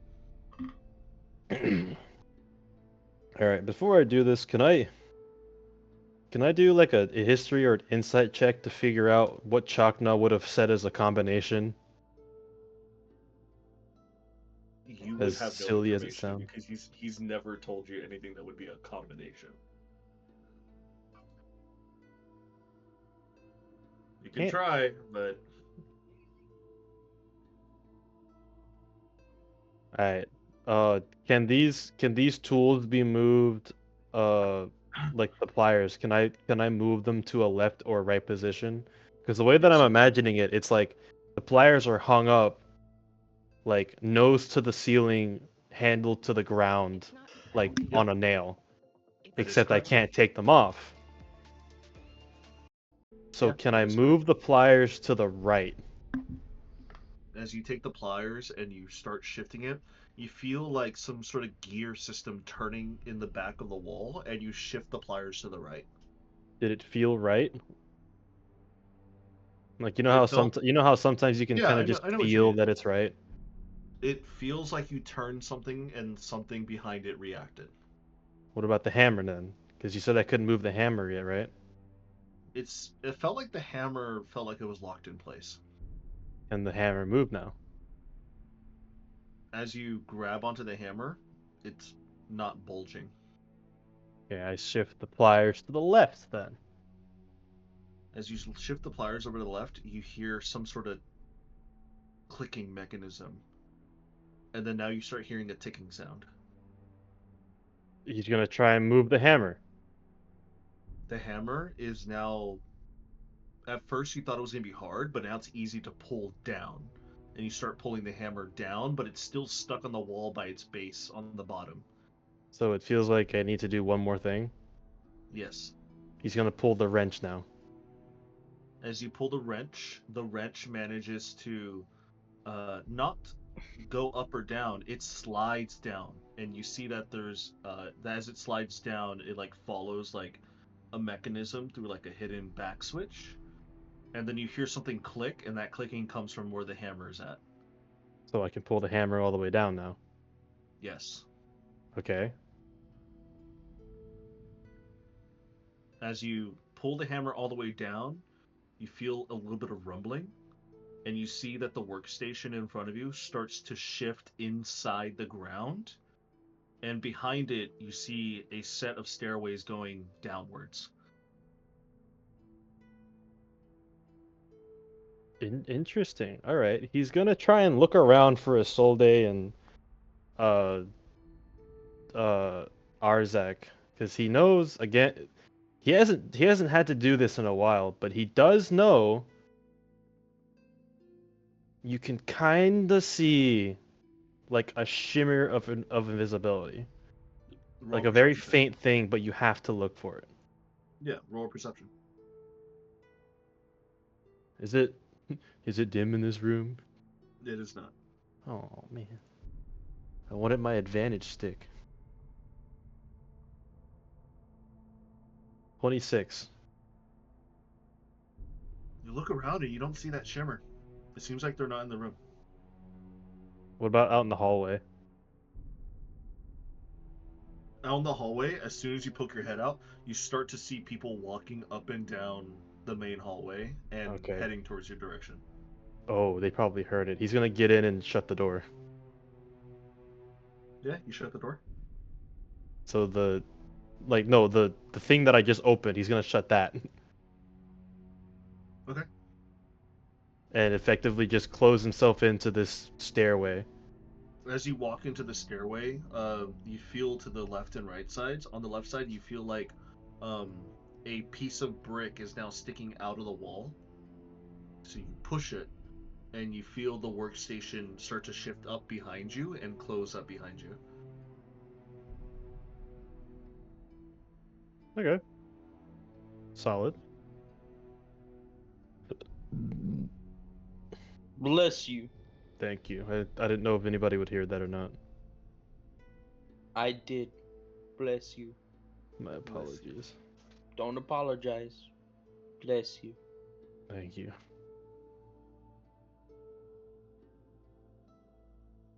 So, as you're now inside this weird unlit pathway, it is completely dark in here. But with your dark vision, you do see that the staircase in front of you is a spiral downward. Isolde and Arzak are capable people. I'm sure if they saw the need, they would have gotten out. Behorn thinks to himself, hopefully, and proceeds downward. As you proceed downward, um, you go down at least a flight and a half of stairs down. Eventually, before you enter a bigger room, um, this time, this room has all sorts of tools in it, old, new, armor, weapons on the sides of the racks, bookcases, but sadly no books filled in. You see a So bed this on the is side corner, and you see a table with a not an oil lantern, with a candle lit lantern, just waiting. so. It seems like What you is found a the? secret room. Is there anything in this room, or does it look like it's the same as the other ones, where it's Roll me a like quick investigation.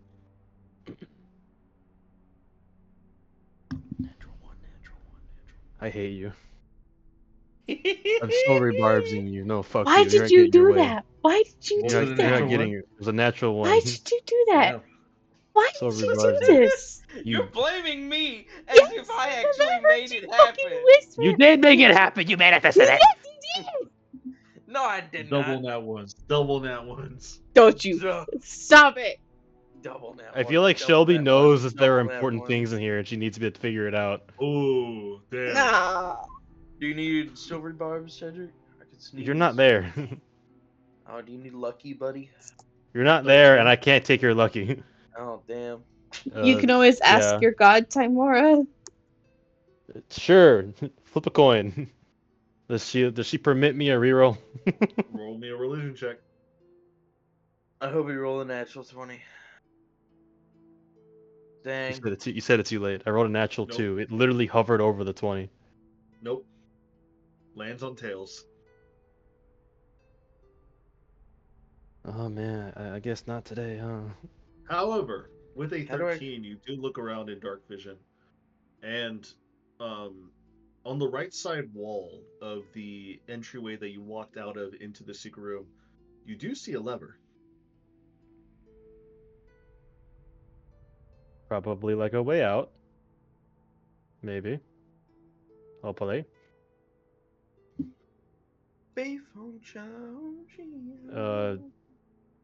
You said it has like a bedroom, like a bedroom, kitchen, and like an armory type situation. It seems like it's like a hidden room, like a panic room, or maybe just a room that Chakna used to get away and not have to worry about anybody else. Okay. It's actually quite well ventilated in here. There must be some sort of like piping mechanisms that breathes air in from the out to here. Or you could look around to see if there's a forge structure in there. No, I don't know. I mean, is there? I did look around. There is not. Just another bedroom. Yep. You nasty. Eventually, as you're looking around and you're kind of contemplating on what to do next, you hear another message ring through your ears, and you hear Solde go, "Behorn, I hope you're alright. I think I almost died. I almost got caught as well. Currently hiding out what seems to be, at the very least, I think was supposed to be a library. There's no books in here. Sorry to say to Kaisaya. I Yeah, haven't found no. this lever at all. I think I found it. Should you pull it? We do have I already company did. in the house now. It I haven't heard anything. opened a secret staircase down to a secret room. Then it must be the wrong lever. Must be. I told him about it. I told Arzak to look out for a lever, and I was gonna message him in a moment to see if he found something. Would you like him to pull a lever if he finds one? At this point, yeah. It might be a puzzle though, because mine was a puzzle. I have noticed some odd ends here and there that looked a little bit out of place, but I didn't touch them. I didn't want to trigger anything too upsetting. Yeah, investigate But those then. And if you want to come down here, I think it's some forge area, like a workshop that I stumbled into. I'm currently upstairs. I Oh, I was would love to downstairs. meet where you're at, but we're a little bit cut off. You gotta find yourself out of there because if we start fighting, we're gonna need you. Well, I mean, there is another lever in here. It's either a way out or something else. Well, be careful. I'm gonna message him and see if he found anything. Good luck. Okay. And you feel it cut off. Bighorn will just mutter to himself, I'm so fucked. As you're currently muttering to yourself, you're deep within the earth at this point. You don't hear anybody, thankfully, but you are currently stuck in this semi-extra bedroom. Deep in the earth, you say? Yes. My druidic senses tingle. No. Ah, I'm forsaken by both gods. Anyway, However, at this point in time, Kaisai and Fukler, as you're currently waiting and watching, you notice that the black plumes of smoke have stopped. Before suddenly you see 3 big glowing purple flares fly out into the sky with loud whistling sound, and it almost sounds like a firework going off. Well, Bayhorn did say loud, but the flares are purple, not red.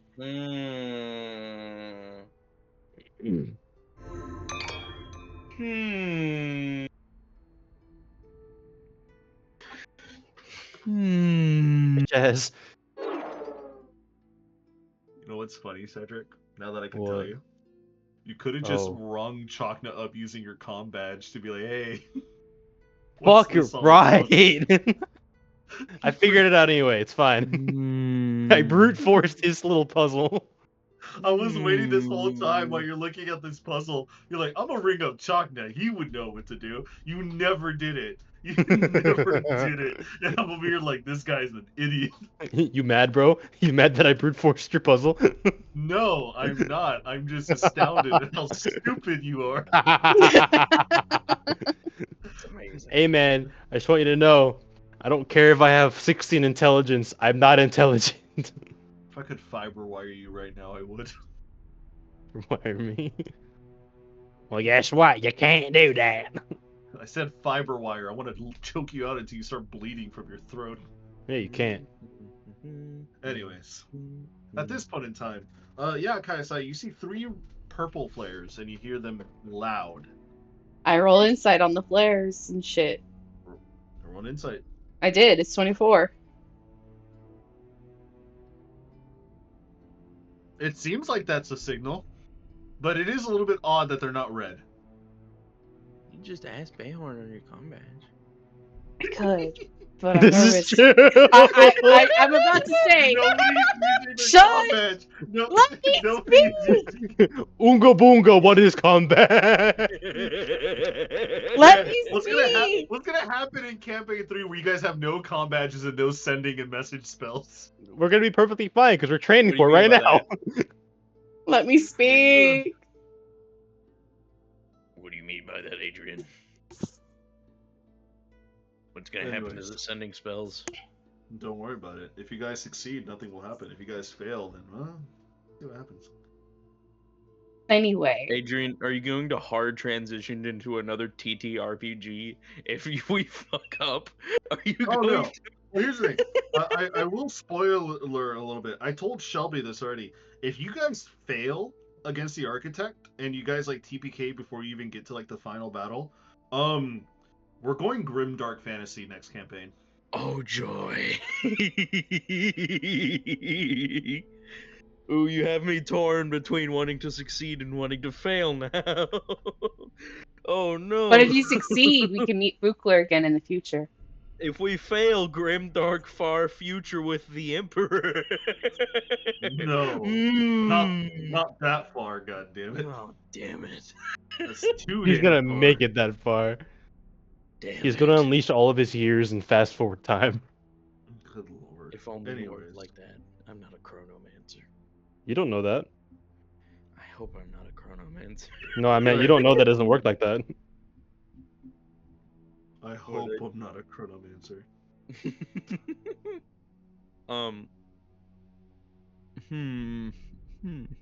Fugler's gonna tap on his comm badge. Hey, Bayhorn. Whisper! Hey, Bayhorn.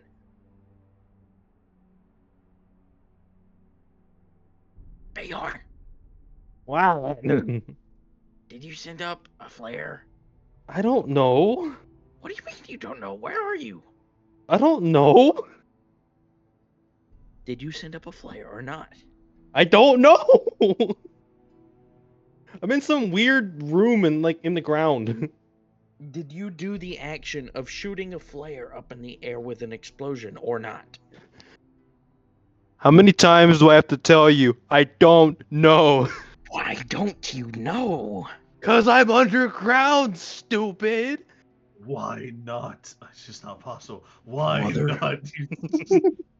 Hey, listen here, you stupid dumbass. You could have told me you were underground before I had to ask you I 4 did. times if you He sent did. up a flare. You can't do that if you're not on the surface, jackass. Anyways, Put the captain on. You're not helpful. Put the color on your own captain damn on. comm badge. Put mom on the phone. Put mom on the phone now. Isolde, did you send up a flare? A moment goes by. 2 moments goes by. But like 30 seconds goes by and you don't hear us all day. Oh shit. Uh-oh. Okay, we go. Bayhorn's gonna call Kayasaya. Kayasaya, what's this freaky dungeon room you've got downstairs? This ain't my house. Well, Yeah, you lived kind in of it though. is. Didn't you get married here? I did get married here. I did get married here. But I didn't Oh my grow up God. here. I did not grow up here. Actually, here's the thing, Kaisa. You don't know about that room. Oh, you I'm know, not I was getting about, the sense I that was she about to doesn't know. say, Fugler should probably roll an insight on Kayasaya right now. Yeah. Alright, as Bayhorn figures out Kayasaya doesn't know what he's talking about, he's like, man, fuck this, I'm calling dad, and he hangs up. Holy 18. dad. Kaisa has no Kayasaya, idea yeah, what the fuck he's talking she about. she is actually looking at Chakna with a "what the fuck is he talking about" face. Oh no. You see Chakna, even though we're in dire situations, can't hold but kind of smile a little bit. He says, don't worry about it. Bayhorn, did Bayhorn go through the thing where it's like, pull the lever, Kronk, wrong lever? Wrong lever. Is that what's currently happening to Bayhorn? No. Almost. I don't like how you said. Hmm. What do you mean by that? You're gonna find out. Spill the beans. Bayhorn, I recommend you use your magic eyeball and look around for Isolde if you could, please. Thank you. I don't think I can do that anymore. I'm kind of stuck in the ground, like I said. Can't you use your magic eyeball to look through objects, dude? Yes. I mean, I need to have like a crack to the surface. This looks like a pretty sealed off room, and he's looking around. Does he notice anything that could serve as a crack to go back up there? I mean, Exits to the room? you do see that the only way out of here is kind of the stairway you just came from. You said there was another lever in here, right? Is that to open the stairway up back up?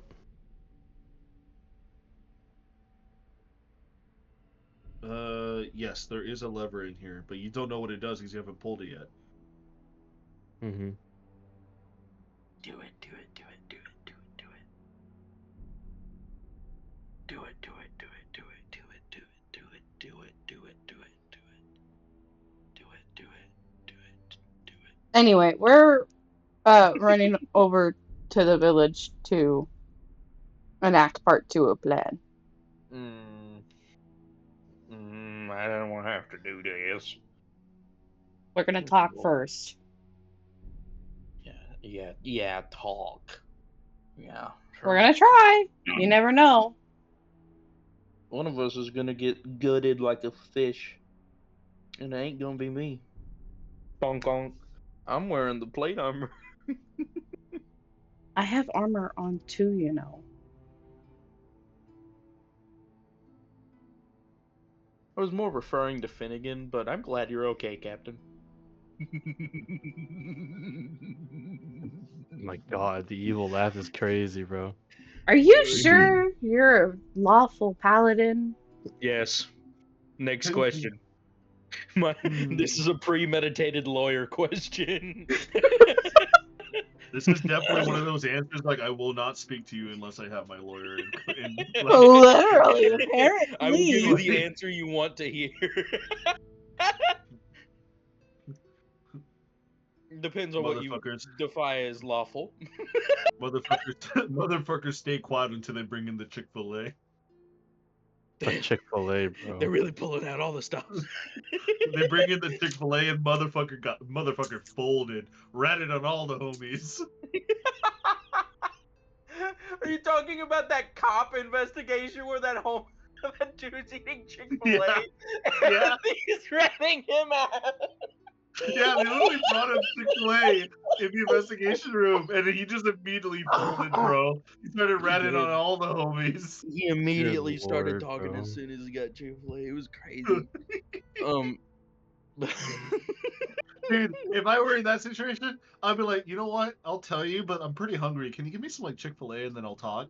Give me Chick-fil-A, I eat it, burp in their faces, like, thanks.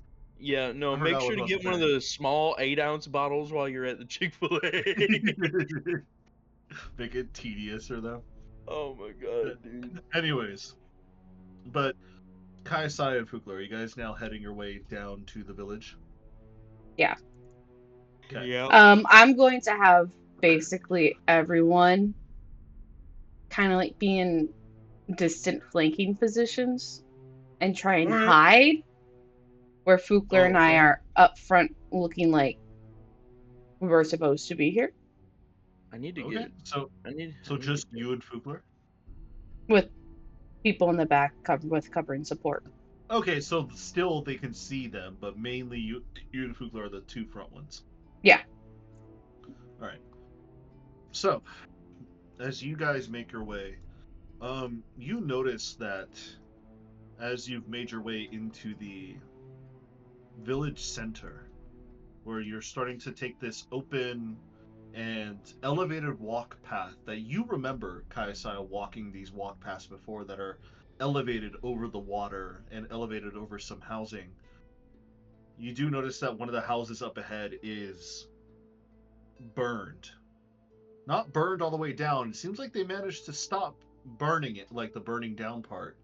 But whatever was inside, you can easily tell is gone. Nice. But at this point, Kaisaya, as you are currently walking up to the main area, please put yourself, and Fukler, put yourself at the bottom left-hand side of the same place where Bayhorn was at.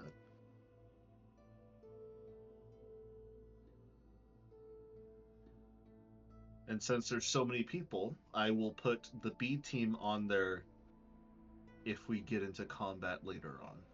That's if we do. Mhm. For now, just put yourself, Fukler, put yourself down there, and then we'll put Chakna down there. Need to update. Just signify that it's the three of you. Need to update Fukler's token. We do. I'm not gonna do that right now though. We'll do it later. Yeah. Where's Chakna at? Can you put Oh, I Chakna got him. down, Kai? Yes, I but he's have gonna be just really big for noticed- some fucking reason. Remind me to get you to make me a helm later. Bayhorn. Yeah, I need to make sure I get one of them. I'm gonna have to take like exact dimensions of your head then. Yes. At this point in time, as you and the rest of the team are walking upwards, you do see a standing guard, two guards, one human male, about darker colored skin, and then you see a Trikeen pirate, this bug-like race creature who is also standing guard overlooking the birdhouse as the human just shoulder checks him a little bit and he tells him, he's like, look over there. As he points the Trikeen guard out, like that they see you. Who goes there? What are you doing here? And the question is, what are you doing here? The chieftain of this village is returning. You hear this? Chieftain. Piss off. Unless you're coming here to give us a show. No. We don't need you here. Oh, Lord. Well, time to make a futile attempt. Well, I wish we could say we were joking, gentlemen. It would very much seem like it, but as long as this rock has been abandoned, it's true. There are some still living members of the tribe that once existed here. Might I say, you guys have done a mighty fine job of preserving the place. The rest of it seems kind of barren. What's going on here, though? I don't know. Seems like some sneaky rats got in and started a fire. And since you're the only newcomers that I see around town, maybe you're one of the rats. Why would we burn down our own village? You just saw us walk up.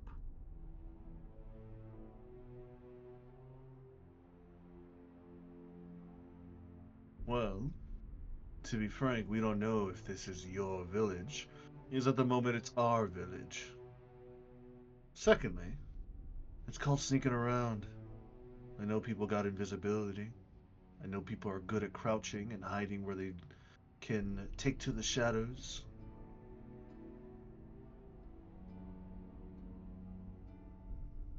And yet, here we are, walking in, knowing very full well where the path leads.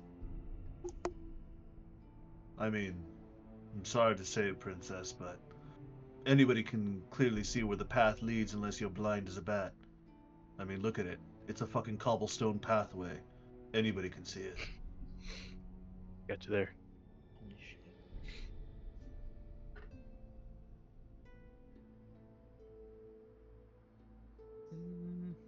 But enough talking to a jobber like me. He pulls out his pistol and he just shoots it in the air. You get to talk to the captain. Oh, God. Good luck. Wonderful. Just the person we wanted to talk to. You know, we might just be able to get Chuck and Soul, get out of here scot-free, you know? You ever think that? If someone were to, say, invade your family home, kill your family, and then kick you out of your own home, would you not want to take it back? And get definitely killed? No. But, you know, these guys are pirates, right? Right? Mm-hmm. Right. That being the case, there are probably a lot of people who would love to know this location. Wouldn't you agree? You see, as you guys are currently speaking amongst yourselves, coming in with almost like an incredible air of swagger and overconfidence to him is this 9 to 10 foot hulking what seems to be this pirate captain with his embroidered vest and suit on, and his open chest hair being shown off with this very beautiful, pristine, jeweled necklace with these two guns and two scabbards at his sides as he slowly walks up to the area, not meeting you face to face, just about a few feet, not a few feet, like 10 to 15 feet away from you guys.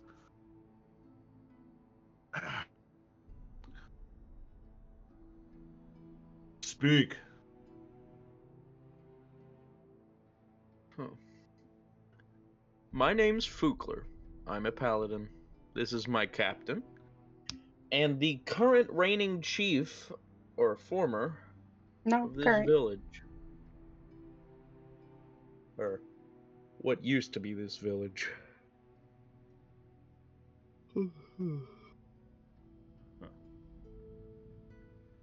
We've come to Well, retrieve something important.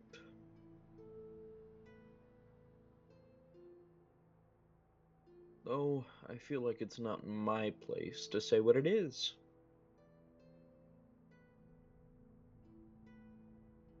well, you're the one talking. What does this dude look like? Here, I'll show you how he looks like. Very scruffy, dirty beard with some grays in there, so it seems like he's aged to have some grays. Long, dirty hair, very, very fancy gold embroidered overcoat on, with this leather type of armor buckler that kind of matches in the middle, that like kind of cascades around his body, holding his clothes and some other tools up.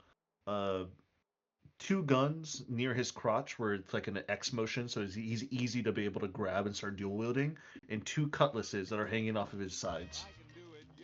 Okay, so a businessman. You'll see I rolled 2 insights. One of them I botched, and I rolled a lucky for my secondary insight. Is there something going on behind his eyes? Like, is he actually thinking about us, or is he like looking down on us? He is scanning all of you. So he's actually like trying to figure out what the fuck is going on. Yeah. Better to get to him first before other people can fill his head. Like I said, we've come a long way to get something that's relatively important back for my friend here.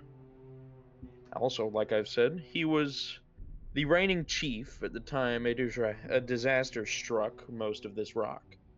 And you'll probably be able to see, and Fukler will motion towards, I don't know, the vast and landscaping desert. Yeah. Something happened. This entire asteroid was once covered like this little town you have here. And I'm... ever since we stumbled upon it, I've been kind of wondering, what's going on here? If you don't mind me asking, because do you have druids here or something? Because this place looks like it's been brought back from the dead. If you don't mind me asking, that is. I'm just a bit devilishly curious. Well, you know what they say about curiosity, mate. They say it kills. But I do like a little bit of parlay every now and then.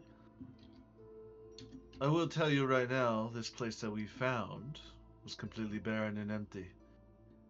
Not a lick of a single human sweat for miles.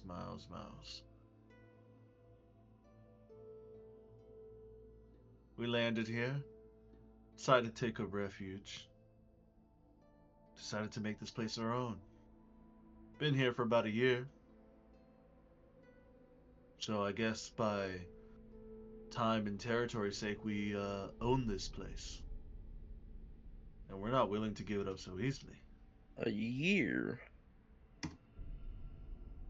How'd you do that? You deaf? I just said. We landed here and we decided to make this place our home.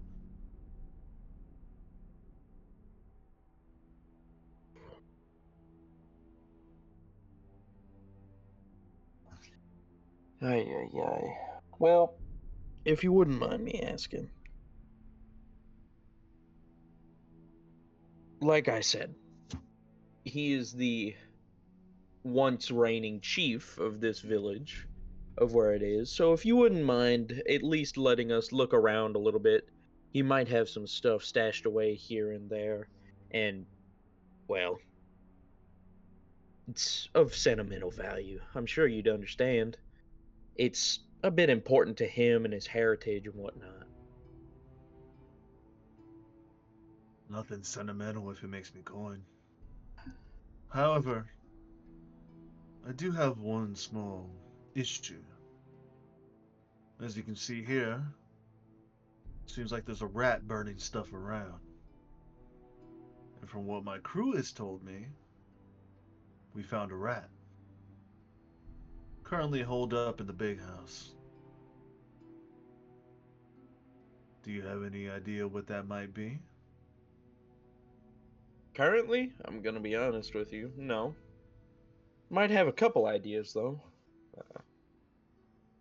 Maybe a Well, lamp fell over. Uh,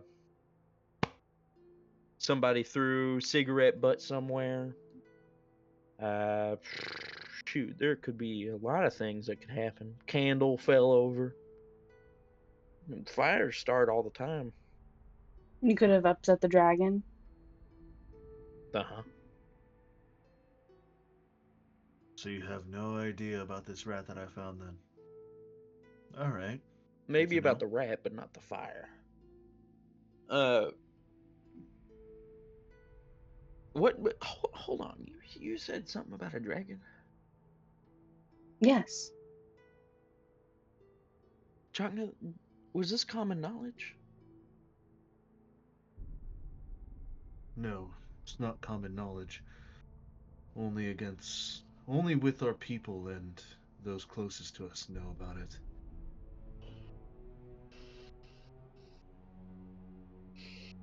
Well, that's just a big hot brewing mess of awful. And oh man, You see that the trying to captain, the leader, he turns over his head and he looks at his crew. Tiru, Ubaku, they don't know about the rat. I don't know about that rat either. You can kill him. I'm sorry, but you can't kill within the village. The dragon does not approve of it. Oh, He turns his head and looks over you.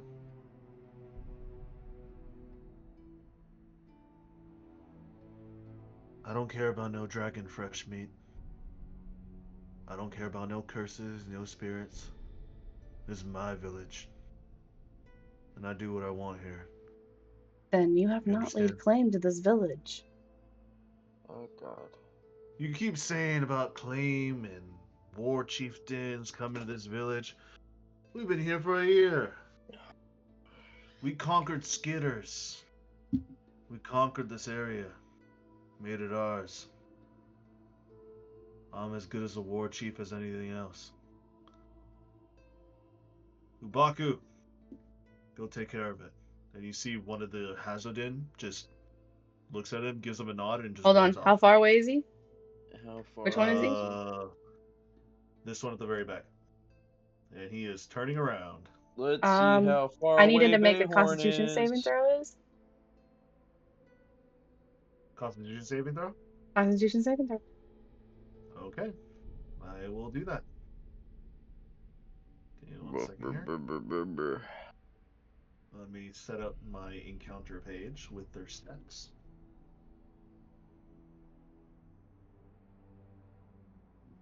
Oh God, there's probably a lot more hiding. Mm-hmm. And they're trying to go kill Ysolde right now. So, no. They're trying to kill Bayhorn, I'm pretty sure. No, Trying to Bayhorn's kill in the all basement. three of us. Yeah, they're trying to kill our people. He said he's holed up in the big house. Currently, that's Bayhorn. Oh, they think it's a soul day because I don't think they know that there's multiple ones of us. Mm-hmm. Oh God, if it's Isolde. Yeah. Which is why I'm acting. Con saving throw? Yes. Damn. Damn. That's a natural 20. Reroll. Holy Chronal fucking shift. Chrono Chef? natural 20. This Another bastard natural probably has 20. lucky or something. That's a 16. Fail. He is now frozen in place. I have stopped time within his body. Okay. As What you was the as, DC? 18. as you Damn. see the Hasmodi like turn around and step just a few feet ahead of him, he just stops. And you see the Tri-King next to him. He just starts clicking his face clickers, and he just goes, "Cap, they're doing some funny things." See the captain look behind him. We got ourselves some jokesters here. You sure you want to do that, lady? As I said, the dragon does not appreciate blood spilling And unless I it don't is for appreciate you defensive messing with my purposes. crew. Oh, You, defensive purposes, you say?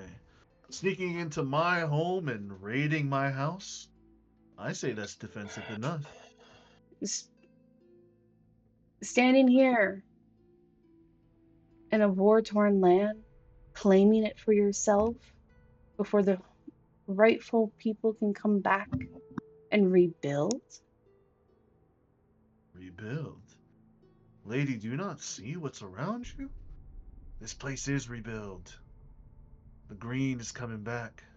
How did And you it's know ours how to to claim. rebuild the buildings as if they were before? These were here already. You're making no lick of sense.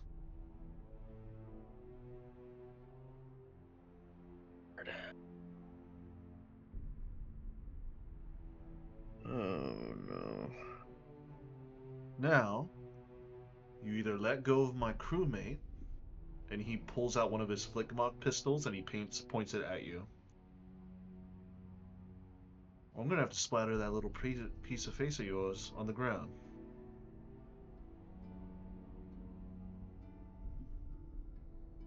Okay. Oh.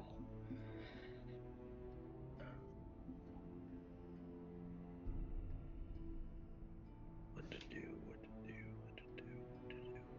You can't convince people to leave a home they've settled, especially if they've been here living a year. And they've rebuilt most of the greenery in the houses. They At the didn't rebuild same the point, houses. That they've all probably this was redone here. them.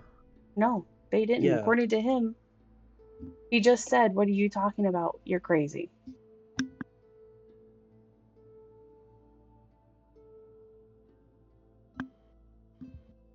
Ay, ay, ay. Can't force people to leave. Can't convince them to leave. Can't convince them to let us in because they want to sell whatever is in there for money. Mm-hmm. I genuinely see no other way. I don't I either. don't see intimidation working. I Mm-mm. don't see persuasion working. Adrian, are they evil? You don't sense any evil on them. So they're neutral. They're pirates to the core then. Yep.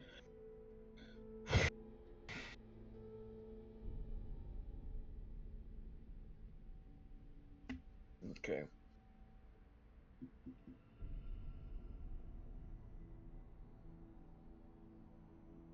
I have to act.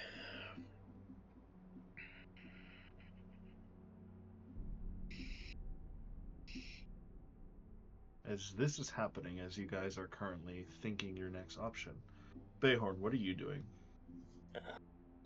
What to do? I'm calling father and I'm consulting him about this weird dungeon that he has in downstairs. This is will the say- last. I will say the call happened before they arrived to the front area. What do you want to speak to him about this room? Feyhorn is gonna be like, "What's this room for? Why doesn't Kai Side know about it? What are you hiding?" It was You my can't not private tell me I'm in it. It was my private sanctuary away from my family. I had no Uh-huh. use of it after Kaisai came into my life. Just pull the lever on the right-hand side wall. She'll let you out. Is there anything else that might help me? Not unless there's still old weapons or armor that you're being willing to wear. Not really. You saying, man, you don't have any like constructs just kind of chilling out? No, They're my in the first middle of the- construct I made was with Kaisaya. Yeah, they're in the middle of the astral sea. This is the literal equivalent of buttfuck nowhere.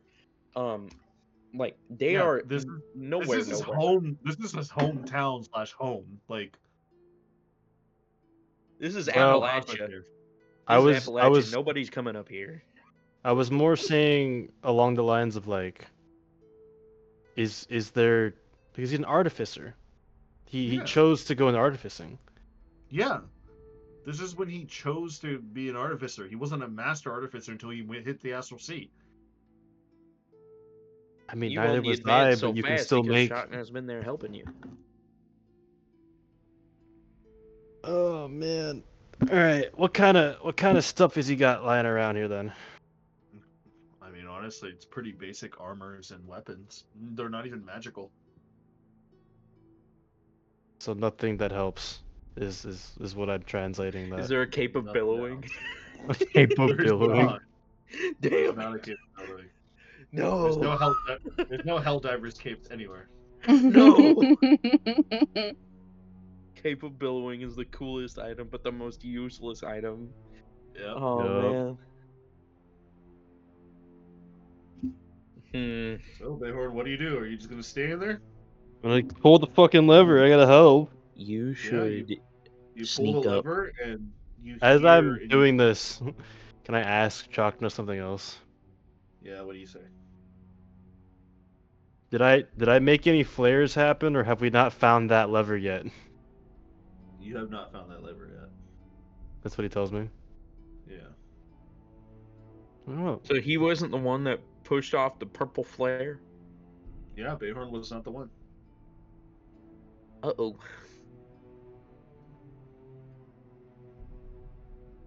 Which means something else is on this way if it was the Raiders. Shit. Okay, that being the case.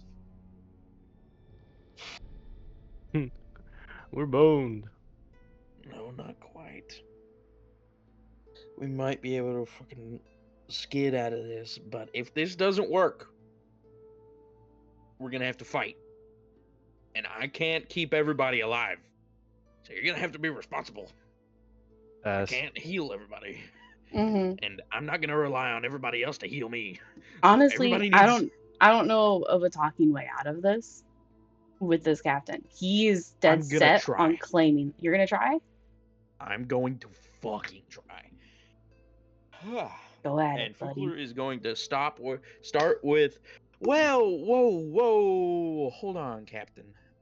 Let's not resort to, well, fanciful duties yet. Let's keep trying to talk to the nice gentleman and see if he'll come and help us reclaim what was once lost property. It's probably just something unimportant, something in the village we need to get. It should be up in that storehouse, like I said. He was the chief, he had the biggest house on the block, and we need to go get something from him. Isn't that right? Right?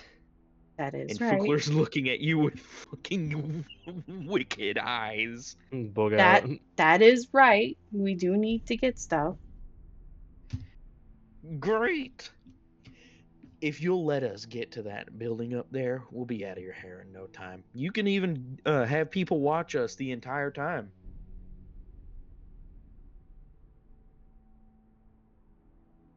You see, he, instead of straight pointing his flintlock at you guys, he kind of points it up a little bit, almost in a disarming way. And he gives you like a very small smile at you, Fugler. Roll me a persuasion check. Oh, fucking hell. Can I give him a help action? Oh wait, no, I'm not proficient. Bubba-dubba-doo. Persuasion. Never You're not mind. Natural proficient 7. in You are Lucky. you are the Wrong literal thing. opposite Wrong of a thing. help action. You have made him upset. Wrong thing. Sorry. You can help with 6 intimidation lucky. though. Well, another lucky. Oh boy. All right. Oh god, another 6. You have silvery barbs, man. Use The it. dice. The dice I'll are use like, it. nah, Silvery we're barbs. fighting. Go, buddy. The dice I- is literally, nah, we fighting today. Oh, for real though, bro. What the fuck? Shit, a natural 20. There you go. They brute forced a natural 20. Oh man, I don't want to have to deal with pirates. I'm gonna be so Y'all are- honest. Y'all are wild. Okay. All right. I'm so sorry, Adrian. No, you you're can, fine. You can look if No, you you're were fine. looking forward No. to us fighting. No, here's the make thing. me- I don't Oh, care. God. This is what the dice tell you. What you guys want to do. He looks at you, right? And he kind of gives you like a snicker, and you can kind of see like his teeth are now showing through his smile. All right. I see you got a silver tongue on you. I don't know why you're a white dragon. You should be a silver one. I've heard that before. You can explore the house. We'll be watching. But you put your weapons at the front door. Understandable. Do we agree to these terms, my lady? Also, I apologize, chieftain, as he looks over at Chakna.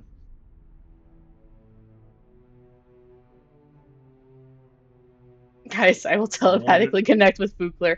I do not like the thought of any of us unarmed. You know, I typically don't like that either. Which is why we're going to leave most of our stuff in bags of holding. A respectable option. And how are I we mean, going to get said it's not weapons like and bag of it's- holdings in it's not front of like- them?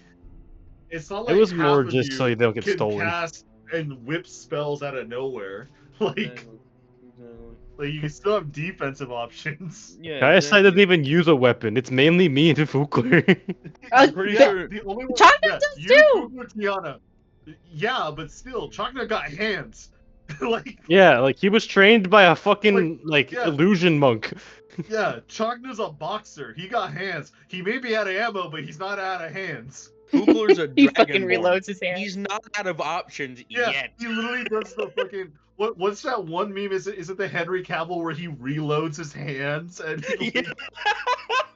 Out of bullets, That's not out of literally- options. That's literally Chakna with no rifle. He just reloads his hands and he starts going. He does a little like the shaky thing before you put your Also- hands up. I'm gonna be completely real. Oh. 9 out of 10 people on this field, I'm pretty sure can't lift the hammer I have up.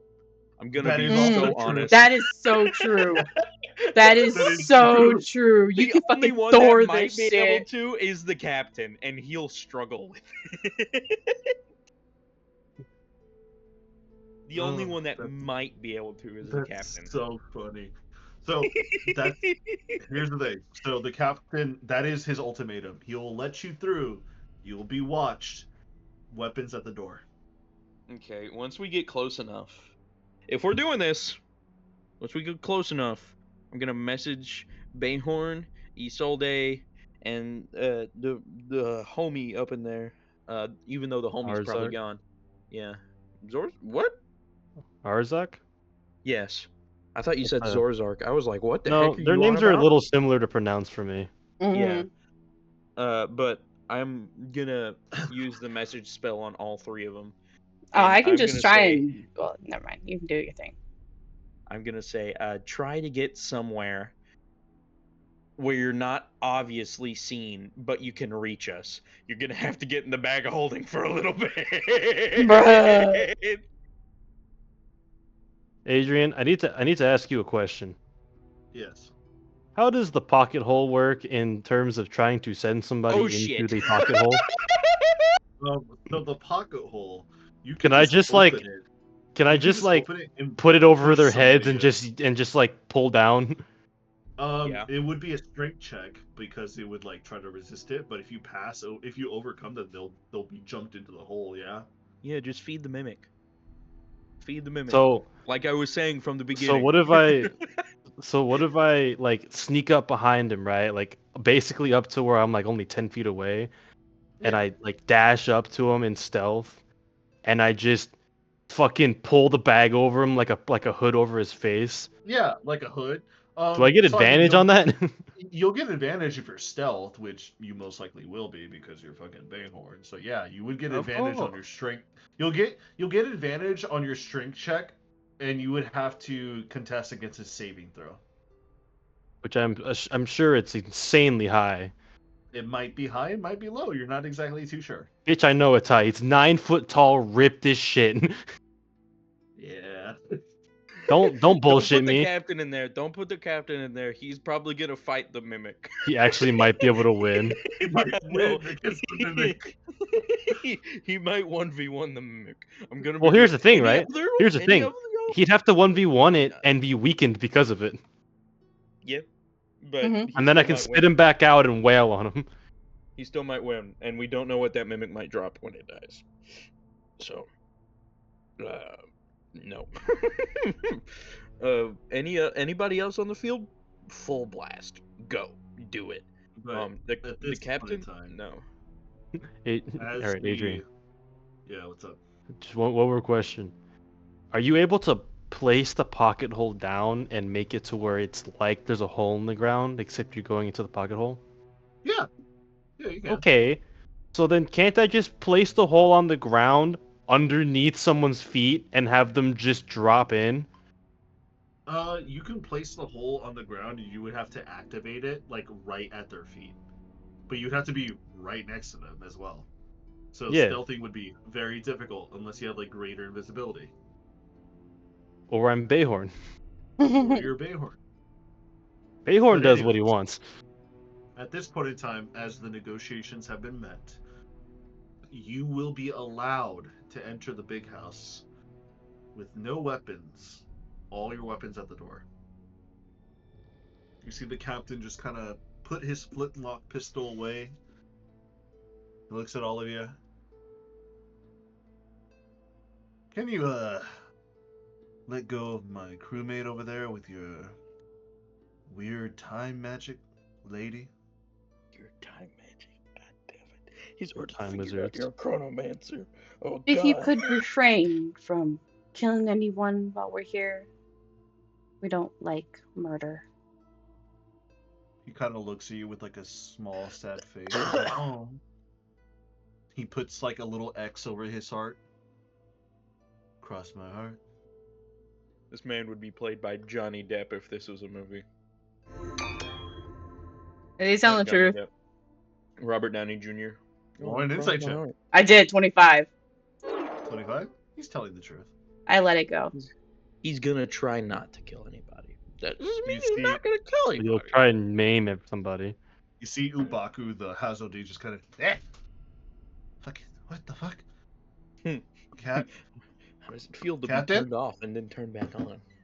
Literally, he Yeah, got turned off and Sobaku. turned back on. just, don't kill the rat. Just have them wrapped up as a present for me in my quarters. I'll What's deal with that them supposed later. to mean? I'm sorry, Cedric. You're gonna be taking it up the butt. There's nothing we can do. I'm so sorry. Kill Rest him in then. pieces. Rest in Kill pieces. yourself.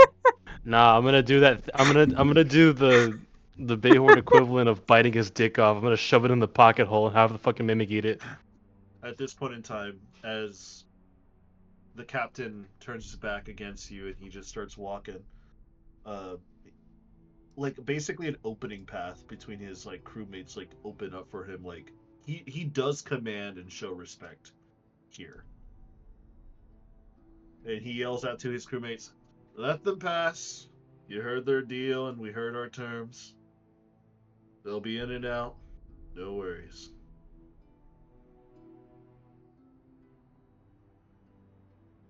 And as he's walking, are you guys like following behind him? Sorta. Sorta. Yeah. Roll Um, me a perception check, please, Perception. as you guys are following behind him. 17. I'm gonna send a message to Bayhorn again and say, hey, try to get the jump on this I'm guy with the going hole to, and the mimic. Come on, China. Come at me. Place the spell slot. Okay. He got 18. Waste the spell slot, man. He's a waste on him. No. Chatna's gonna save me from saving myself. So, 17, 10, 18. Fukler, and also Chakna would see this, but mainly for Fukler because I play Chakna. Fukler, as you're following behind, you see he grabs his necklace and he kind of puts it up to his lips, and you see him kind of mouth something into it. You're not exactly too sure what he said, but as he puts his necklace back onto his chest, over to your left, you see the skitter start to move closer to the big house. That's easy. That's how he's doing it. Not getting to the platform, just getting closer, like defensively. It's probably something you have to attune to.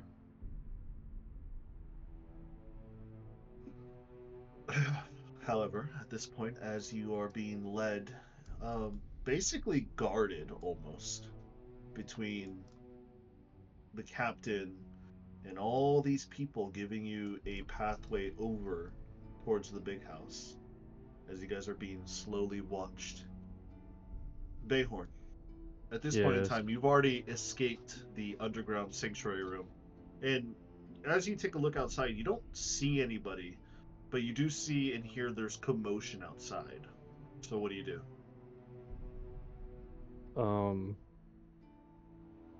I don't know what I should do anymore. I'm gonna be honest.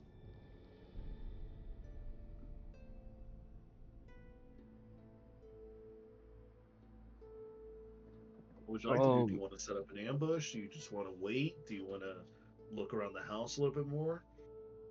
Is anybody in the house? You know that Isolde and your Gith friend are still in the house. But are there any enemy combatants in the house still? Not that you see. However, as you're currently like walking out into the hallway and you look outside the window, you do see the group is coming, as long as with your companions as well. You see they're being led to the house. So at the very least, there's not a fight going on, but you see your team is on their way to the house. Oh no. This could be either very good or very bad. Roll me an insight check. Nobody gave me a memo.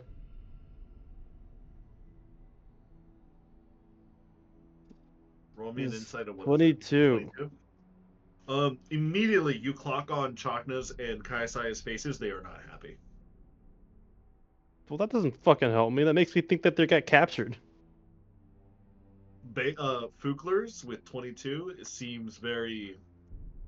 Well, how do you feel, Fukler, at this current moment? What does your face portray? What about? About this whole entire situation, as you're being led up to the big house. Relief. Fukler is like, oh man, this is great. Well, Kaisai and Chakna are like pissed off. Once again, I have bought us more time to regroup. I am once again asking for your assistance. I am once again asking you to stop making this situation worse by sassing the enemies. Please, for the love of God, refrain from sassing them. It's the one thing I ask.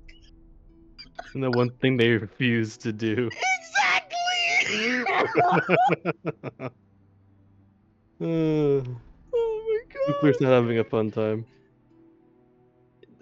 The one thing I want is for them to treat other people respectfully. But it seems like they got a problem with everybody, dude. Like everybody.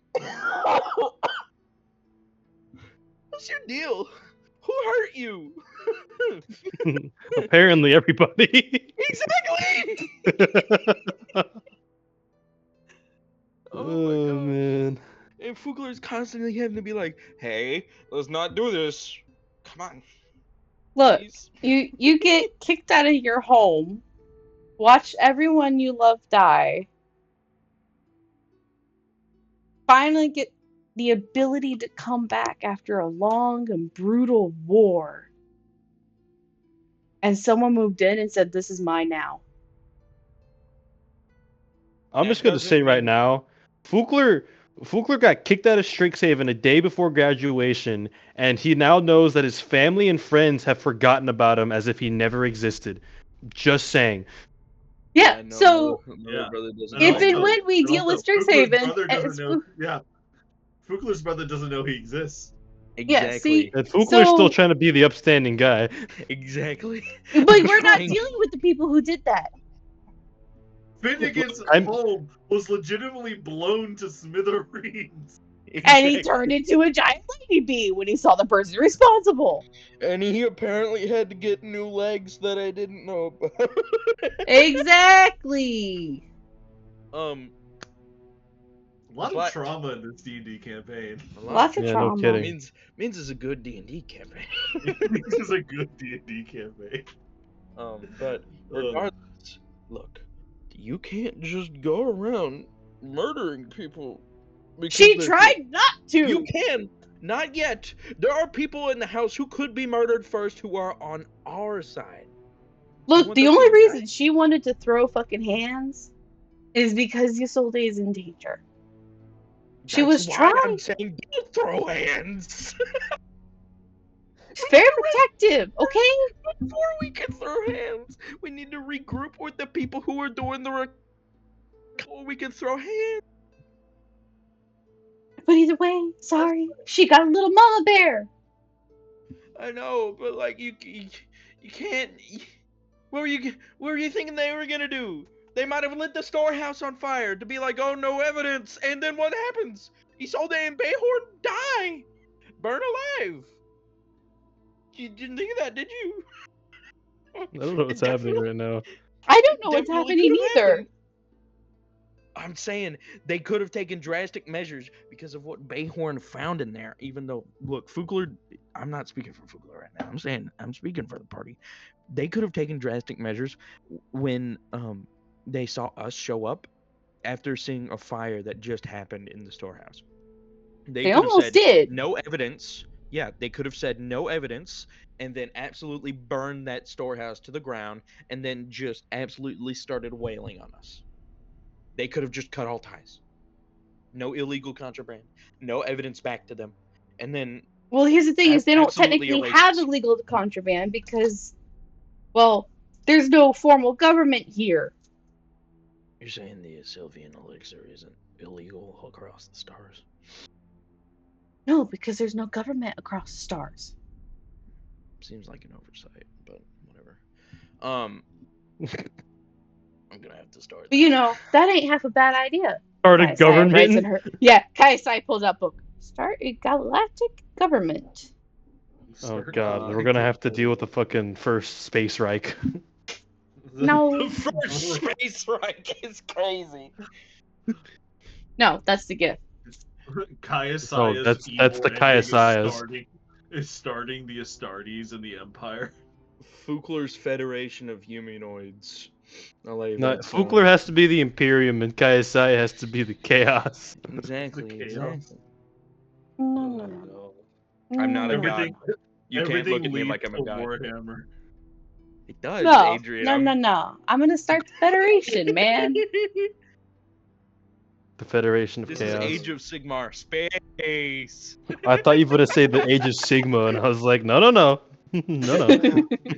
Wait, no, dude, I just heard This is Age of Sigmar. Sigma. Space. You know, Yeah. I heard Yes, Age you of did. Sigma, not Yes. That's what I heard. That's what I heard. Dude, I heard Age of Sigma, and I literally just saw the fucking Chad meme just crawling across my face. Dude, literally the only thing I can think of now when I hear Sigma is that fucking song that came out. Like that random ass Which song one? that came out. I don't know. It's a new one though. It's the one that all the It's a beta new kids are one? singing. The beta kids? You mean the 1-year-olds? Oh my No, god! I mean the tell me, Arianas. Casey's Yeah, I was kids gonna a say. beta. Oh. Oh Oh, no! I'm so sorry for you guys. Oh, it's hella funny. Shit. But we Dana. could have things could have been It's much this. worse. Yes, things It's could have been much it's worse. this. This is the song. Oh Lord, I gotta Oh, listen great. to this. What is this? Sigma This boy? is Oh this is no! this is My this is Sigma the beta boy, song. Sigma boy. This is what I think is the beta's anthem now.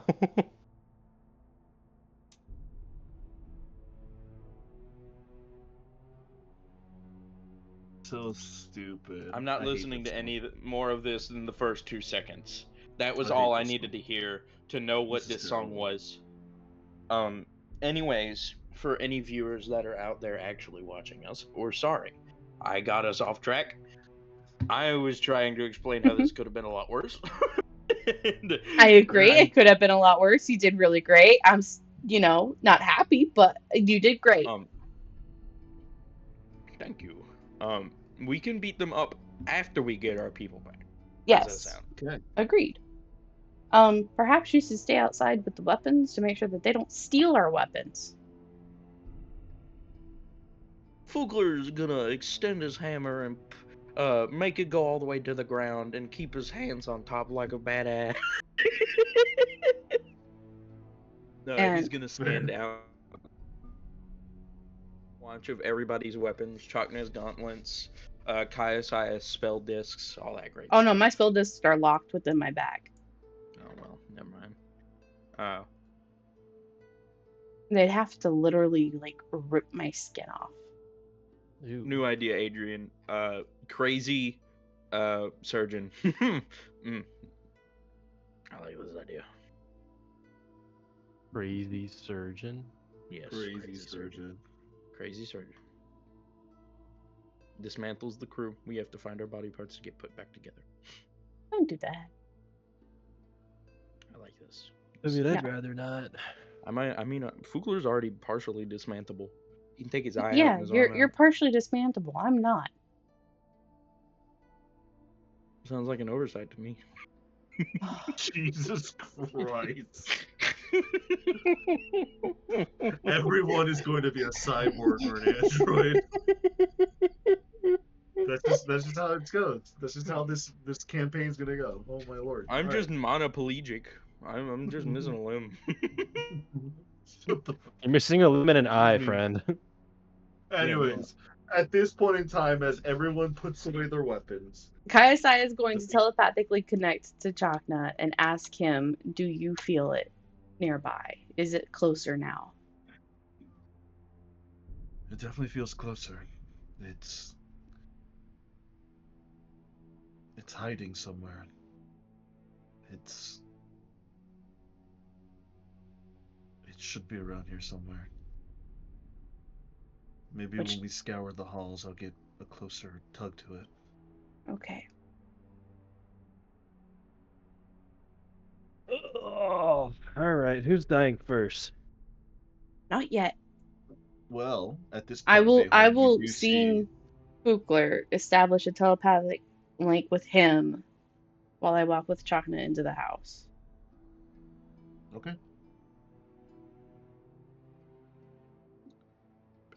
As you walk with Chakna into the house, Bayhorn, as you're looking down this hallway, now that you're finally out of the secret room, you see both Chakna and Kaiosai walk into the main hallway. Am I still You're invisible? still invisible. Yes, you are. You're invisible for like at the very least another 20 minutes ish. Heard.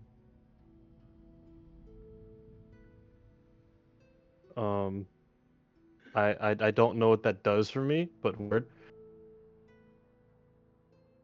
Fair enough. Do I?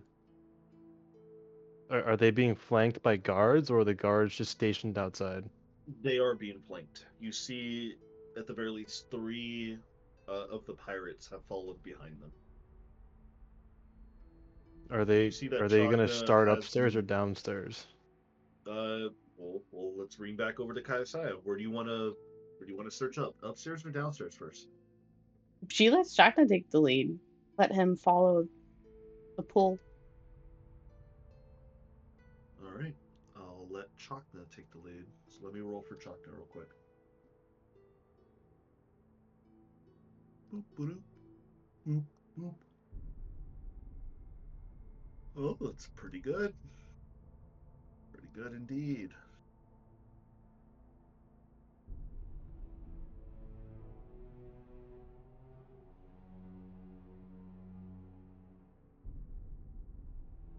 All right. With Chakna taking the lead, you notice that Chakna immediately goes upstairs as he is being flanked with you and 3 other pirate individuals. And Bayhorn, you see as they disappear on their way upstairs. I guess Bayhorn's gonna keep looking around downstairs.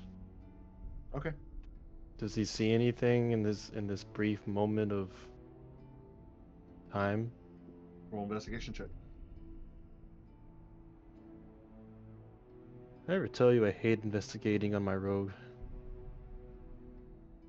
What'd you roll? 14. Nah, man. You've been having some pretty Nah, bad rolls. man. Nah, man. Sorry. You don't. Sad to say, it's hard to find anything in particular when the house is barren almost, except for some few furnishings. There's nothing interesting to look out. There's nothing gleaming or anything sticking out weirdly. I just can't find anything. Fugler just lost to himself again with rock, paper, scissors. Damn. Are you playing rock, paper, scissors with yourself? Yes. Yeah, yes, he's he is. outside. He's standing guard. Oh. He lost. He rolled a natural 1. Both of himself lost. It's Damn, tragic. bro. You Truly a suck. tragic day. But as Kaisai and Chakna make their way up, as you two are being flanked, Kaisai, you notice that Chakna is making his way up and farther up. He takes another flight of stairs up to the 3rd floor, which it's not really much of a floor. It's more of like a way to the attic, and then that way goes upwards into a outside opening where you can stand underneath the purple roof, and you're able to overlook this balcony that overlooks this area.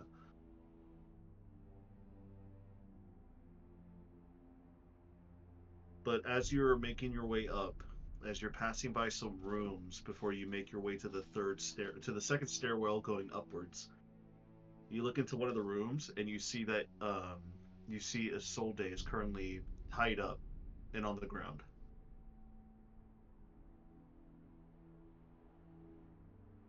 Mm. I'm leaving it up to you guys. You guys got to figure out how to do this stuff. I'm just sitting out here watching birds. Lovely non-existent Is- sunrise we're having. Is she tied up with her arms behind her back or in front of her back? Behind her back. Is she facing the door or is her hands facing the door? She is facing the door. Like, you can see her face. Okay, I'm gonna add her into our telepathic link and I'll tell her to roll over so I can see her hands. She follows almost instinctually, and she rolls over to slightly so that you can see her hands. And I'll, as we're walking by, use my telekinetic ability to loosen the rope Alright. to where I know she can get out. Roll me a sleight of hand check. As you get one fleeting chance, as you are now walking past this doorway and your vision's gonna stop. Nat 20! At 20. Nice. What do you just grab Isolde and shove her in a bag of holding? No! You feel that you find that one piece of rope that it seems like they didn't fully tighten, and you just whoop as you pull on it, and it's like almost immediately the whole entire rope just falls apart. But you do it just enough where she's able to slip out very cleanly.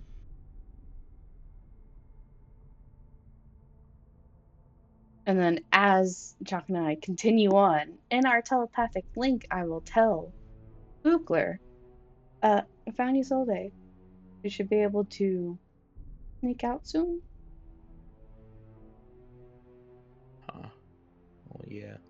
Fugler has been busy staring off into space with the Gary Busey interview going on in his head. Buttered sausage, buttered sausage. Let's talk about buttered sausage.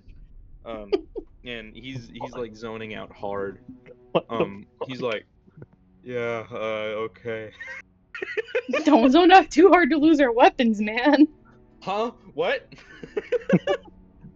Bayhorn, as you're currently investigating the house area, you hear a hey. Did it sound like a Zark? Arzark? No, it sounds like a Solde. Uh-oh. He's gonna whirl around quietly. Yeah, You Bayhorn's see a quiet Solde- enough naturally anyway. He'll be You fine. see, you don't see a Solde because she's also invisible, but she says, "I can sense you because of detect magic." Oh. Hello. Scared the shit out of me. I'm glad I'm the one that did it this time.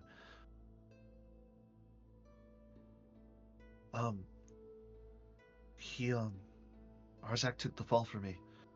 I got caught, and he disguised himself as me and turned uninvisible, and he got tied up. You should go help him then. I will. Have you found anything? No. This place is weird, man. Like, have you noticed? It's the house, but it's not.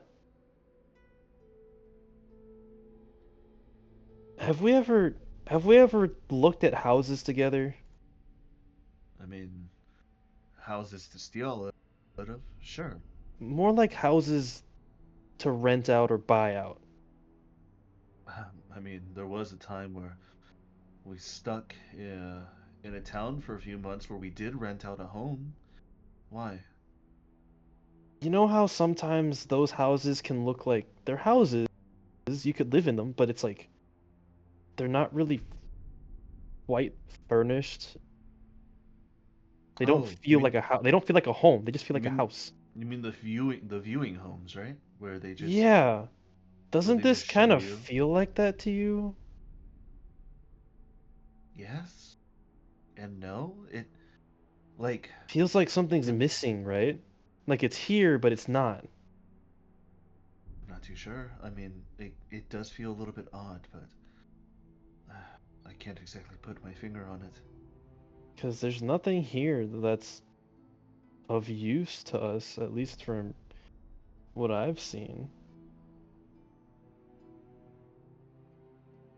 Other Well, than just the hidden room that I found. you should probably find out a way to either assassinate that big guy, or we find a way out of here scot-free. Once I free Azark, it's going to be a little bit difficult to explain that we showed up and now the one that they tied up is now gone. I think it's gonna have to be we kill everybody here. Because Captain's not gonna like it that we kind of just pieced out of her home and we're letting them have it. I'm sure we both know that by now. Yes, I understand, but I was hoping we didn't have to fight again, especially after yesterday.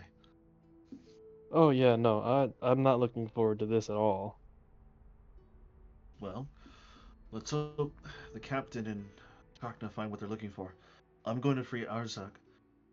If I'm you coming think with we're you. going to have to fight, I was going to suggest you could probably set up an assassination attempt right when we pull the trigger. I want to get the fuck out of here. I'm gonna be honest. Recommend you do. Let's go grab him then. Let's get him out. All right. I was caught let's go. upstairs.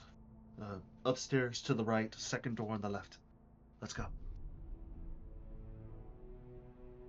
All And right. you hear the pitter patter of footsteps coming from Isolde as she is rushing her way up to the stairwell. And I'm gonna eventually, as try you, and follow her Mhm. because she did tell you where to go. Up the stairs to the right, second door on the left. I'm the main reason why I want to follow her is because the staff gives pass without trace, which means you can't Yeah. hear footsteps, Okay, fair enough. which But it's minimizes the risk of getting caught physically or naturally. So So now I'm that gonna there's just more active people here, roll me a new stealth check, please, Bayhorn. And I'll roll it for Isolde as well. I know this is a decent roll by normal standards. I'm gonna sorry barbs. Really?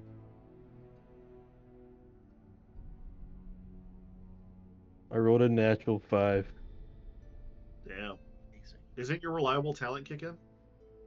Yes, but I don't trust it. What do you mean you don't trust it? I have a feeling that they can sense up to a 32 or 33.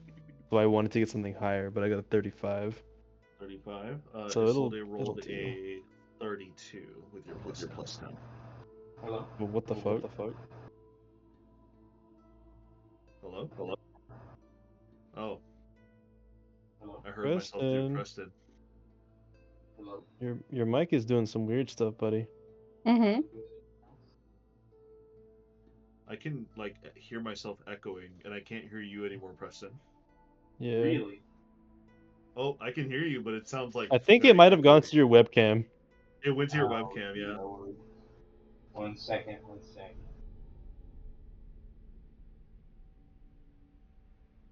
Call, Cedric. Huh? Hello? Good call, Hello. Cedric. You fixed it. Did I fix it? Hey, he's back. Yeah, he fixed it. Nice. Nice. So, Beowhorn, as you follow along with Isolde, you see that there is an open door to the left-hand side on the second door.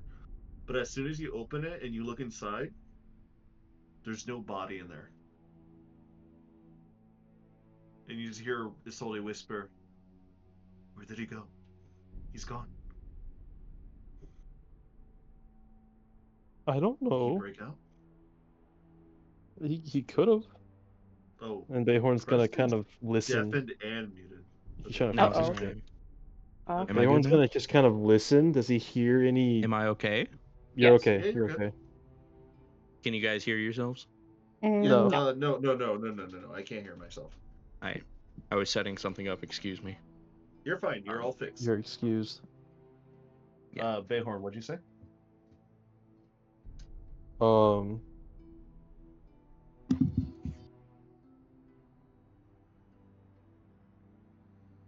Good question. What did I say? He's gonna listen to see if he can't hear any,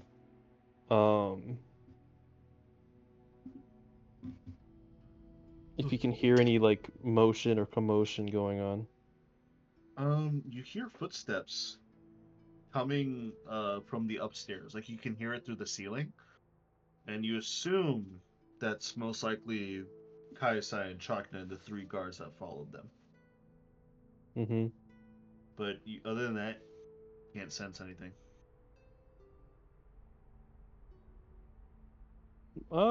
Is the door open? The door is open. He's gonna take a peek out of his room and see if he can't see into that room. So you take a peek into the room. Nothing. No bodies, just them 3. No bodies. It's just them, or is there just nobody Yeah. in there? There's just nobody in there. The other Kaiosai and Chakna and the 3 guards following them have already made their way up the stairwell, going up to the final area upstairs. I guess he'll continue on. All right. Where are you gonna go? For the best. Upstairs again. You're gonna go upstairs. You're gonna follow Kaiosai and Chakna. Yep. You hear Isolde whisper over to you. "I'm going to follow you. I don't know where he went, but Since he's not here anymore, I assume he got out. He probably broke out of his bindings. Get ready to fight, alright? I'm really tired of fighting, man. Aren't we all? Why can't we have another beach day? Maybe you can ask the captain that for extra holodeck time when we get back to the ship. Holodeck? No, I want holiday. I want to go to an actual beach. That might be a little bit hard, easier said than done. We'll figure it out. We always have. His Bayhorn goes up the stairs.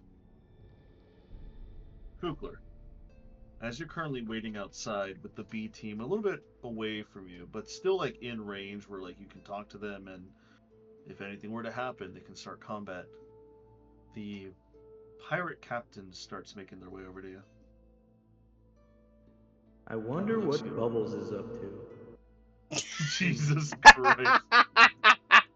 The inner monologue thought. Oh, he's coming this way. I better shape up. Oh, it's you, Captain, right? Yes, you can call me Captain Rui.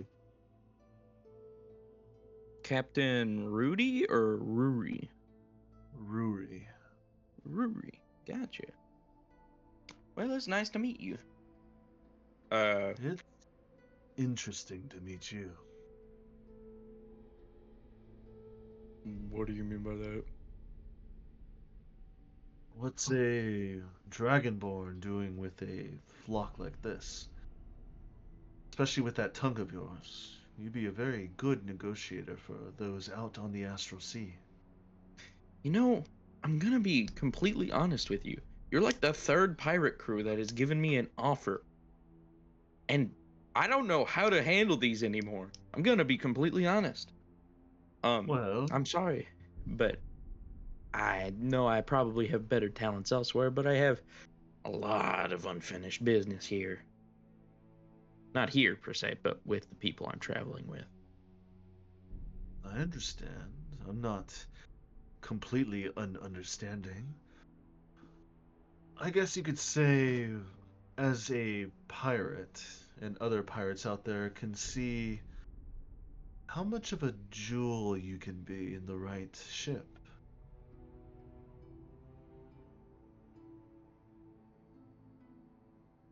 You have the tongue to lash out or convince those who are unacceptable or unsusceptible to random terms of charisma. I can tell by your frame you are extremely powerful. Strength-wise, I can tell that you are a man of paladin or cleric in nature, so you do have divinity and magics abound. The way that you walk, your swagger, you seem a little bit dexterous than most, even in under all that plate mail and that armor of yours. And of course, to carry all that, you need some good constitution now. It's just a shame to see a specimen, a person like you, to serve under, I guess you could say, unworthy crews. I don't know about that. And you're calling me the one with the silvery tongue. Trying to butter me up nice, but like I said, these people are way too valuable to me, first of all. Second of all, I got a lot of stuff left to do with them. Well, you know what they say. Everybody's got a price. What's yours? And Fukler has a flash of genius. Get me another one of these, and he holds his hammer out to it. Find me another one of these in the astral sea, and then we'll talk. But coming across one is not gonna be easy. Pull his hammer out. Oh, this? If he pulls it out of his ass, I don't know how I would handle myself. Pretty fucking funny, man. I would have to mute, then like pace in my room for Scream. a little bit. I would internally scream, externally yell, pace, and be like, what? How? What? Huh? Hmm? Pardon? Well, Pardon. I will say that what you got there is one magnificent piece. Sadly, I don't got any of those laying around, but I bet I could find one. Little does this man know, I recently had the dude at the Radiant Citadel all but confirm that this is a one of a kind. For This now. man thinks he could find one. I'll be damned the day he does.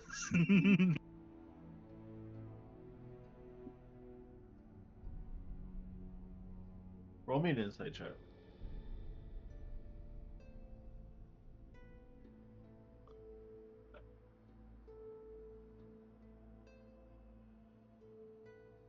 Oogler. Grayson. Brasky. Oh god, he's dead. Oh, I he think rolled a he's 5. screaming. Yeah, I think he's screaming at the moment. He rolled a 9 and a 5. Hello? He used another. He used You another have lucky. silvery Hello. barbs. You Hello? have silvery barbs. Hello. I know I have silvery barbs. I was just saying I want to remain oblivious on this one. But if you Okay. insist on the silvery barbs, No, who am I to refuse? Oh yes, friend, I insist. Roll the silvery barbs. Yes, yes. Well, Yes. 16s, the dice have spoken. With your 19, he's the way that he insinuated that he could find one. He's insinuating that He's gonna try and kill me. he'll just kill you and take it off your body. Good luck. But it's weird. He kind of says it in a very like humorous, almost playful like manner. I don't like that. I don't either. He has a bit of Joker undertones, and I'm not too deep into digging that. I'm gonna be real. He seems like he's hiding a little bit of insanity under all that plunder and pillage. And I'm not digging it. You know what I mean, Cedric? I don't deal with the crazies. The crazies are what I don't like to deal with, because then they're talking about buttered sausage and why Mitch McConnell froze up on TV. You know what I mean? Yeah, you know what I mean. Could have fooled So- me. Could have fooled me. Could have fooled me. You know what, Mitch McConnell? He did it again.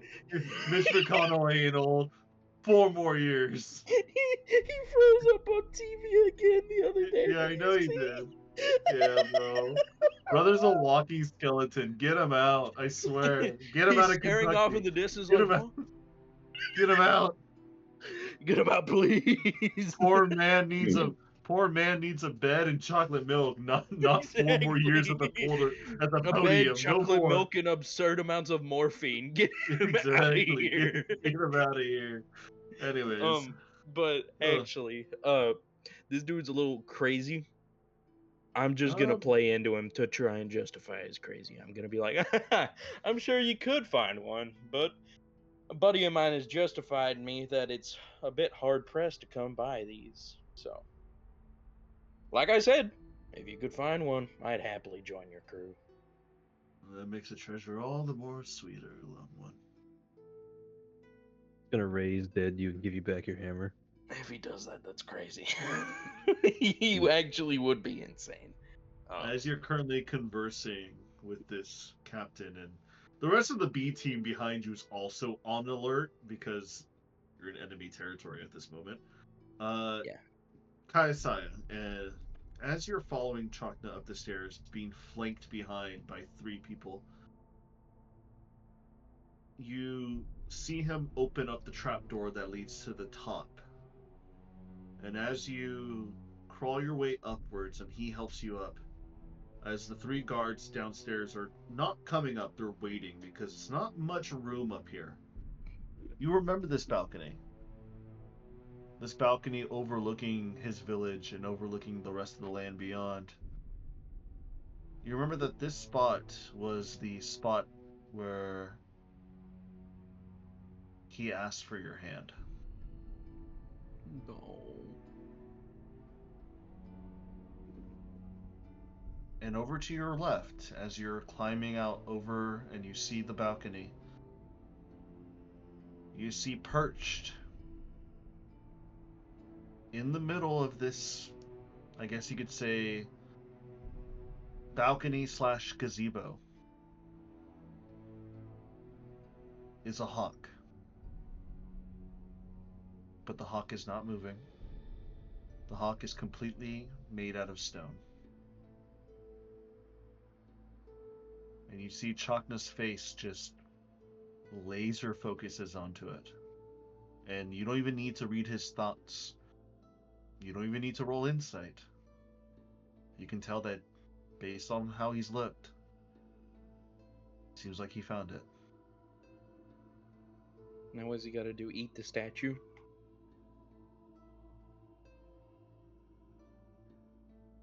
I don't know, man. I'm just guessing here. Jesus. Break it up into bits. Eat each pebble. Fucking hell. Eat gravel.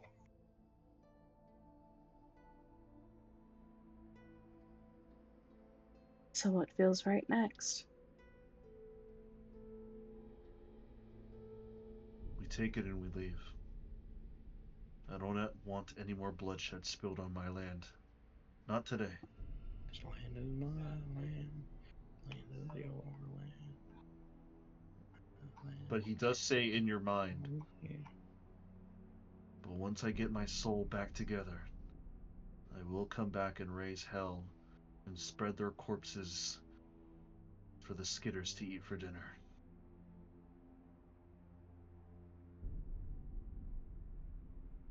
A little edgy, but I like it. Little edgy. You see him reach over and he grabs the eagle statue, or the hawk statue. And it doesn't react, but you do see that Chakna is holding it tightly and he's staring right at it. We should leave. Let's get out of here as fast as we can. We'll deal with them later. Then let's go. After you. We have to protect this, remember? Agreed. And I will head down first. You should bag of holding it so it doesn't break. You head down first, and Chakna Does follows do behind. souls suffocate? He is holding on to it very tightly. But he does place it within his bag of holding. And he then eventually holds his bag of holding close to the hip to not really make too much attention or any detail of what he's doing. Bayhorn, you notice that the three guards and Kaisaya and Chakna are making their way down the stairs now.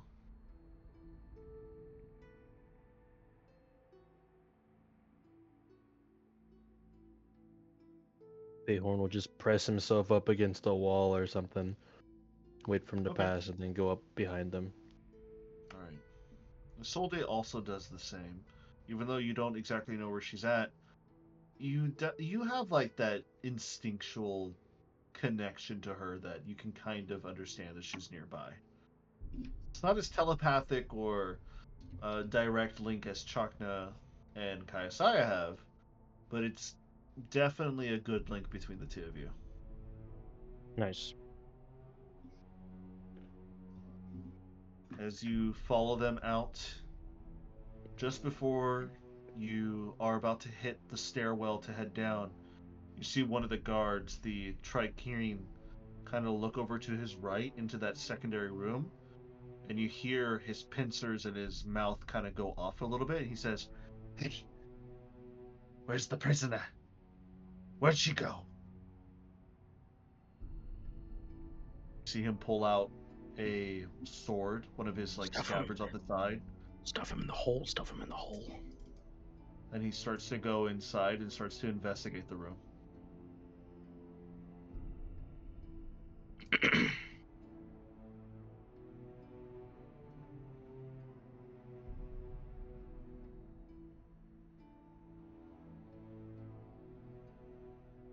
Are you gonna do anything? No.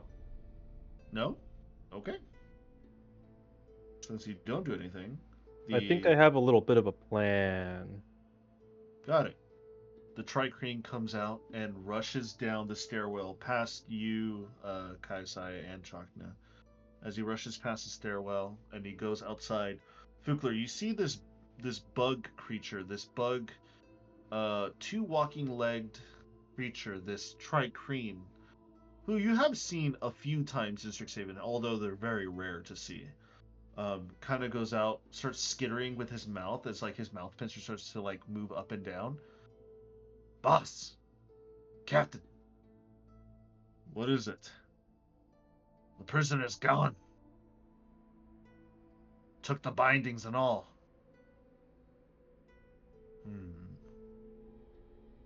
Have you searched everything else? The rest of the rooms? Not yet. At that moment, I want to make a really loud noise in one of the rooms. Alright, what type of noise are you going to make? Like, as if somebody, like, tripped and fell in one of, like, the rooms. What are we on the very top floor?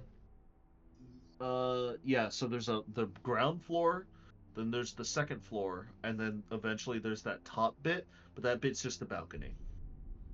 Okay. So, I'm gonna go to one of the first floor outer rooms. Uh-huh. I'm going to find one that has a window that's facing like the back end of the house. I'm gonna open the window. And I'm gonna make a really loud noise, similar to as if somebody tried to like avoid tripping on something but failed. Got it, got it. Alright, make me a deception check, please.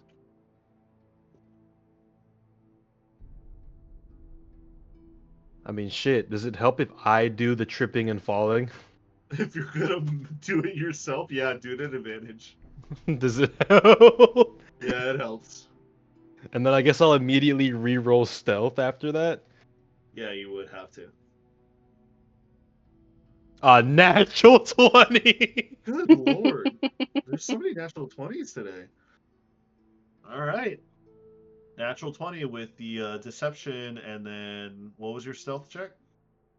Oh, Reroll your stealth. 39. Fucking hell, 39. Natural 20, 24 deception. So literally, you're tripping and falling definitely sounds convincing as Fukler, you see Fukler that outside 2 to 3 more guards enter inside. Like they just start rushing in, swords drawn. Let me go ahead and pull these guys in. So there's these two that go in. We have the Hazodi and the Tricrane that are escorting Kayasaya and Chakna. And then we have the other Tricrane who is going outside to report that the guard or like the prisoner is missing.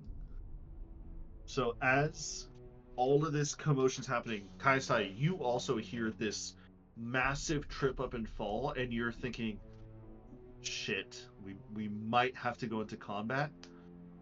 But everyone just rushes past you, and they go upstairs, and they try to find the room where it happened at. So, real quick, Yes. has our crew admitted that whoever they captured is with us, or is it Nope. just one of those things where it's like, oh man, I don't know. Yeah, we No, so you guys far have been playing dumb. Good, You've keep it been that way. playing dumb, yeah. And Fukler even made a natural 20 to convince the cap to like let you guys in and explore. Good. Keep it that Like I way. said, a lot of natural 20s today.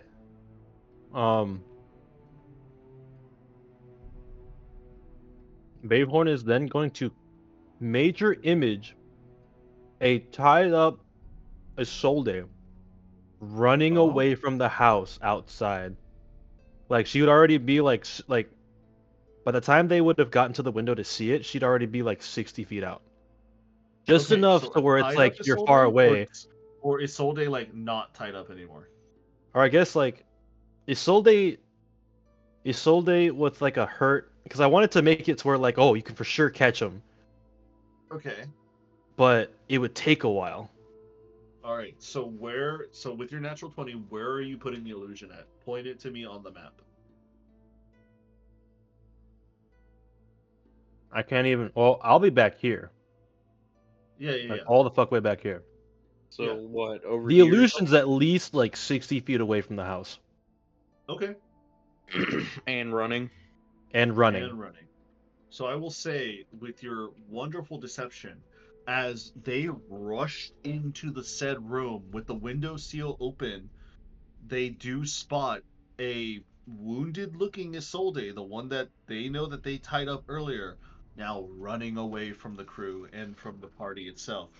You see, not one, not two, but 4 of the pirates just book it, and they start running after her.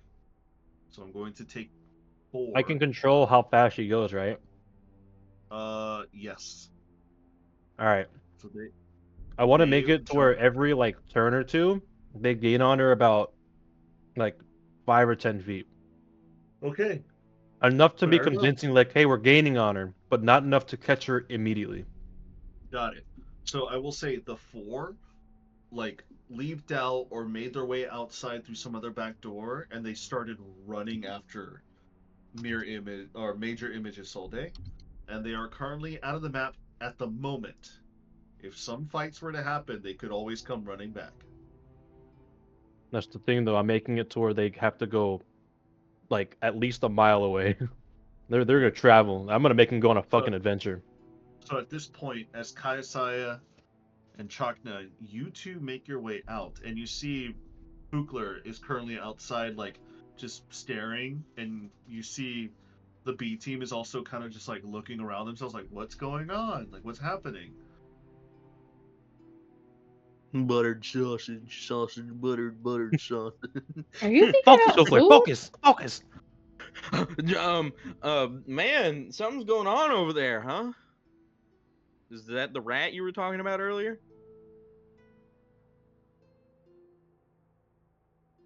You see that the captain is not even paying attention to you, and the captain just looks out into the distance. He grabs his necklace, and he puts it towards his lips, and you're close enough to hear it.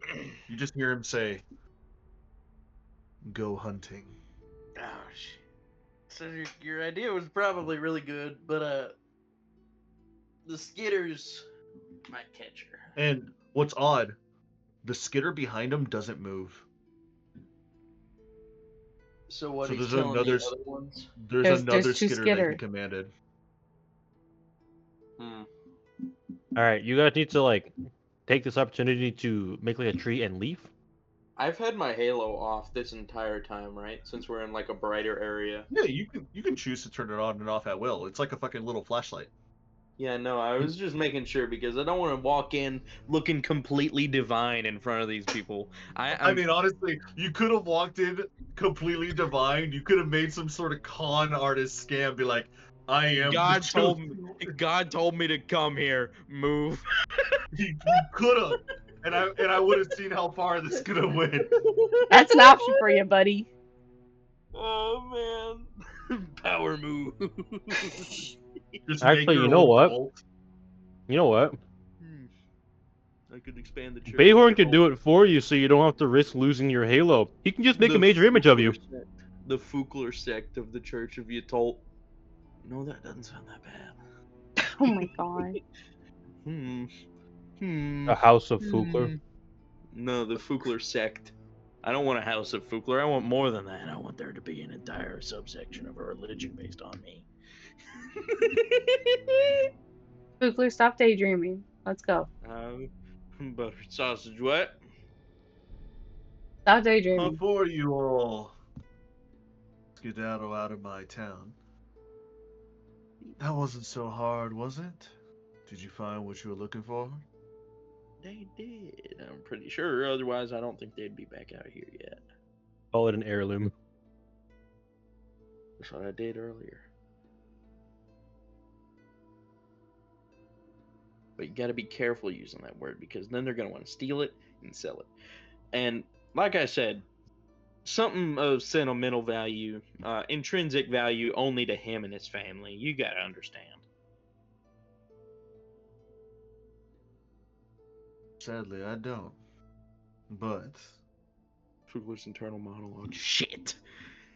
as a Shit, fuck, shit, respectable fuck. man of conduct, a parlay is a parlay. And a silver tongue goes a long way.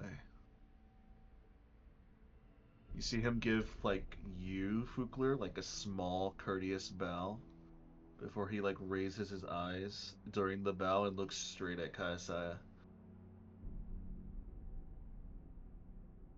I'm I making hope a I see couple you more soon. pirate friends than I'm comfortable with. I'm gonna be real. I hope I see you again. Come back to my lovely little village. And next time, bring a gift or two. Something to feed my pets over here. And you hear the skitter behind him starts to click its claws and starts to click its like mouth appendages, like where its mouth Mandibles and is stuff. making Yeah. sounds, its mandibles. They are always quite famished, especially with how little there is in their hunting grounds.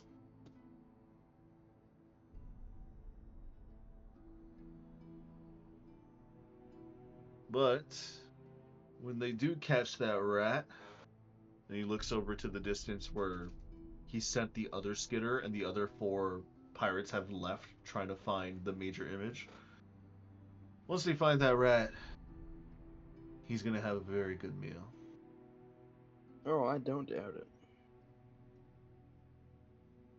And I'll be off with all of you. I don't want to see you again unless you bring treasures or trinkets. Call it a tithe to the new chief. Get the fuck out. Don't react. Just get the fuck out. Yeah, no. Fugler will immediately be like, "Well, we should probably be on our way. Come on, guys." How does Chartna look at that remark? Oh, he is. You don't even need an insight check. You Livid. can see that his face is like stone cold, staring daggers right at the pirate lord. If he didn't know, or if he, how should I say this? If the pirate didn't have a skitter behind him, he would have just started wailing on him already.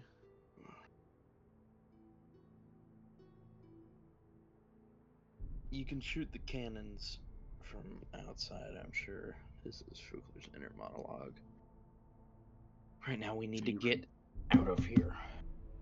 We need to get out before both the captain, which is she's probably fuming, and she's also fuming. Mm-hmm. Yeah, and Chakna, who is about to absolutely murder a dude in cold blood. We need to get out. We need to get out. GTFO now. And so Fugler's gonna be like, haha, come on guys, Bayhorn, help me. We're gonna be leaving now. I'll make sure to bring something back shiny and probably valuable for your buddies next time I come along. Make sure y'all take care. Make sure to keep making this place more lively and stuff. You've done real nice with the place so far. As you're finishing talking, the pirate captain snaps his finger and he said, "Hold on a minute. Oh fuck. You just said something I don't recognize. Who's this Bayhorn you're talking about?"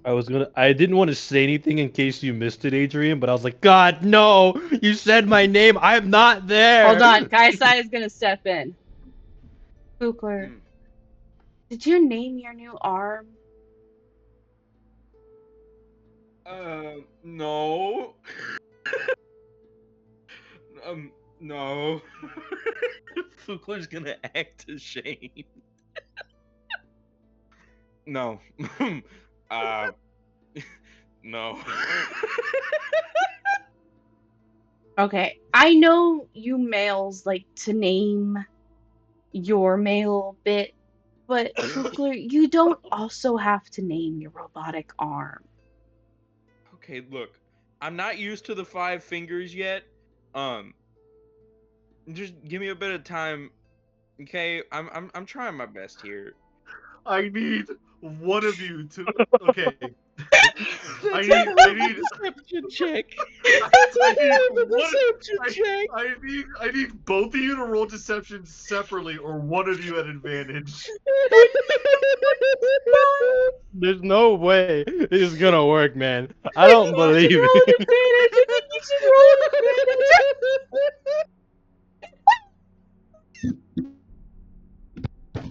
Preston, I will buy you food if this works. I will buy you food at some point if this works. Oh my gosh.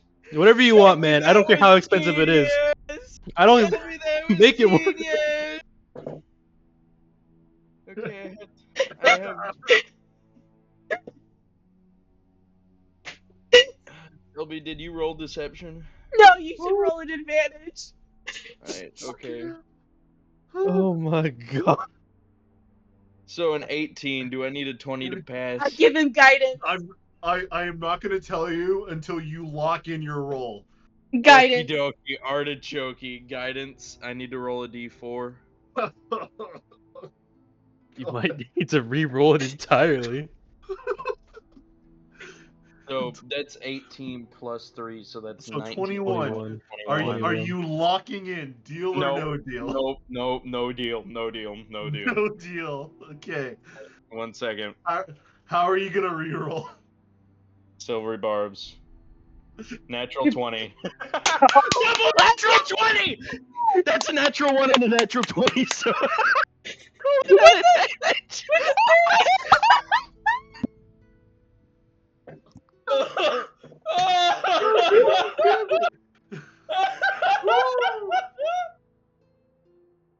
Oh my god. You have to let us out, Adrian. You have to let us out after that. I gotta breathe. Hold on a second. You killed her. You killed our DM. You're not supposed to do that. Oh god.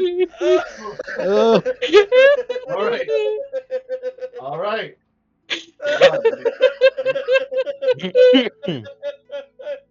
Hold on, I got some 19. Hold on. Oh man. All right. Oh boy.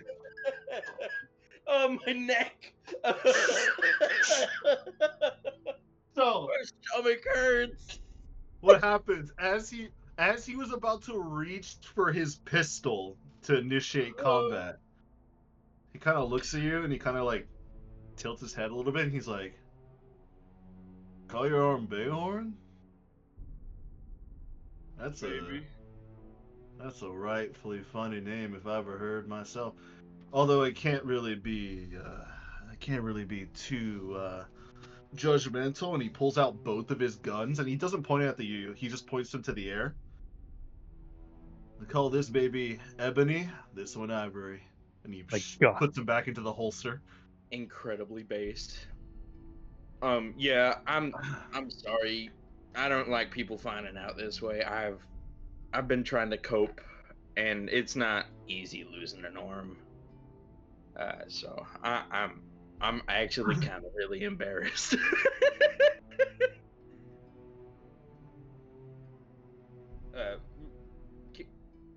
We're just gonna leave. I'm gonna be honest. And Fugler's gonna start heading out of the village. Now you have a reason to walk fast because you're very embarrassed. Mm-hmm. I am. You know what? Head down. I'm actually naming my arm Bayhorn now. Oh my god. I'm actually naming it Bayhorn now in honor of this whole messy, nasty mess up that I just did. Well, careful on the way out. If you feel any rumblings, just pick a god and pray before you get eaten up. I already got one picked. Have a good one.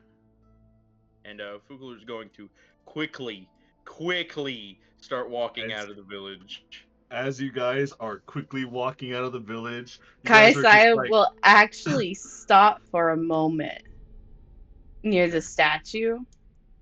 And even though she's not very religious, I rolled a natural 1 and a natural 20 on that deception check at advantage. That's crazy. That's Yeah. crazy. So what are you gonna do, Kaisai? she is going to focus on the statue Okay. and kind of say a little prayer. What do you say in your prayer? I hope that you can cleanse and continue to rebuild this wonderful paradise. So, Adrian. And that your children can come back.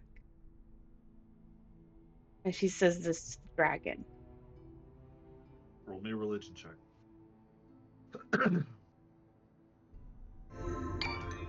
Roll I just 20! I'm gonna give myself guidance. Just Not a dirty 20, or not a natural 20 this time. Just a 20. 22! You could have sworn, as you say off your prayer, just as you're about to turn, the deer statue just glows ever so slightly before it fades away. We then continue walking. Bayhorn, are you also following behind Invisible? Bayhorn is trying his best not to bust out laughing from the fucking blunder that he did and the save Kaisaya did as he's trying to communicate with Isolde. All right, let's get the fuck out of here now before that thing finds out that I just tricked it. Tell Arzark to meet us back at camp. You got it. I'll take care of it. And with that, we just fucking peace out. All right. It's not that hard since you guys are invisible, and you, with Isolde, with the staff at hand, roll amazing stealth checks, and you know that Arzark has greater invisibility and his skills of his own. Yeah, he'll be fine. As you guys are all escaping this area, this place that Chakna once called home, deception and persuasion your way to find yourselves into his old abode, finding secrets and finding the hawk statue that has contained his soul. With that in tow and a very close disaster about to occur and a fight going to ensue, you guys somehow rebound and save it in a very spectacular way. Shelby, that was genius. As you guys are currently rushing away with invisible party members in tow, as you guys make your way back to camp on the riverbank. That's what we're going to call today's episode. Dude. There's no shot you did a natural 20 and a natural 1. That was a 1 in 400 roll, by the way. Bro, I can't believe you did that. All off of a stupid Kaisaya, like, why did you name your arm? I can't believe it. I can't believe that went. Dude, I thought I caught you, Preston, with the, wait a minute. What do you mean, Bayhorn? I thought I got you. I was like, this is it. This is him seeing through the lies and deceit. Nope. He's like, oh no, you fucked around a little too hard this time, boy. Fucked around a little too hard. Also, Shelby, I have something to report to you. I just noticed. Okay. I hate to be a critique. I hate to be a critique. but if you look at Fukler's arms, he has Oh. 6 fingers on his robotic hand. Did I accidentally put 6? Yeah, he has 5 appendage digits and then 1 thumb. Let me take a look. You gotta scrap it and redo it then.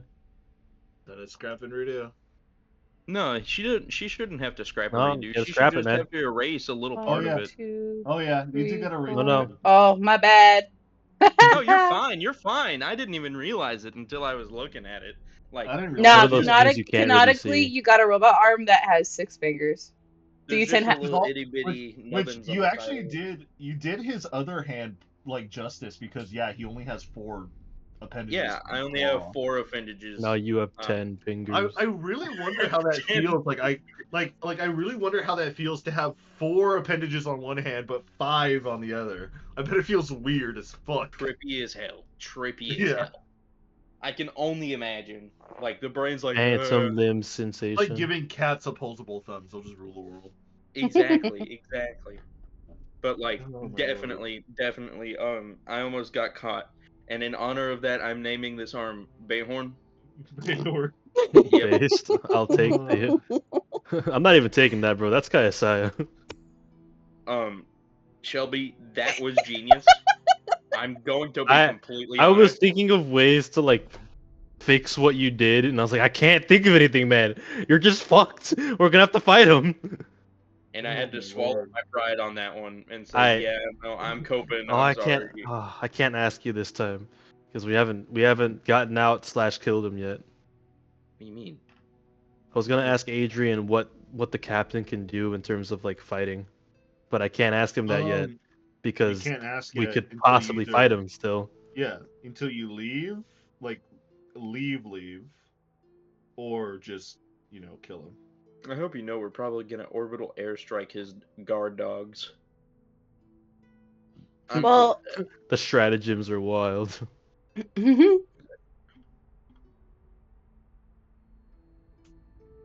The stratagems are what? I mean, No, you just got that. Who's to stop Kayasaya from pulling the ship out and just orderable bombardment? No blood shall be spilt on this land. That's what's 380 stopping her. millimeter. That's what's stopping her right now. Besides, I already kind of did that, just not with my ship. You murdered somebody on that land? Not me. This land is mine. Kaisaya's a murderer.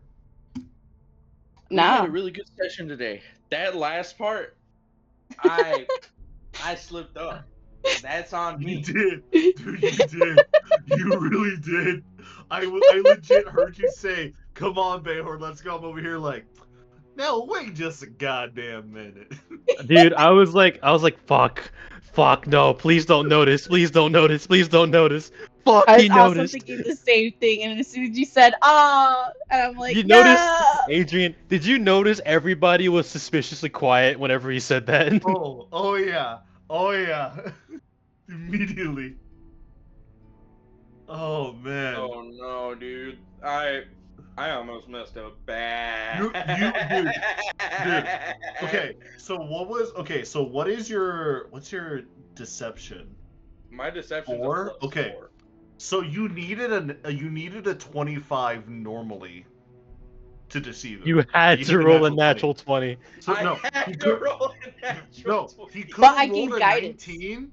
He could have rolled a 19, gotten 4 on deception, and then guidance 2. We could have also beat- given him. to You win. could have also given him Flash of Genius from Chakna. Yeah, you could have. Yeah. But it's just like you needed a 25 normally to deceive him. But even then, he'll still be a little bit like, like he'll like be keeping an eye on you. But with the natural 20, you're just like, yeah, it's fine. He's like, I must be hearing things. I must be Weird hearing dude. things. Why does he name Weird- his arm? Weird dragon, yeah. Weird dragonborn. Very weird. Weird Dragonborn. He names his arm. I'm coping, okay? I lost a limb. Excuse me. Hey, where are we going after this, though? Well, first things Hello? first is we got to get out. Oh, Yeah, but like, where are we going Adrian. after this? An astral question. domain. Adrian, I have a question. What's up? You know how I pulled that random ass like literal out of my ass distraction? Mm-hmm. No. What would have happened if I didn't do that? I'm curious. I want to know if my thought process in the moment lines up with what you would have done. Well, okay, so basically, if you didn't do the distraction, they would like their suspicion would have been like on super high alert, and they wouldn't let you leave. That's what I thought. Yeah. Because they're gonna think, oh man, the second that new people walk in, our prisoner's gone. Interesting. A little bit interesting. So I was trying to make it into like, yeah, no, we don't know that person. You should probably go fix that. Oh no. No, no. But yeah, no. If you didn't do the distraction, they would have been like, "Now wait a just goddamn minute. Stay here while we investigate," type of shit. Yeah. But since you did it, congratulations. They let you go. They let you pass. But then fucking Fugler almost slipped up and fucked everybody God over. damn it. But he saved it. He saved it with Kaisai's landing. expert landing inside, yeah, as well. Oh my lord, dude. No, yeah, crazy. like that was like a chess match where you see like the 3 question marks, bad blunder, and then Yeah. the next move was genius move. Like it's Dude, Oh, I man. thought I fucking got you, bro. I was like, this is it. That was almost real bad. That was almost real bad. That was almost real bad, man. Whew. But yeah, that's where we end today's episode. So those of you at home who are somehow still listening to this rabble that we go on thank you for watching. And to you guys, I hope to see you guys next Saturday as well, hopefully. So we can continue on at the camp to see what the fuck are we gonna do with Chakna's soul now that his soul is stuck inside of a stone hawk, and We're gonna have to What are you guys gonna- unpetrify it. what are you guys gonna do here? Like, how are you gonna save it? How are you guys gonna come back and kick the shit out of these fucking He's the tribal pirates? artificer. He's got this. So, He's got this. He'll figure it out. Whatever he wants Well, to do, thank you. we'll probably tag along. yeah, but thank you for playing. I highly appreciate you showing up. It is 4 a.m. I am tired. Dude, I'm so close to calling another fucking extension, Ugh, like I always no. tend to do. No. Dude, I was legit staring at my notes just a moment ago, and my eyes are so tired that I saw my like notes start to wiggle. You know what that's called? Not enough What? caffeine. Bro, I had a ghost earlier. Drink a Monster. You'll be alright. I Pop off. had no, dude. Hell no. I'm good. But that was a very fun time. That was very stressful as well. I didn't know when combat was about to hit. I was like literally throwing shit at you, and if you guys avoided it, you avoided it. But if there was like one too many missteps, combat would have happened. Alright, so I We assumed would that you still had be some. playing right now if I messed up. I'm gonna be real. We would have started the combat, and we. Oh no, dude! It's so late. I would have started the combat and be like, "All right, we're gonna see you next week." Like we would have started next week at combat. You know what I mean? Oh no, dude! That's what would No have matter happened. what, he's going to bed. No matter what, I'm calling it. It's 4 a.m. I'm calling it. You exist to serve the people. But hey, Now at pull up least that we character actually- sheet. No, here's the thing. At least we actually got to play today because I didn't think we were. Because when Preston sent the message, I was like, "Damn, I guess we ain't playing D&D today." No, we played, but my car still. Oh, my car No, broke. don't even think about it. Now here's the thing, right? So earlier, Cedric and I and Shelby were just chilling here, and Cedric's like, "Man, feels weird knowing that we're not doing D&D today because we normally do D&D, and it feels weird knowing that that time that we usually put away for D&D is gone." And I'm like, "Yeah, it does feel weird." Yeah. I did say that, didn't I? You did. Not in that way, but you definitely did say that. By the way, Arlette's in the other chat. She's with, been in there for like 2 hours. Has she been messaging you? He's like, are you done No, yet? she's just been in there for. I've seen her in there for the past 2 hours. Also, wait, who's is that? Is that It's Ariana Pringle can? with the Pringles guy. Is it- Yeah. Brother, Yeah. why? She's weird, man. I know she's. I also have a weird feeling she's mad at me. Why? I don't know. But I feel like she's been mad at me ever since Dude, she had to go to work on that she's been snow mad day. at everything lately. It's crazy. Yeah. But like ever since that snow thing where she had to go to work on that one snow day, and like I did the thing that I always do. I fuck with her. Yeah. And Yeah, then she's maybe. like, you know what? No, I'm not taking this shit. I'm blocking you on my social media. And I'm like, oh. But like Wait, the she way that she blocked you? said it, I don't know if she did or not. But the way that she said it it had me convinced that she actually went and blocked me on social Oh. media. You should probably ask Arlette. Be like, is she mad? I At asked her, and she's like, "No, I don't think so. Why would she be mad at you?" And I'm like, "I don't know." It's just the Oh. thing, and I told her why, and it's like, "I don't think she's mad at you." Oh, okay. And Well, so I'm like, "I don't know, man." maybe she was just mad that she had to go to Women. work in the snow, and then she's haha women. Sips coffee. I love that fucking EF2 meme. It's so stupid. But anyways, I'm heading off to bed. No, Good we're Gesundheit. playing Rust now. No, shut it. We're playing Tomorrow. Rust now. Tomorrow. We'll play tomorrow. We'll play tomorrow. I'll be down to play tomorrow. That actually sounds fun. I'll play tomorrow. What? Rust. Rust. Oh lord. I need to fix up the farm. I need to at least get some tea going. Fix it. You have to make it. Yeah, wipe days on the 30th. It's coming up soon, 30th. dude. It's coming up in like It's- 5 days. It's the 30th, 31st. So I need to get some more progress done.